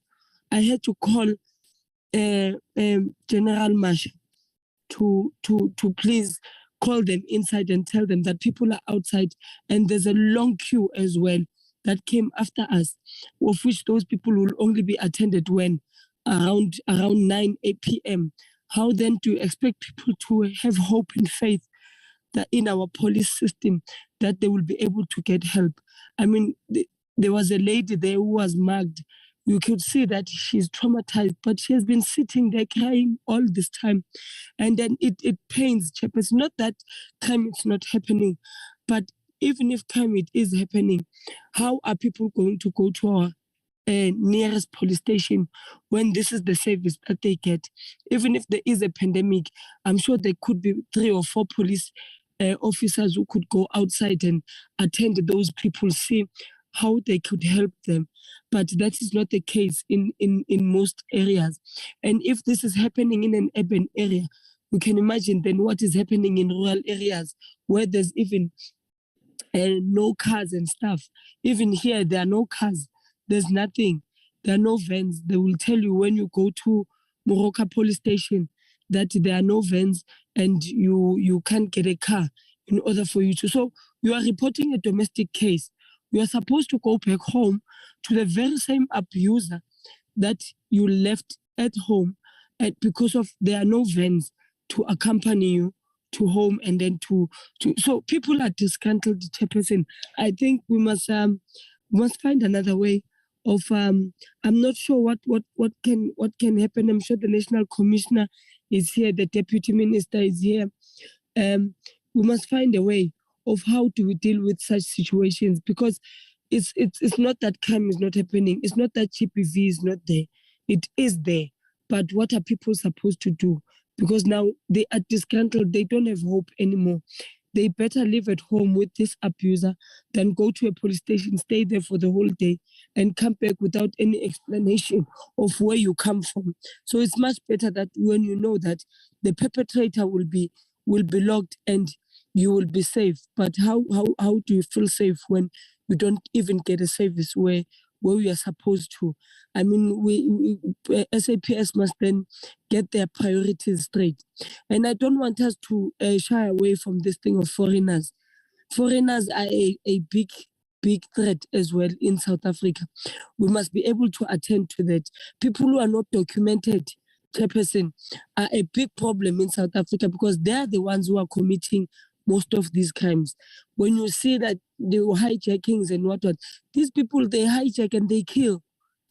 You would never hear that a long time ago. You'd never hear that South Africans would hijack and kill. There were not so many killings. So we must not shy away from this thing. And we must address it properly because it's affecting also the SAPS. Because how are they supposed to deal with people that are not documented? How are they supposed to deal with people that are not that are unknown? So even Home Affairs, even if Home Affairs would want to have a joint meeting with us, we must address these issues because they must see their faults as well. It must not be a matter of the SAPS only. Yes, how do you combat crime when you've got undocumented people that you must then go around and search for? How do you do that? So I think we must address those issues. And even in other departments that we are going to meet, if there are any other issues with them, relevant to their department, we must be able to address them. But SAPS must also get their priorities straight. Crime is number one priority. We must be able to make sure that we combat crime. If this is not the strategy, then which means we are in a losing game. We are not in this system to win. We are not in the system to finish with crime, but we are in the system to lose. So I think that is what I wanted to say, Chairperson. Other members have spoken about other things, and I agree with them that we must try by all means. And having oversight visits, yes, is good, but it does not have an impact like a day-to-day service. A day-to-day service is the one that has more impact than the oversight visit, because we do an oversight once in a while. We don't go there and stay there for the whole year. So how are we then going to make sure that those crimes and stats they somehow maybe decrease or somewhat? So we must do our own oversight, but yeah, I think the day-to-day service is what we must look upon to and make sure that we get our priorities straight. Thank you, Chair. Thank you, Honorable Majosi. Honorable Shembeni, and then I'll take responses. Thank you, Chairperson. I forgot to ask important questions about some resources, the use of some of the resources, like the choppers, helicopters in the SAPS. how many do we have in each province, and what is their role? When are they being used? Because sometimes when you see there is a need of a chopper, there is this thing of diesel that is expensive and the like. So I want a proper answer there, that what are these choppers used for? Because when looking at these CITs, it's easy because they take more than 5 to 20 minutes or 30 minutes. A chopper can arrive there at any time. And if they know that there are choppers that will be coming in any time, and then such crimes are not going to be easily committed. Number two, the underspending has been spoken about. So, but I wanted to emphasize that on detectives and intelligence, that's where we are losing the battle. Because yes, crime is going to be committed, whether there is visible policing or not. But there are crimes that are happening behind closed doors and the like that needs investigation. And the investigation needs skills. People need to have skills and love their work in order to be able to investigate proper crimes. The intelligence, that's where I think we are losing it. And I've noticed these people are well resourced. They're having vehicles, maybe each officer with a vehicle, each one of them, one. And according to my understanding, a police officer is not supposed to be driving around alone in the vehicle. When they start shooting, you are driving, and then what? But you are in a state car. And that happens also in uniformed vehicles. That you find that these people, some are driving alone in a marked car. That tends to be a 108. For an MIC member to drive a car around from Monday to Monday, parks it in his or her yard, do nothing. And then the sale of dockets by members or by courts, where we are losing them from the prosecutors or magistrate, whatever. But as far as I remember, we've got scanners in the SAPS to scan the dockets, and each and every docket must have a duplicate. And each and every statement that is put in the docket, the copy must be there. You scan it. Put the original, the other one, you put it in the safe. What is happening there? Where are we losing it? Because it's there. It's been implemented. So somebody's not doing his work somewhere or somehow. I think that must be followed up. We need to follow up that one. The Gauteng Provincial Commissioner, General Mawela, showed us how it's being done. Now, other provincial commanders were supposed to follow to say, we must see them in special operations or operations, yes. You find out that I'm staying in Mpumalanga. I don't remember when last time I seen a roadblock. When I'm talking about a roadblock, I mean a roadblock that comprises of everyone, stakeholders differently. I mean traffic, immigration, SARS, and what. The joint operation. I've never seen it here after a long time. And we are at the borders here of Swaziland and South Africa. A lot is happening here around. We've got people that have never been at work since they were born. But they are living a luxurious life. What is intelligence doing? They're intelligencing the police officer that they see you driving a BMW, then they're after you. How did you get that BMW? But they know exactly that next door here or on the other side, I've got people that are living next to me that are selling illicit cigarette, marijuana. And the police officers also tend to be the escorts of these crimes. So I think the COVID issue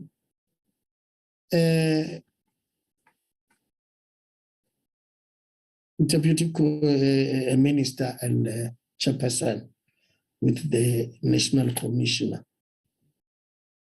We are no longer following the COVID-19 regulations in the stations. When this thing started, cars were being sprayed, disinfected, and all these police with gloves and all these things.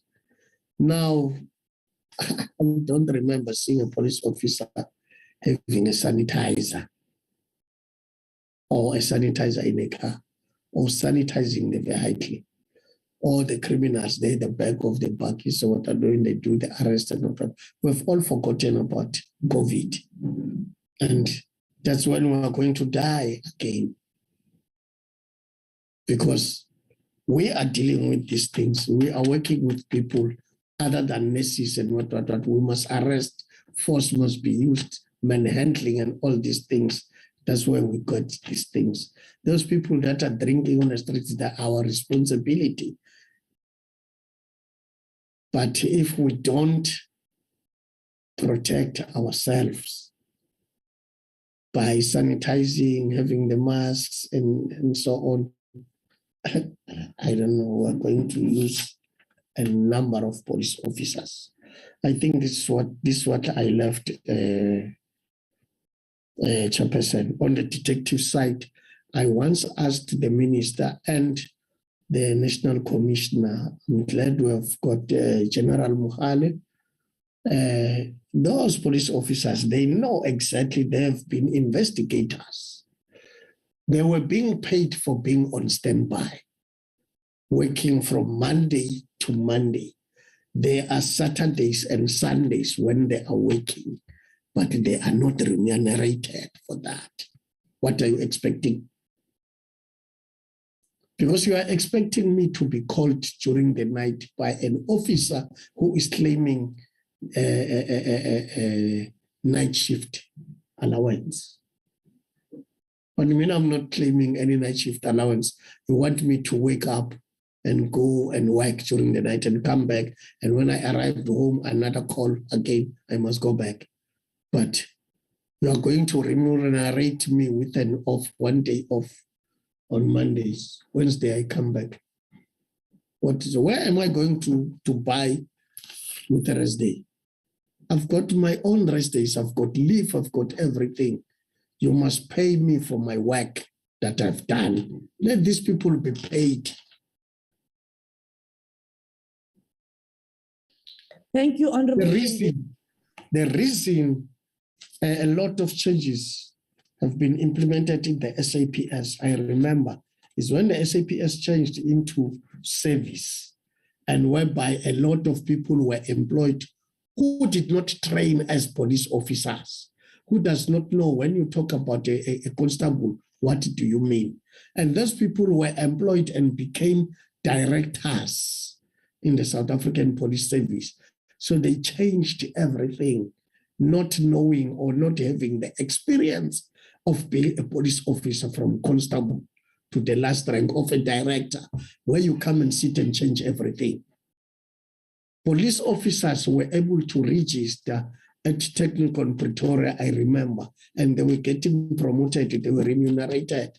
But something happened, it stopped. When people said, yeah, they are what? They are empowering themselves. Why must SAPS pay them? And then they stopped everything. That's why today we are called grade 12s, the SAPS. That's what is being said. Look to these SAP, this TV presenter, I forgot the name of that lady who calls the police officers grade 12s. And this other one advocate who calls himself a reverend who insulted police officers and called them grade 12s. It's a shame because we are not being motivated. Police officers are not being motivated now. And as I've said, that some are motivated, they've got degrees, but they are not promoted. Thank you very much, Chair. Thank you very much, Honorable Shimbeni. Honorable members, this evening's meeting, remember, will not take place, so we're completing our work. Honorable members, I'm not going to take another round of questions, so please lower your hands. SAPS, we want responses today. You're not coming back to us this evening. We're going to the House at 3, so I'll adjourn this meeting at 2 p.m. Those of you who need food, please, you can grab something. It's a working lunch. I'll adjourn the meeting at 2 p.m. today. Deputy Minister and National Commissioner, you have the opportunity for responses now. Allow the Commissioner and the team to respond, Chair. I will come later. Thanks. Over to you, Commissioner. Thank you, National Commissioner.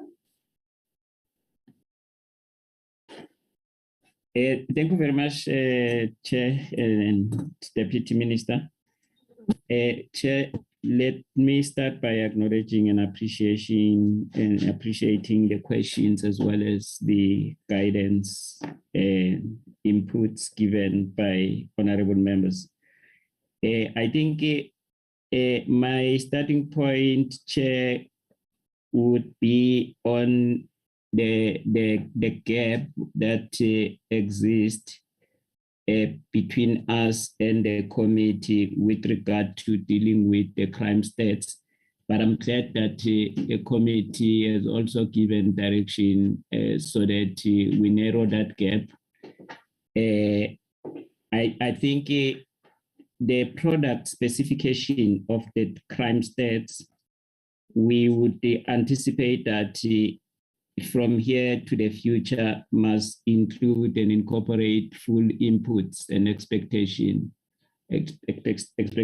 of the honorable members, so that by the time we present the specification covers broad expectations, especially from the honorable members. Then, Chair, taking the responses that cover the strategic field, I wanted to start with the top 30. I think, Chair, the top 30 is a principle and is a national principle which is implemented and followed by virtue of a national direction. And that principle cuts across all provinces. It's a national principle that is implemented from national, which relates to the national top 30, and it's also then cascaded down to provinces as we speak. We will be bringing honorable members more on board as we progress and as we zoom to provinces. I'm also glad because provincial commissioners are here. But the one other aspect of the top 30 I needed to bring to the attention of the honorable members that have issued instructions and tasked General Sikukuni and the relevant team members to review the top 30 approach. Because firstly, what I need to put clear is that those top 30 police stations, they are not there because they are hotspots, but it is a crime weight which is caused by the profile. And one of the reasons why many of them are staying long in the top 30 is because the profile does not change. Instead, it grows. And one example of a station, which is from Gauteng, I think Haneju has got a city within a city. And both of those cities are policed by one police station. So that profile weight will remain high up until such time that from a service delivery access point of view, we build another police station that will alleviate the weight from the profile. And that's how that particular process is expected to be dealt with. Now, I think the instruction that goes with the top 30 is that all the top 30 stations, they must be subjected to the stabilization and normalization. Where there's crimes that are serious, that require serious interventions, the station will be loaded on the stabilization and part of the plan. And we will then work until we stabilize that crime. But should we stabilize the crime, we then go to the normalization plan, part of the police station. So it's moved from stabilization to normalization. Under normalization, it's more or less the same process and principle that I'm talking about that should apply. The correct resourcing of the police station must take place, and the profile must also then be addressed and balanced. The one example that we followed of this particular process is with Nyanga police station. There was a question with regard to whether Nyanga was upgraded or not. Nyanga was not upgraded, but was split into two police stations. So the profile of Nyanga police station, which is the one that was shooting Nyanga high on top, was split into two.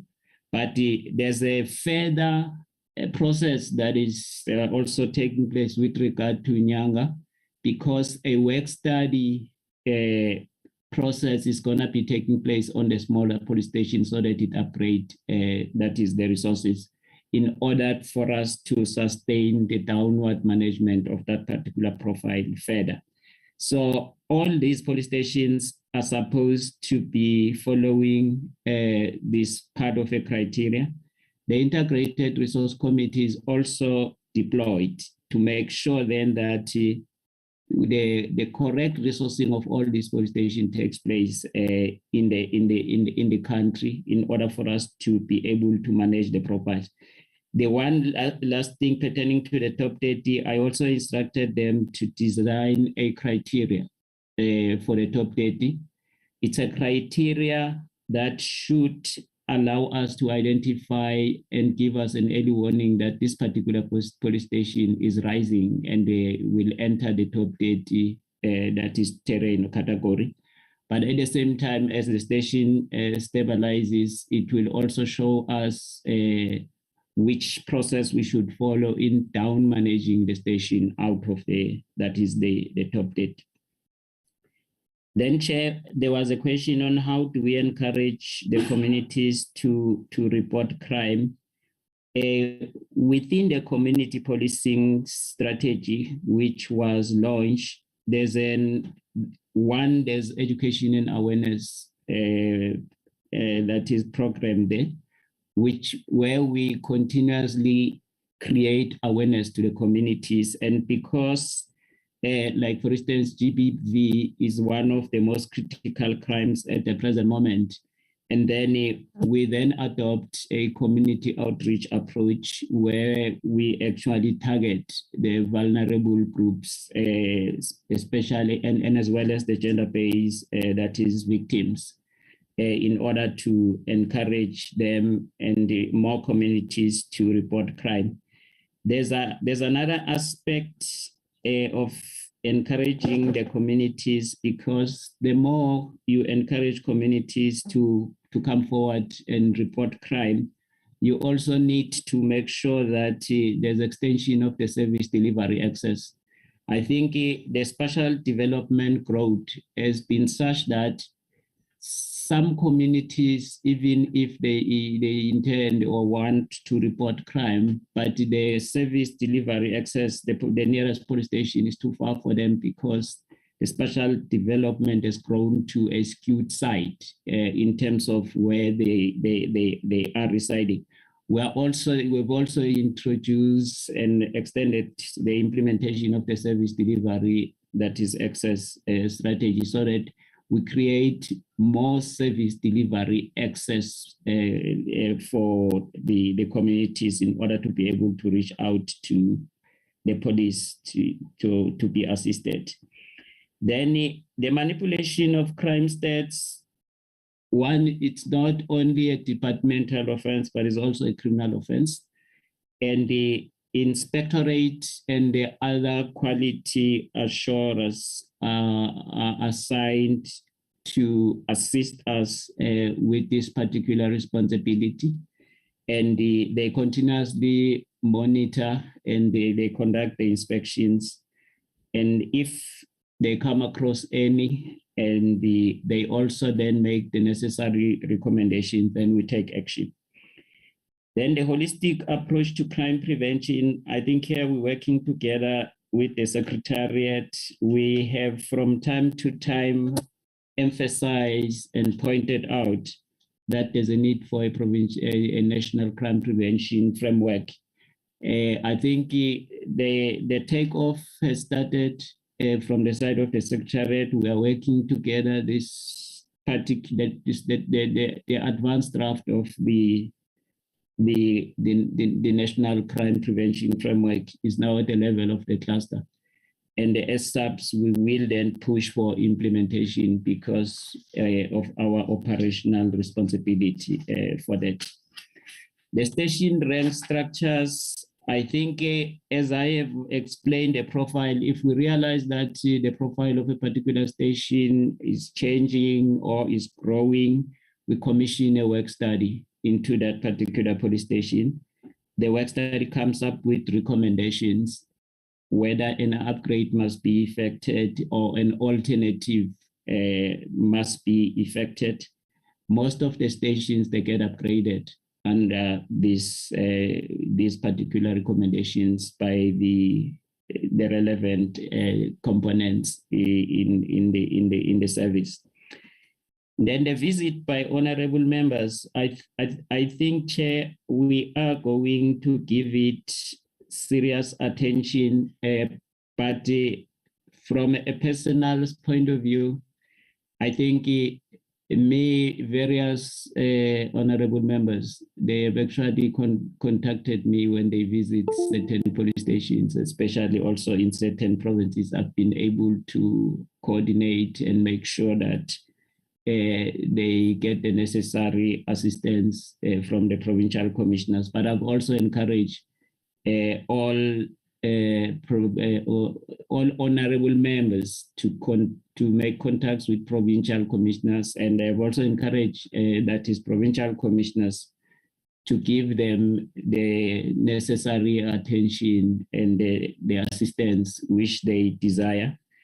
But what we're going to do from the side of the police, we will take this matter to the Board of Commissioners, and after which there would also be a clear directive as to how honorable members should be assisted when they get down to the police stations, and including maybe the correction of the behavior that honorable members have complained about. So we will be taking this matter serious. This will also include the responses by from the police command as far as the phones are concerned. Maybe one of the things that we do, there is the telephone guide for SAPS. We will also make sure that is made available for all honorable members. Part of the directive that we will be sending down is just also to encourage and monitor those commanders to be able to respond onto their phones. But we will not be looking at this aspect as honorable members calling us, but we will also be looking at it as part and parcel of additional assistance, because most of the honorable members, they are also pointing out things that we don't see. So it's additional eyes and ears for us, which we appreciate, but we will be encouraging the whole command process of SAPS and also explaining to them the purpose thereof. The non-recruitment of the SAPS for the duration of the period of suspension, yes, it definitely had an impact on the crime stats because one, there's areas which has graduated to hotspots, which required that is more visibility, more interventions from the side of investigation. The number of dockets has been growing, and then we've been running short of investigators. Despite the fact that we've also had some reservists adding some force multipliers, but there are specialized fields like the detectives, you can't use them. So at the present moment, we're trying to correct this again and revive, that is the recruitment. Then the GBV cases, I think we have taken note of the fact that some other police stations are not taking GBV victims seriously. While we know that there's police stations which I think have got an influx of crime reporting, but we will also send some instructions to say how GBV victims must be handled, because we may not say let them stand on the line until I think we attend to all cases that are at the police station. Then foreigners, we do have ex-military combatants. I think from here and there, we pick them up in the heists and robberies, and they create quite a lot of problems for us. But at the level of the trust, we're also working with the Department of Home Affairs so that we make sure that we follow a collective approach. We're also working with the Department of Foreign, so that where we actually engage with even the ambassador offices, and we link the processes to Interpol in order to make sure then that criminals from other countries do not actually create problems for us. Then helicopters, the total operational now, it's 9 nationally, and the 2 of the 9 are deployed in the Western Cape, 2 are deployed in the Free State, 1 in KwaZulu-Natal, 1 Mpumalanga, 2 Gauteng, and 1 Northwest. The majority are still grounded.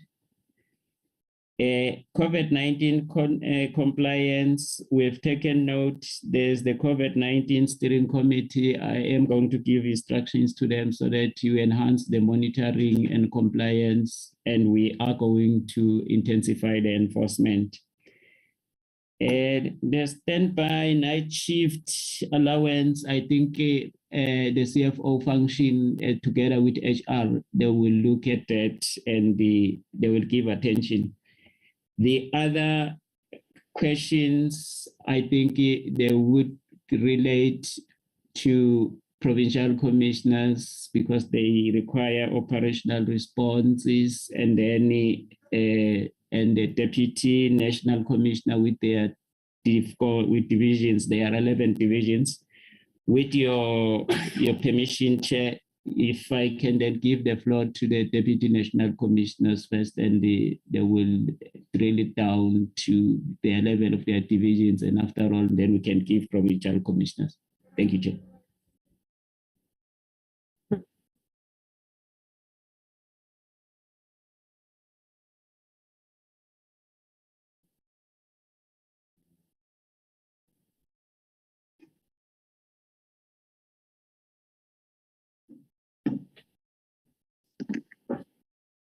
Thank you very much, Honorable Chairperson and Deputy Minister and National Commissioner and Honorable members of the committee.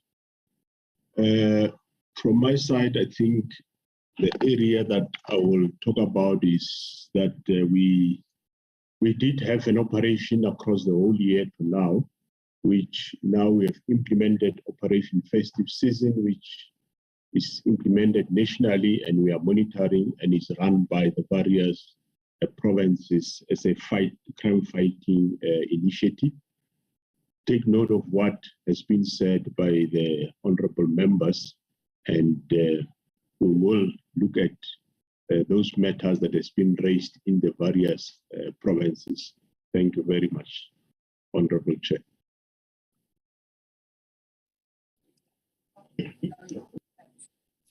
Thank you, Lieutenant General Masimola. Who's next? Next is General Chair. Thank you so much, Chair, honorable members, the Deputy Minister, National Commissioner, and all senior management in the police. I will only talk to the issues that are talking to the detectives and crime intelligence. I want to start with the issue of scanning of dockets on ICDMS. We do scan the dockets in stations, but the challenge is with the small stations, specifically in the rural areas. Remember, the ICDMS is working on the network. So if there's a low bandwidth, the scan will not work. So members are compelled to go to other stations to scan the dockets. But in the bigger station, in the urban areas, the dockets are being scanned. And also on the issue of selling of the dockets at court by the prosecutors and investigators, if we detect that, we act on those. And I know that there are dockets that were opened against the IOs and the prosecutors who were selling the dockets. So our counterintelligence is working on those issues. If we get information, we act on it, and anti-corruption also is dealing with those cases. The issue of the resources of the intelligence. Currently, we are busy revising the corporate renewal strategy of crime intelligence. What we have noted is that there is a lot of instability due to lack of command in the crime intelligence. Currently, we're advertising all the posts that are vacant, and we're also procuring the vehicles for all provinces because they've got old fleet, and also in terms of their technology. The technology is outdated, so we are now starting to procure the new technology that is going to match the current situation. As we all know that the criminals now are migrating to this cyberspace. So we are in that process of capacitating crime intelligence in terms of new technology, and also training of our operatives at the ground level on the issue of collecting the intelligence. The issue of payment of informers, not the overtime of the detectives. I can confirm from the province that I'm coming from. Detectives are being paid when they are called out at night. The only issue that is we're having is that they are lazy to do the paperwork, and then they will come back and say they're not paid. But when we check whether did you apply, they did not apply. So we are encouraging them to apply for overtime, because we cannot just work without being applying that I'm going to work. If we are on standby, you know that you must go out there. That means you must apply before you work. And then I think that's the issue, that members must be encouraged to do application for the overtime that are working. It's not that they are not being paid, they are being paid, but they don't want to do the applications. That is the issue. When you get there, they will be complaining, but they are not doing the job themselves. And also lifestyle audit is the counterintelligence and anti-corruption is their duty to do that. If we know and we've got the information about the people who are living beyond their means, we are investigating. We have projects that are running that are addressing those issues. Thank you so much, Chair. Thank you very much. Next. Yeah, thank you, Chair. I'm not sure whether all provinces would be commenting, but there are specific provinces which were cited. But if the chair opens the floor for them, they can take the floor. General, thank you very much, General Satole. As I said today, I have the patience. I really want to deal with this matter of crime statistics because we are effectively dealing with policing as a whole. And SAPS as a whole. SAPS has one of the largest budgets. Our committee is under tremendous pressure to account, not only to Parliament, to the Chief Whip, to other committees. We'll also be calling them. As we said, we need to call Home Affairs. We also need to call Public Works. We need to inspire confidence. Right now, we don't inspire confidence at all. We need a plan for the 21st century policing. When will we go online? Why do we still need manual dockets, manual applications at the Central Firearm Registry? Yet we are underspending when it comes to technology. We are working on the amendment of the SAPS Act to finance the police, community police forums. But the partnerships, we need new policing partnerships with communities, with stakeholders. And quite soon, the frustrations are already spilling over on gender-based violence. Frustrations are spilling over when it comes to undocumented and illegal foreigners. When we went to local government elections, crime was one of the top areas of concerns for our country as a whole, and it remains with unemployment. It remains in the same league as unemployment, electricity shortages, water shortages, streets, and crime. Those are the, if you're looking for top 5, then those are the top 5 concerns which members have. We are not only wanting to review the top 30 and have new names in the top 30. We want to change the way in which you police communities on the ground. We need to look at changing policing patterns, ensuring that crimes in those areas are addressed, that communities receive the services which they deserve. We are halfway through our term of office as this portfolio committee with the 6th administration. We need to see results. We cannot come here still speak about 2018 policy documents. SAPS indeed is not very fond of policy documents and laws and acts, but I will repeat this in every meeting. You cannot enforce the law if you ignore your own policy documents, if you do not have policy documents, and you do not respect the law of this country. If you have any further responses, if not, I'm going to take the provincial commissioners. Provincial commissioners. Thank you, Chair. Maybe General Sikukuri. National Commissioner, I'll give them a list. Could we start with Gauteng? And then not in, please, I'm not choosing you with any preference. Gauteng, KZN, if you hear, Western Cape, and then Mpumalanga. Yeah, thank you, Chair. Can I request that before they start, Chair, we get General Subukune to respond on the stats questions and inputs which were raised by honorable members? You may. And that's the Chair. Yes, thank you, Chair. You may, and then we'll start with the provinces. Yes, Chair, thank you. General Subukune, are you there? National Commissioner, am I audible? Yes, you are. You can proceed. Yeah, the questions that I remember with regard to the crime stats were to do with whether the levels of lockdown had any impact on the observed crime levels. Yes, during the different, why we brought that into the explanation of the crime statistics is that we were at different levels of lockdown. And then during the different levels of lockdown, there are different restrictions that are implemented by the committee. Now, one of the things that one would observe, especially at the higher levels of lockdown, is the restrictions in terms of movement of people. Now, if the people are restricted movement, etc., and you check with the routine activities theory, which tells you that for a crime to happen, you need three sides of a triangle to come together. You need to have a motivated offender who comes into contact with a potential victim who's unaware of his surroundings, and also at the place where there is lack of guardianship.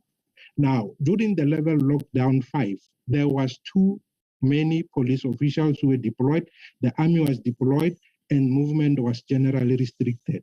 Now, if those three sides of the triangle do not come together, the possibility and probability of crime happening becomes reduced. So yes, the different levels of lockdown had an impact in terms of when the crimes were reduced based on the crime triangle that needs to happen at the same point in time. Then there was the issue of the 2017 mid-year population estimates to calculate the population ratios. Those ratios, the mid-year population estimate, it's a model that we obtained from Statistics South Africa. How they compute the model, it's a demographic model which can only be done based on the last census results. Now, the last census results, as we all know, was done in 2010. So the demographers at Stats SA will model the population sizes based on the 2010 estimates and then revise it. So this model is not changed as and when on a yearly basis. Once you start using a particular series, then they update the model in line with that particular series, but you use the same series. That's why we are using the 2017 mid-year population estimates that are based on the 2010 census. The next set of census, I believe Stats SA is preparing to do the next census. Once that census is done, then they will revise the models that they provide us. Then we will then be in a position to revise 10 years going backwards using the new revised estimates based on the recent available census results.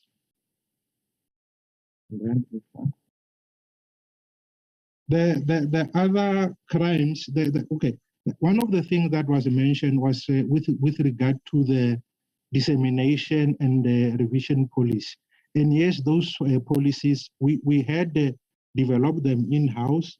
We comply with the SASCAF, which is the South African Standard Quality Assessment Framework, which is used by the Statistician General when they assess any body of statistics for official purposes. So yes, we have developed those policies, crime register, and we have then interacted with the Civilian Secretariat, who then gave us input in terms of how we should revise and update those. And yes, they will be revised and then updated.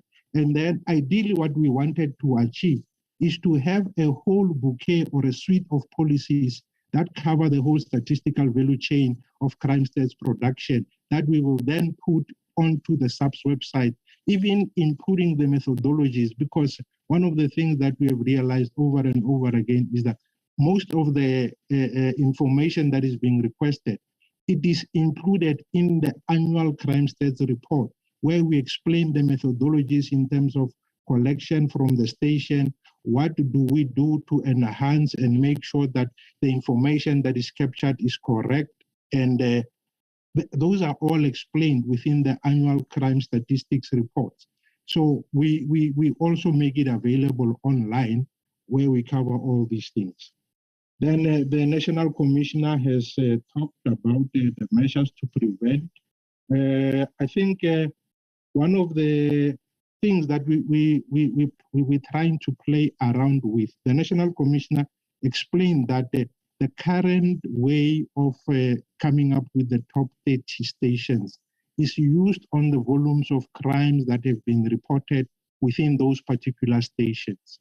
We then tried to look into other possibilities whereby, what if we use the stations that have recorded the highest number of reductions in terms of crime, and then also come up with something to the effect that we also try to look at the highest number of increases per station. But what we have observed there, what creates a problem, is the fact that you find that a new station has been opened, which was not in existence in the previous financial year. It has recently been opened and it starts being reported on in the current financial year. And you find that the differences that had been reported for that station are then subtracted from zero. And it creates the impression that that station is under or recording the highest number of crimes, when the problem is that it is a new station and the difference is calculated against zero. I think I have covered all the questions that were statistically related. I thank you. Yeah, thank you very much, Chair. Thank you very much, General. I'm going to be very strict. If I take all 9 provinces and I give you 5 minutes, I will be 15 minutes over my time. So I'm going to give you all 3 minutes. You just have to say 1, 2, 3, and we'll call you back again. Gauteng, KZN, and then Western Cape.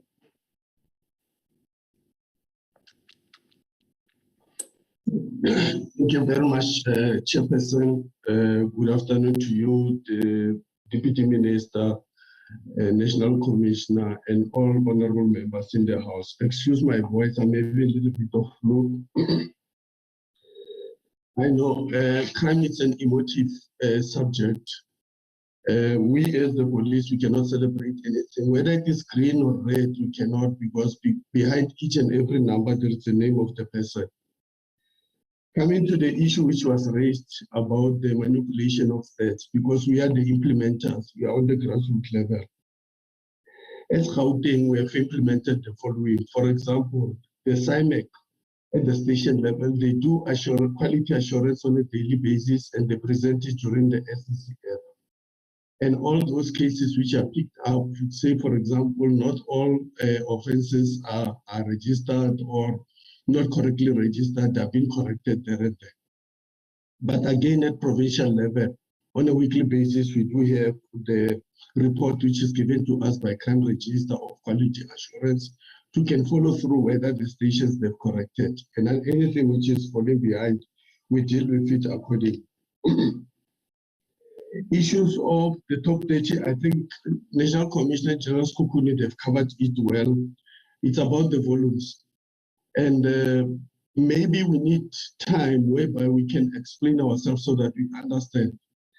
There are other stations, whether we like it or not, they will forever collect bigger volumes than the others, because the stations, they differ in terms of their profile, in terms of the size, in terms of the population density, environmental designs, socio-economic factors, and many others, even including the migration. It's just like the province itself, Gauteng. Gauteng contribute big numbers for almost everything we can talk about in the country.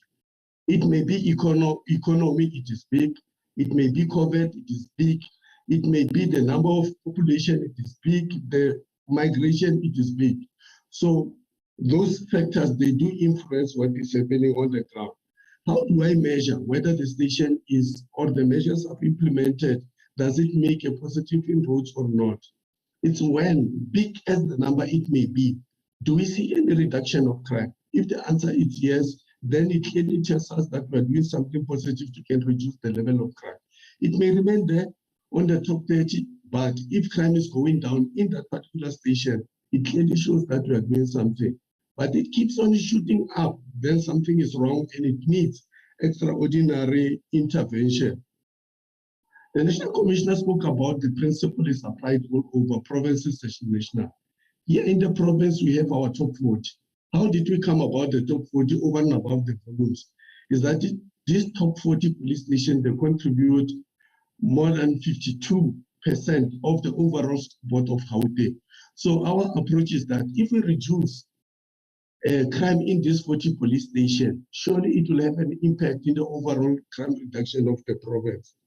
So this is what we are doing as a province.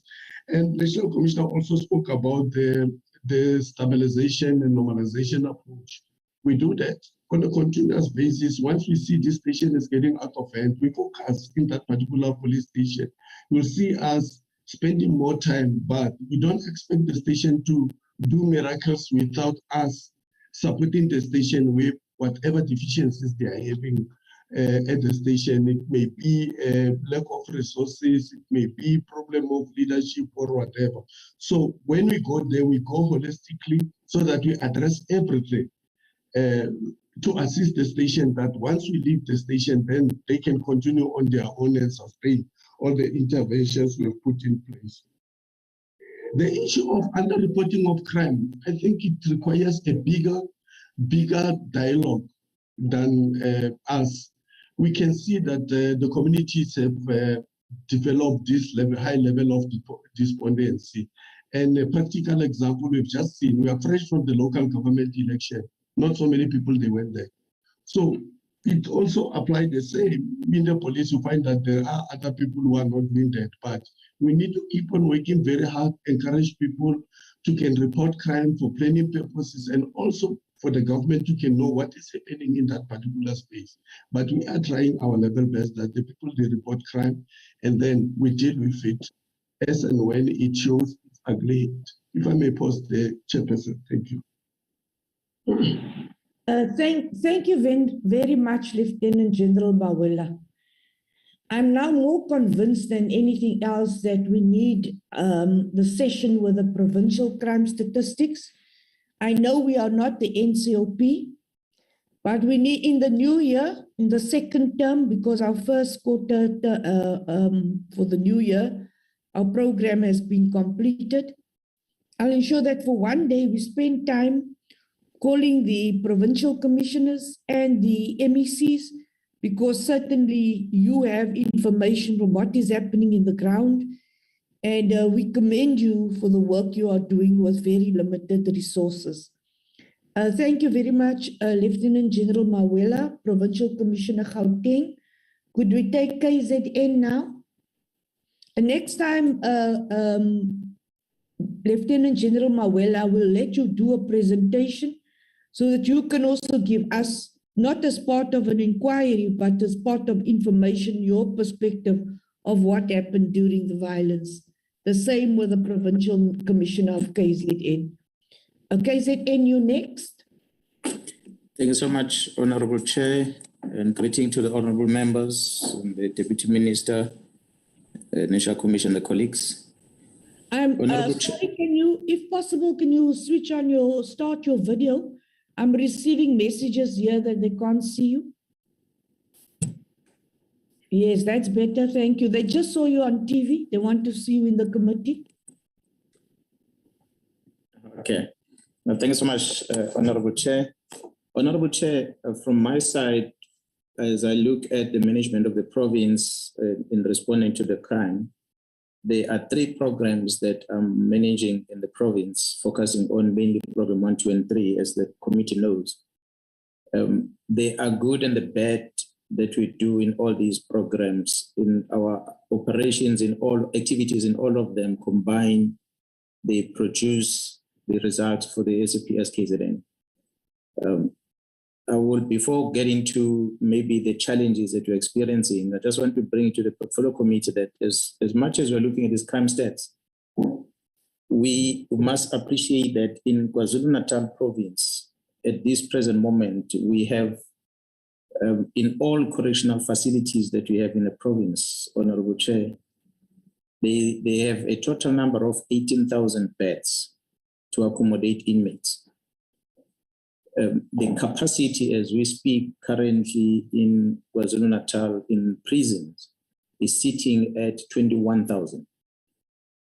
Now, I'm bringing it to the attention of the committee chair because when we look at the numbers in correctional facilities, it should then reflect the problem that we have in society, that our prisons are overpopulated. Now the question would be, do we build more prisons? Are the police not arresting enough? All these are the people that the police officers are arresting, where do they end up? The repeat offenders that we arrest every day, how did they leave the correctional facilities? Why were they not rehabilitated enough for them not to do crime again? So there are many questions that we'll need to ask as you look at the crime stats. We'll expect that there will be far lesser number of people that are involved in crime, but unfortunately it's not the case. Having said that, Honorable Chair, I want to just explain from the KZN that there are challenges that we face as we have been assessing on the performance of the province. Within Program 1, we are faced with some challenges with regard to the resources.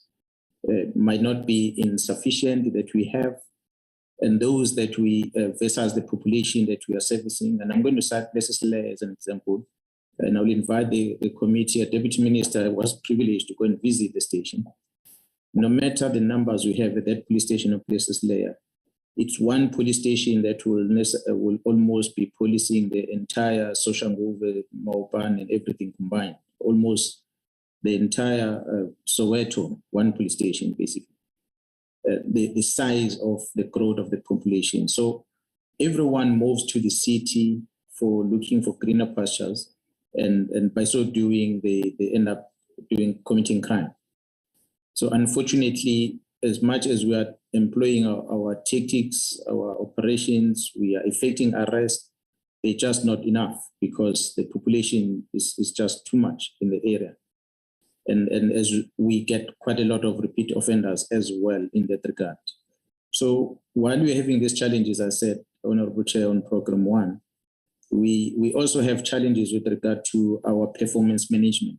The committee will be talking a lot about consequence management in the South African Police Service, but largely the committee might need to assist us by looking at government as a department, SAPS as a government department, on how is non-compliance being managed. We hardly get a person in government that gets dismissed from service for poor performance. We have a lot of interventions that we do to encourage a person to perform better by retraining, reskilling, and counseling, and all sorts of things that we do. And unfortunately, one non-performance contributes to the bad crime stats. While we are busy reskilling a person or recounseling a person, the community is crying because of that non-performance. It is the unfortunate. So this is one area that we feel that in terms of performance management, we might need to be assisted to strengthen. There's quite a number of our members get involved in the regular things. Disciplinary code, no matter how much we adjust it, is still based on the labor laws of the country. And labor laws of the country seems to be very much in favor of the rights of the accused, even if our members are involved. So, and that damages the impression of the SAPS going forward. So we'll need to be assisted on that. On Program 2, in terms of visible policing, we need to be seen on the street. Honorable member says they hardly see us on the street. Yes, we are challenged in terms of the numbers that we have versus the population size. Last year, there were hardly people on the street, hence the population could see more police on the street. The same numbers of the police officers still exist today. There's just too many population on the street. That's why you hardly see police officers. So until we increase the numbers, we might then have more visibility on the ground. Of course, the visibility will deter criminals, but we just don't have the visibility because of challenges that we face. In KZN alone, we have an average of 5,000 members on duty to police these 11 million citizens at any given time, because the population size of police is about 18,000 that we have in the province. So those are the challenges that we face, Honorable Chair. The last program, Program 3, with regard to investigation, there are a lot of challenges systematically within the organization. The committee asked about e-dockets, amongst other things. Those are the challenges that are coming from program 1, which will need to be assisted with, because the management of docket inspections and the likes from the investigation point of view remains a challenge. The motivation or demotivated members that are within program 3, those detectives, when you look at the number of workload that they have because of the crime that we have in the country, and the process it takes for that investigation to be finalized, and all other aids that are required. You will have case docket that cannot be finalized by court, regardless of how much of the evidence you have, not unless they've got a ballistic report. A typical example will have these past few days in KZN, a man was arrested for having kidnapped the girlfriend, and he was taken to prison. The girlfriend was not around, was not seen, and by the court, because they did not have any evidence, they release a person. The person goes out and he started making some funny remarks to the family, and the community started assaulting this person badly, and until he confessed to the family. The police were called, the police took this person, he took them to point out the shallow grave where he buried his girlfriend. And unfortunately for him, after pointing out the shallow grave, he also collapsed and died because of the community. So when the police checked on the shallow grave, they did find this poor woman in that shallow grave. Another one was arrested yesterday. He has killed his girlfriend. The body is not found, but there's blood all over in his house. And the police arrest this person. Now it becomes an issue of you charging this person without the body. And when he was ready to go and show the police today as to where is the body, the lawyer of that person stopped him. He said, I cannot talk anything to the police until he consults him. So we then had to wait for the lawyer to consult this person first. And he might change his mind and not point out where the body is. These are legal processes that we don't have control over as South African Police Service. Unfortunately, Chair, it taints the image of the SAPS. So in short, Lieutenant General Mkhwanazi and the other provincial commissioners, it's very clear that you want to speak to us. And it's very clear that we need to hear you. So I'm going to schedule an urgent session where only my provincial and our provincial commissioners and General Satole, your provincial commissioners, Deputy Minister, these are the people on the ground. They have their boots and their soldiers and their officers on the ground. And it's time that we listen to them and that we make serious recommendations going forward. You may finish, Lieutenant General Mkhwanazi, but I may not take all the provinces today and call you again. You may finish, Lieutenant General Mkhwanazi. Thank you so much, Chair. Now, in short, Chair, I just wanted to indicate that while the country has a national crime prevention strategy, the question is always asked as to how are other departments assisting us. We face a lot of challenges. In KZN, to be specific, until something drastic is done with firearm laws, KZN seems not to fear to kill.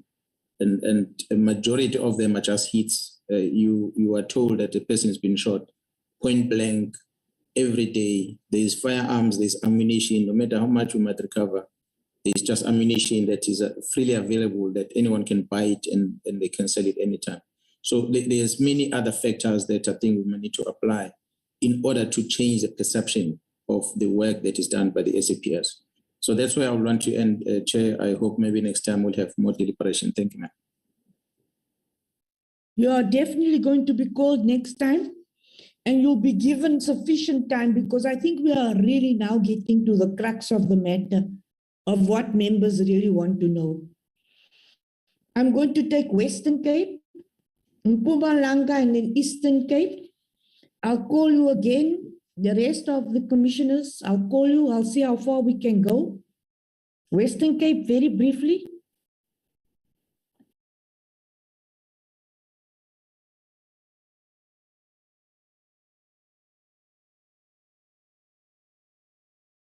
General Pategile, unmute. Thank you, General. I hope you can hear me now. Yes. Yeah, I didn't catch everything that was said, but I will talk about majority of the top 30 stations in the Western Cape. But we have seen the decline in crime since April and up to now with the strategies that we've had and the assistance, the intervention that was put there by the National Commission and the top, we've got top 8 stations that we're working on. But I would want one day that I could have some of the members to patrol with me in the areas where these problems are happening. Just walk, maybe for 30 minutes. Because the environmental designs, as General Mkwanas was saying in the National Crime Prevention Strategy, the only part that we see is only the police part, but the rest of other stakeholders that should be there, maybe I don't see them, but I don't see what's happening on the ground. Secondly, the Honorable Moss, I heard him roughly, but there was cutting. But I would then ask Ukanestan to send that information because I do not remember getting any invite. If that invite, if I can't go, there's somebody, we always make sure that somebody goes and attend. But I would follow that one and check where was that invite sent.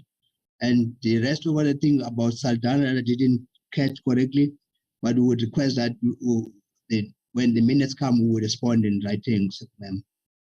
And I think I will stop there. Thank you very much for being brief. General Particular and Honorable Moss, I think it's time that the two of you have each other's cell numbers, not for personal reasons, but for professional reasons. I've been calling General Particular, Lieutenant General, you respond to my calls, you respond to my requests. So I would encourage Honorable Moss to have a direct line to you. If you are unable to take my calls, you come back to me later. So really, it is a pleasure working with you. I know that you send people, I think your record time is that you send someone to assist me within 5 minutes. I really want to commend you for that. Thank you very much, Western Cape, Lieutenant General Particular. Dr. Kinis Babawa, could you ensure that Honorable Moss and Lieutenant General Particular have each other's numbers? The email address, Chairperson, not the cell number. Oh, you must have. I send him a message and he comes back to me immediately and you'll get his email address. General Particular is very, very good. If I have a problem, he responds in 5 minutes. Mpumalanga?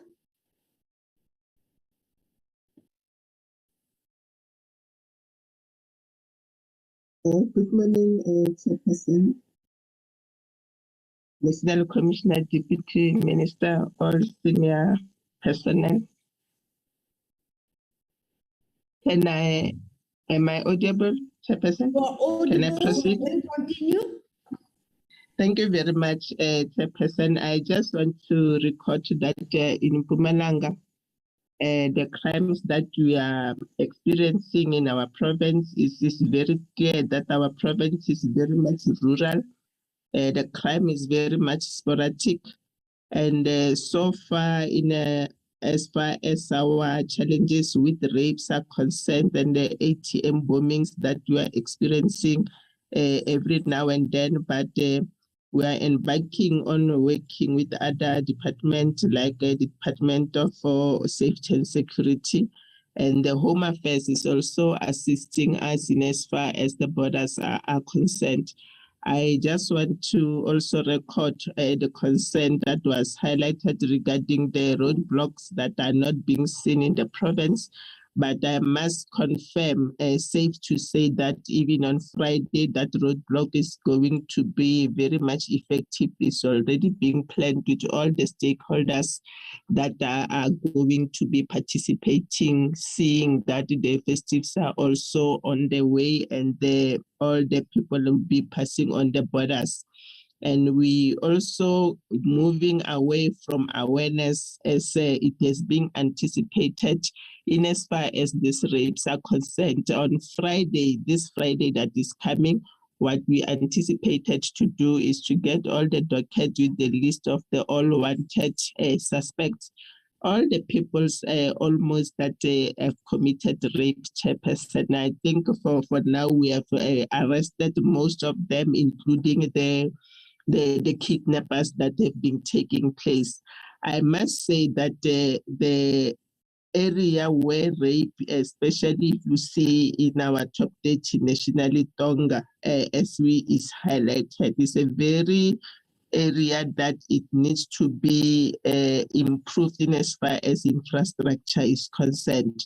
This is one area whereby even the vehicles cannot even go through, whereby if possible, the municipality must come on board to make sure that the roads and the lights are being revamped and rebuilt so that the policing can be seen in those areas.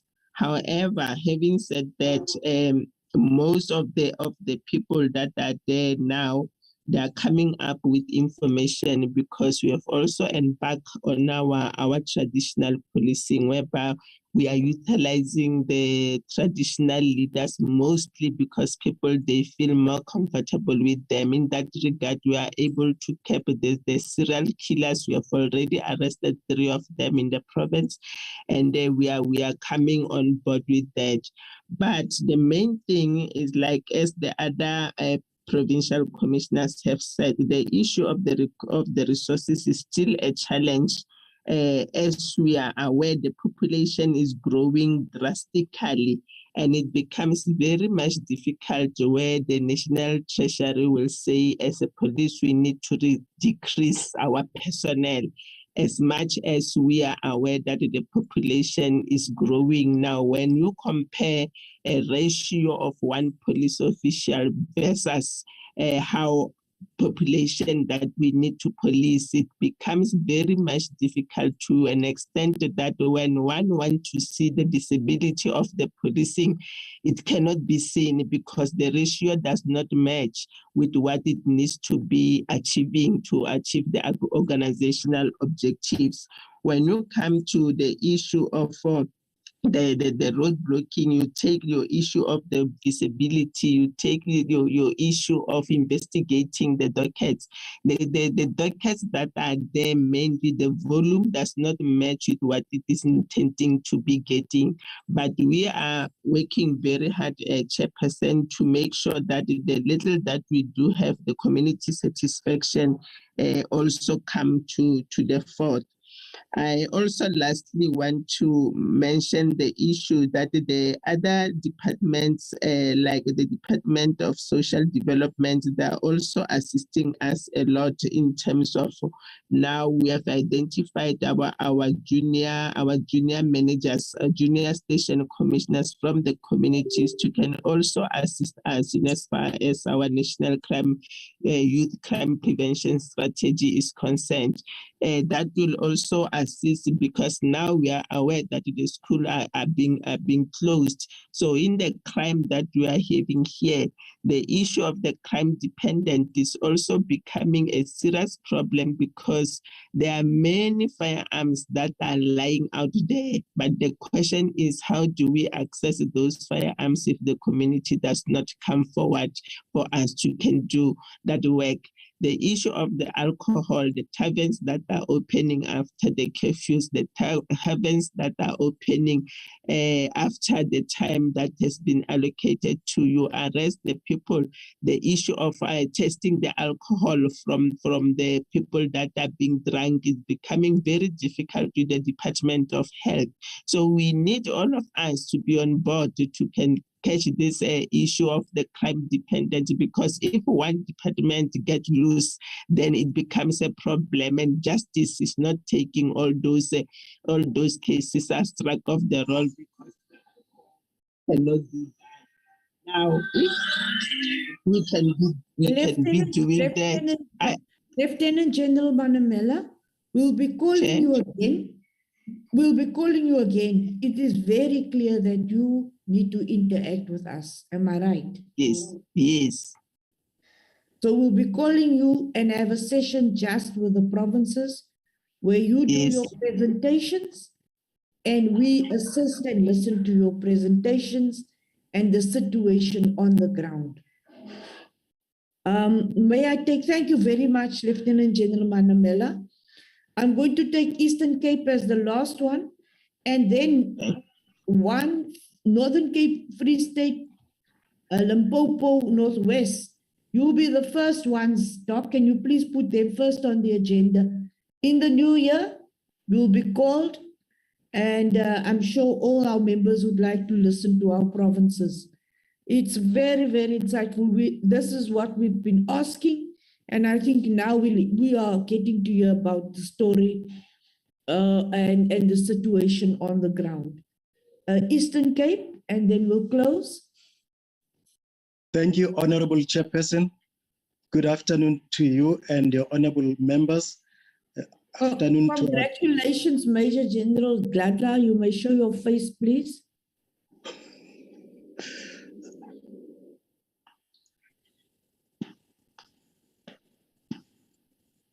Chair, it doesn't want to open my video. No problem. I would like to correct the provincial commissioner. He's not here. Is Lieutenant General Mann. She's logged on, but she's having problems as she's driving from Western Cape to Eastern Cape. Okay, you may continue. Thank you, Chair. Excuse me. In the Eastern Cape, we have challenges of stock theft, and we are addressing it as the province of the Eastern Cape. We are deploying in the troublesome areas, and we also have peace committees. We also have operations with bilateral operations with Lesotho, including Free State and KZN, where we're addressing our stock theft problems. As it is indicated in the statistics that Sulenkama is the most problematic one, but we established a satellite unit for stock theft there, which has seen a decrease in stock theft in those areas. We capacitated the stock theft in terms of personnel and also in terms of vehicles. If I move to rapes are our challenging crime also, which falls under gender-based violence. We have FCS units in the province, and we capacitated our FCS, but it's still not enough. We're still working towards fully capacitating them, but as far as possible, we've given them vehicles, we've given them personnel. We are also having awarenesses and also operations to address these gender-based violence crimes.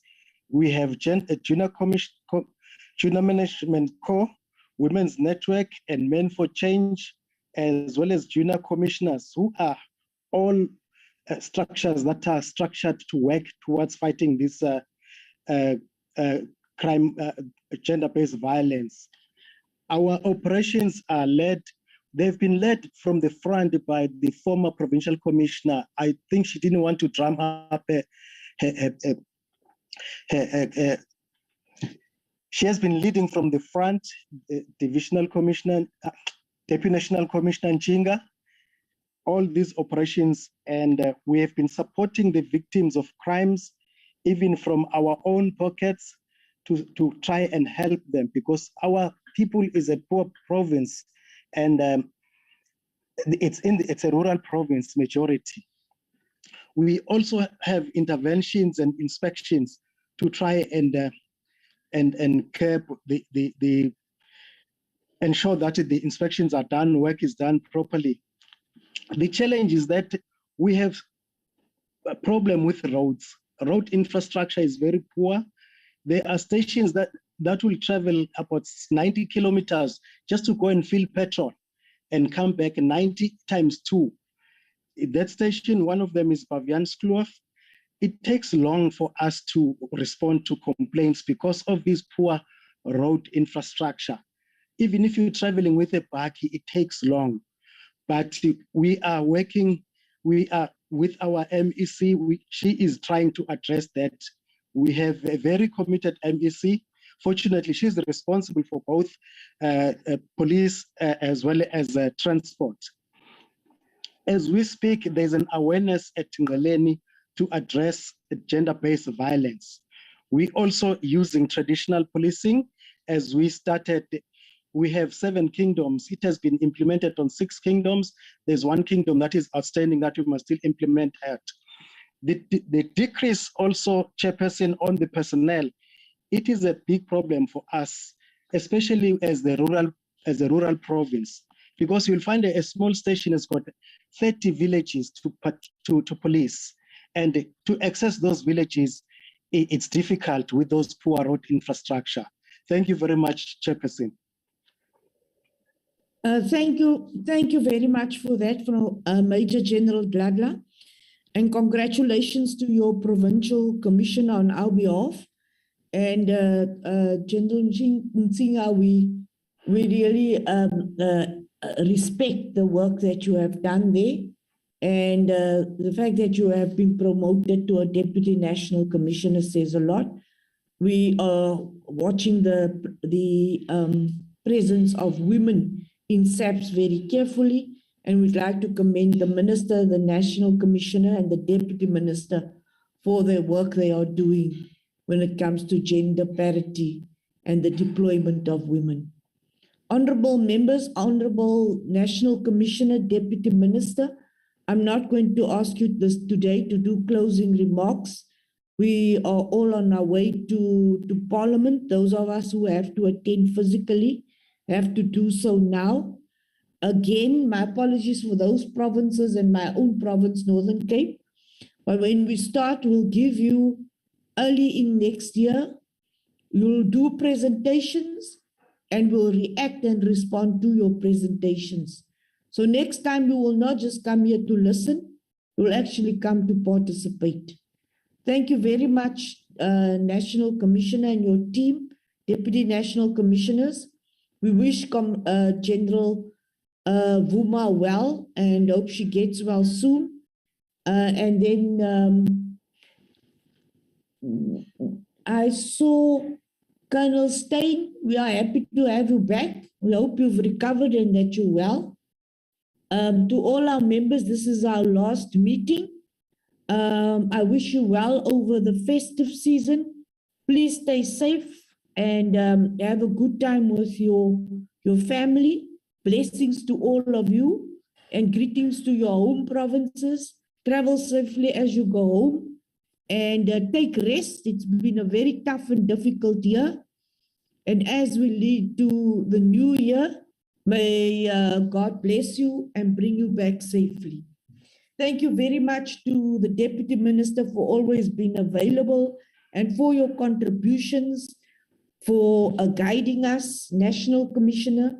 The festive season will be hard work. To all our provincial commissioners, you carry us and we'll be in the provinces.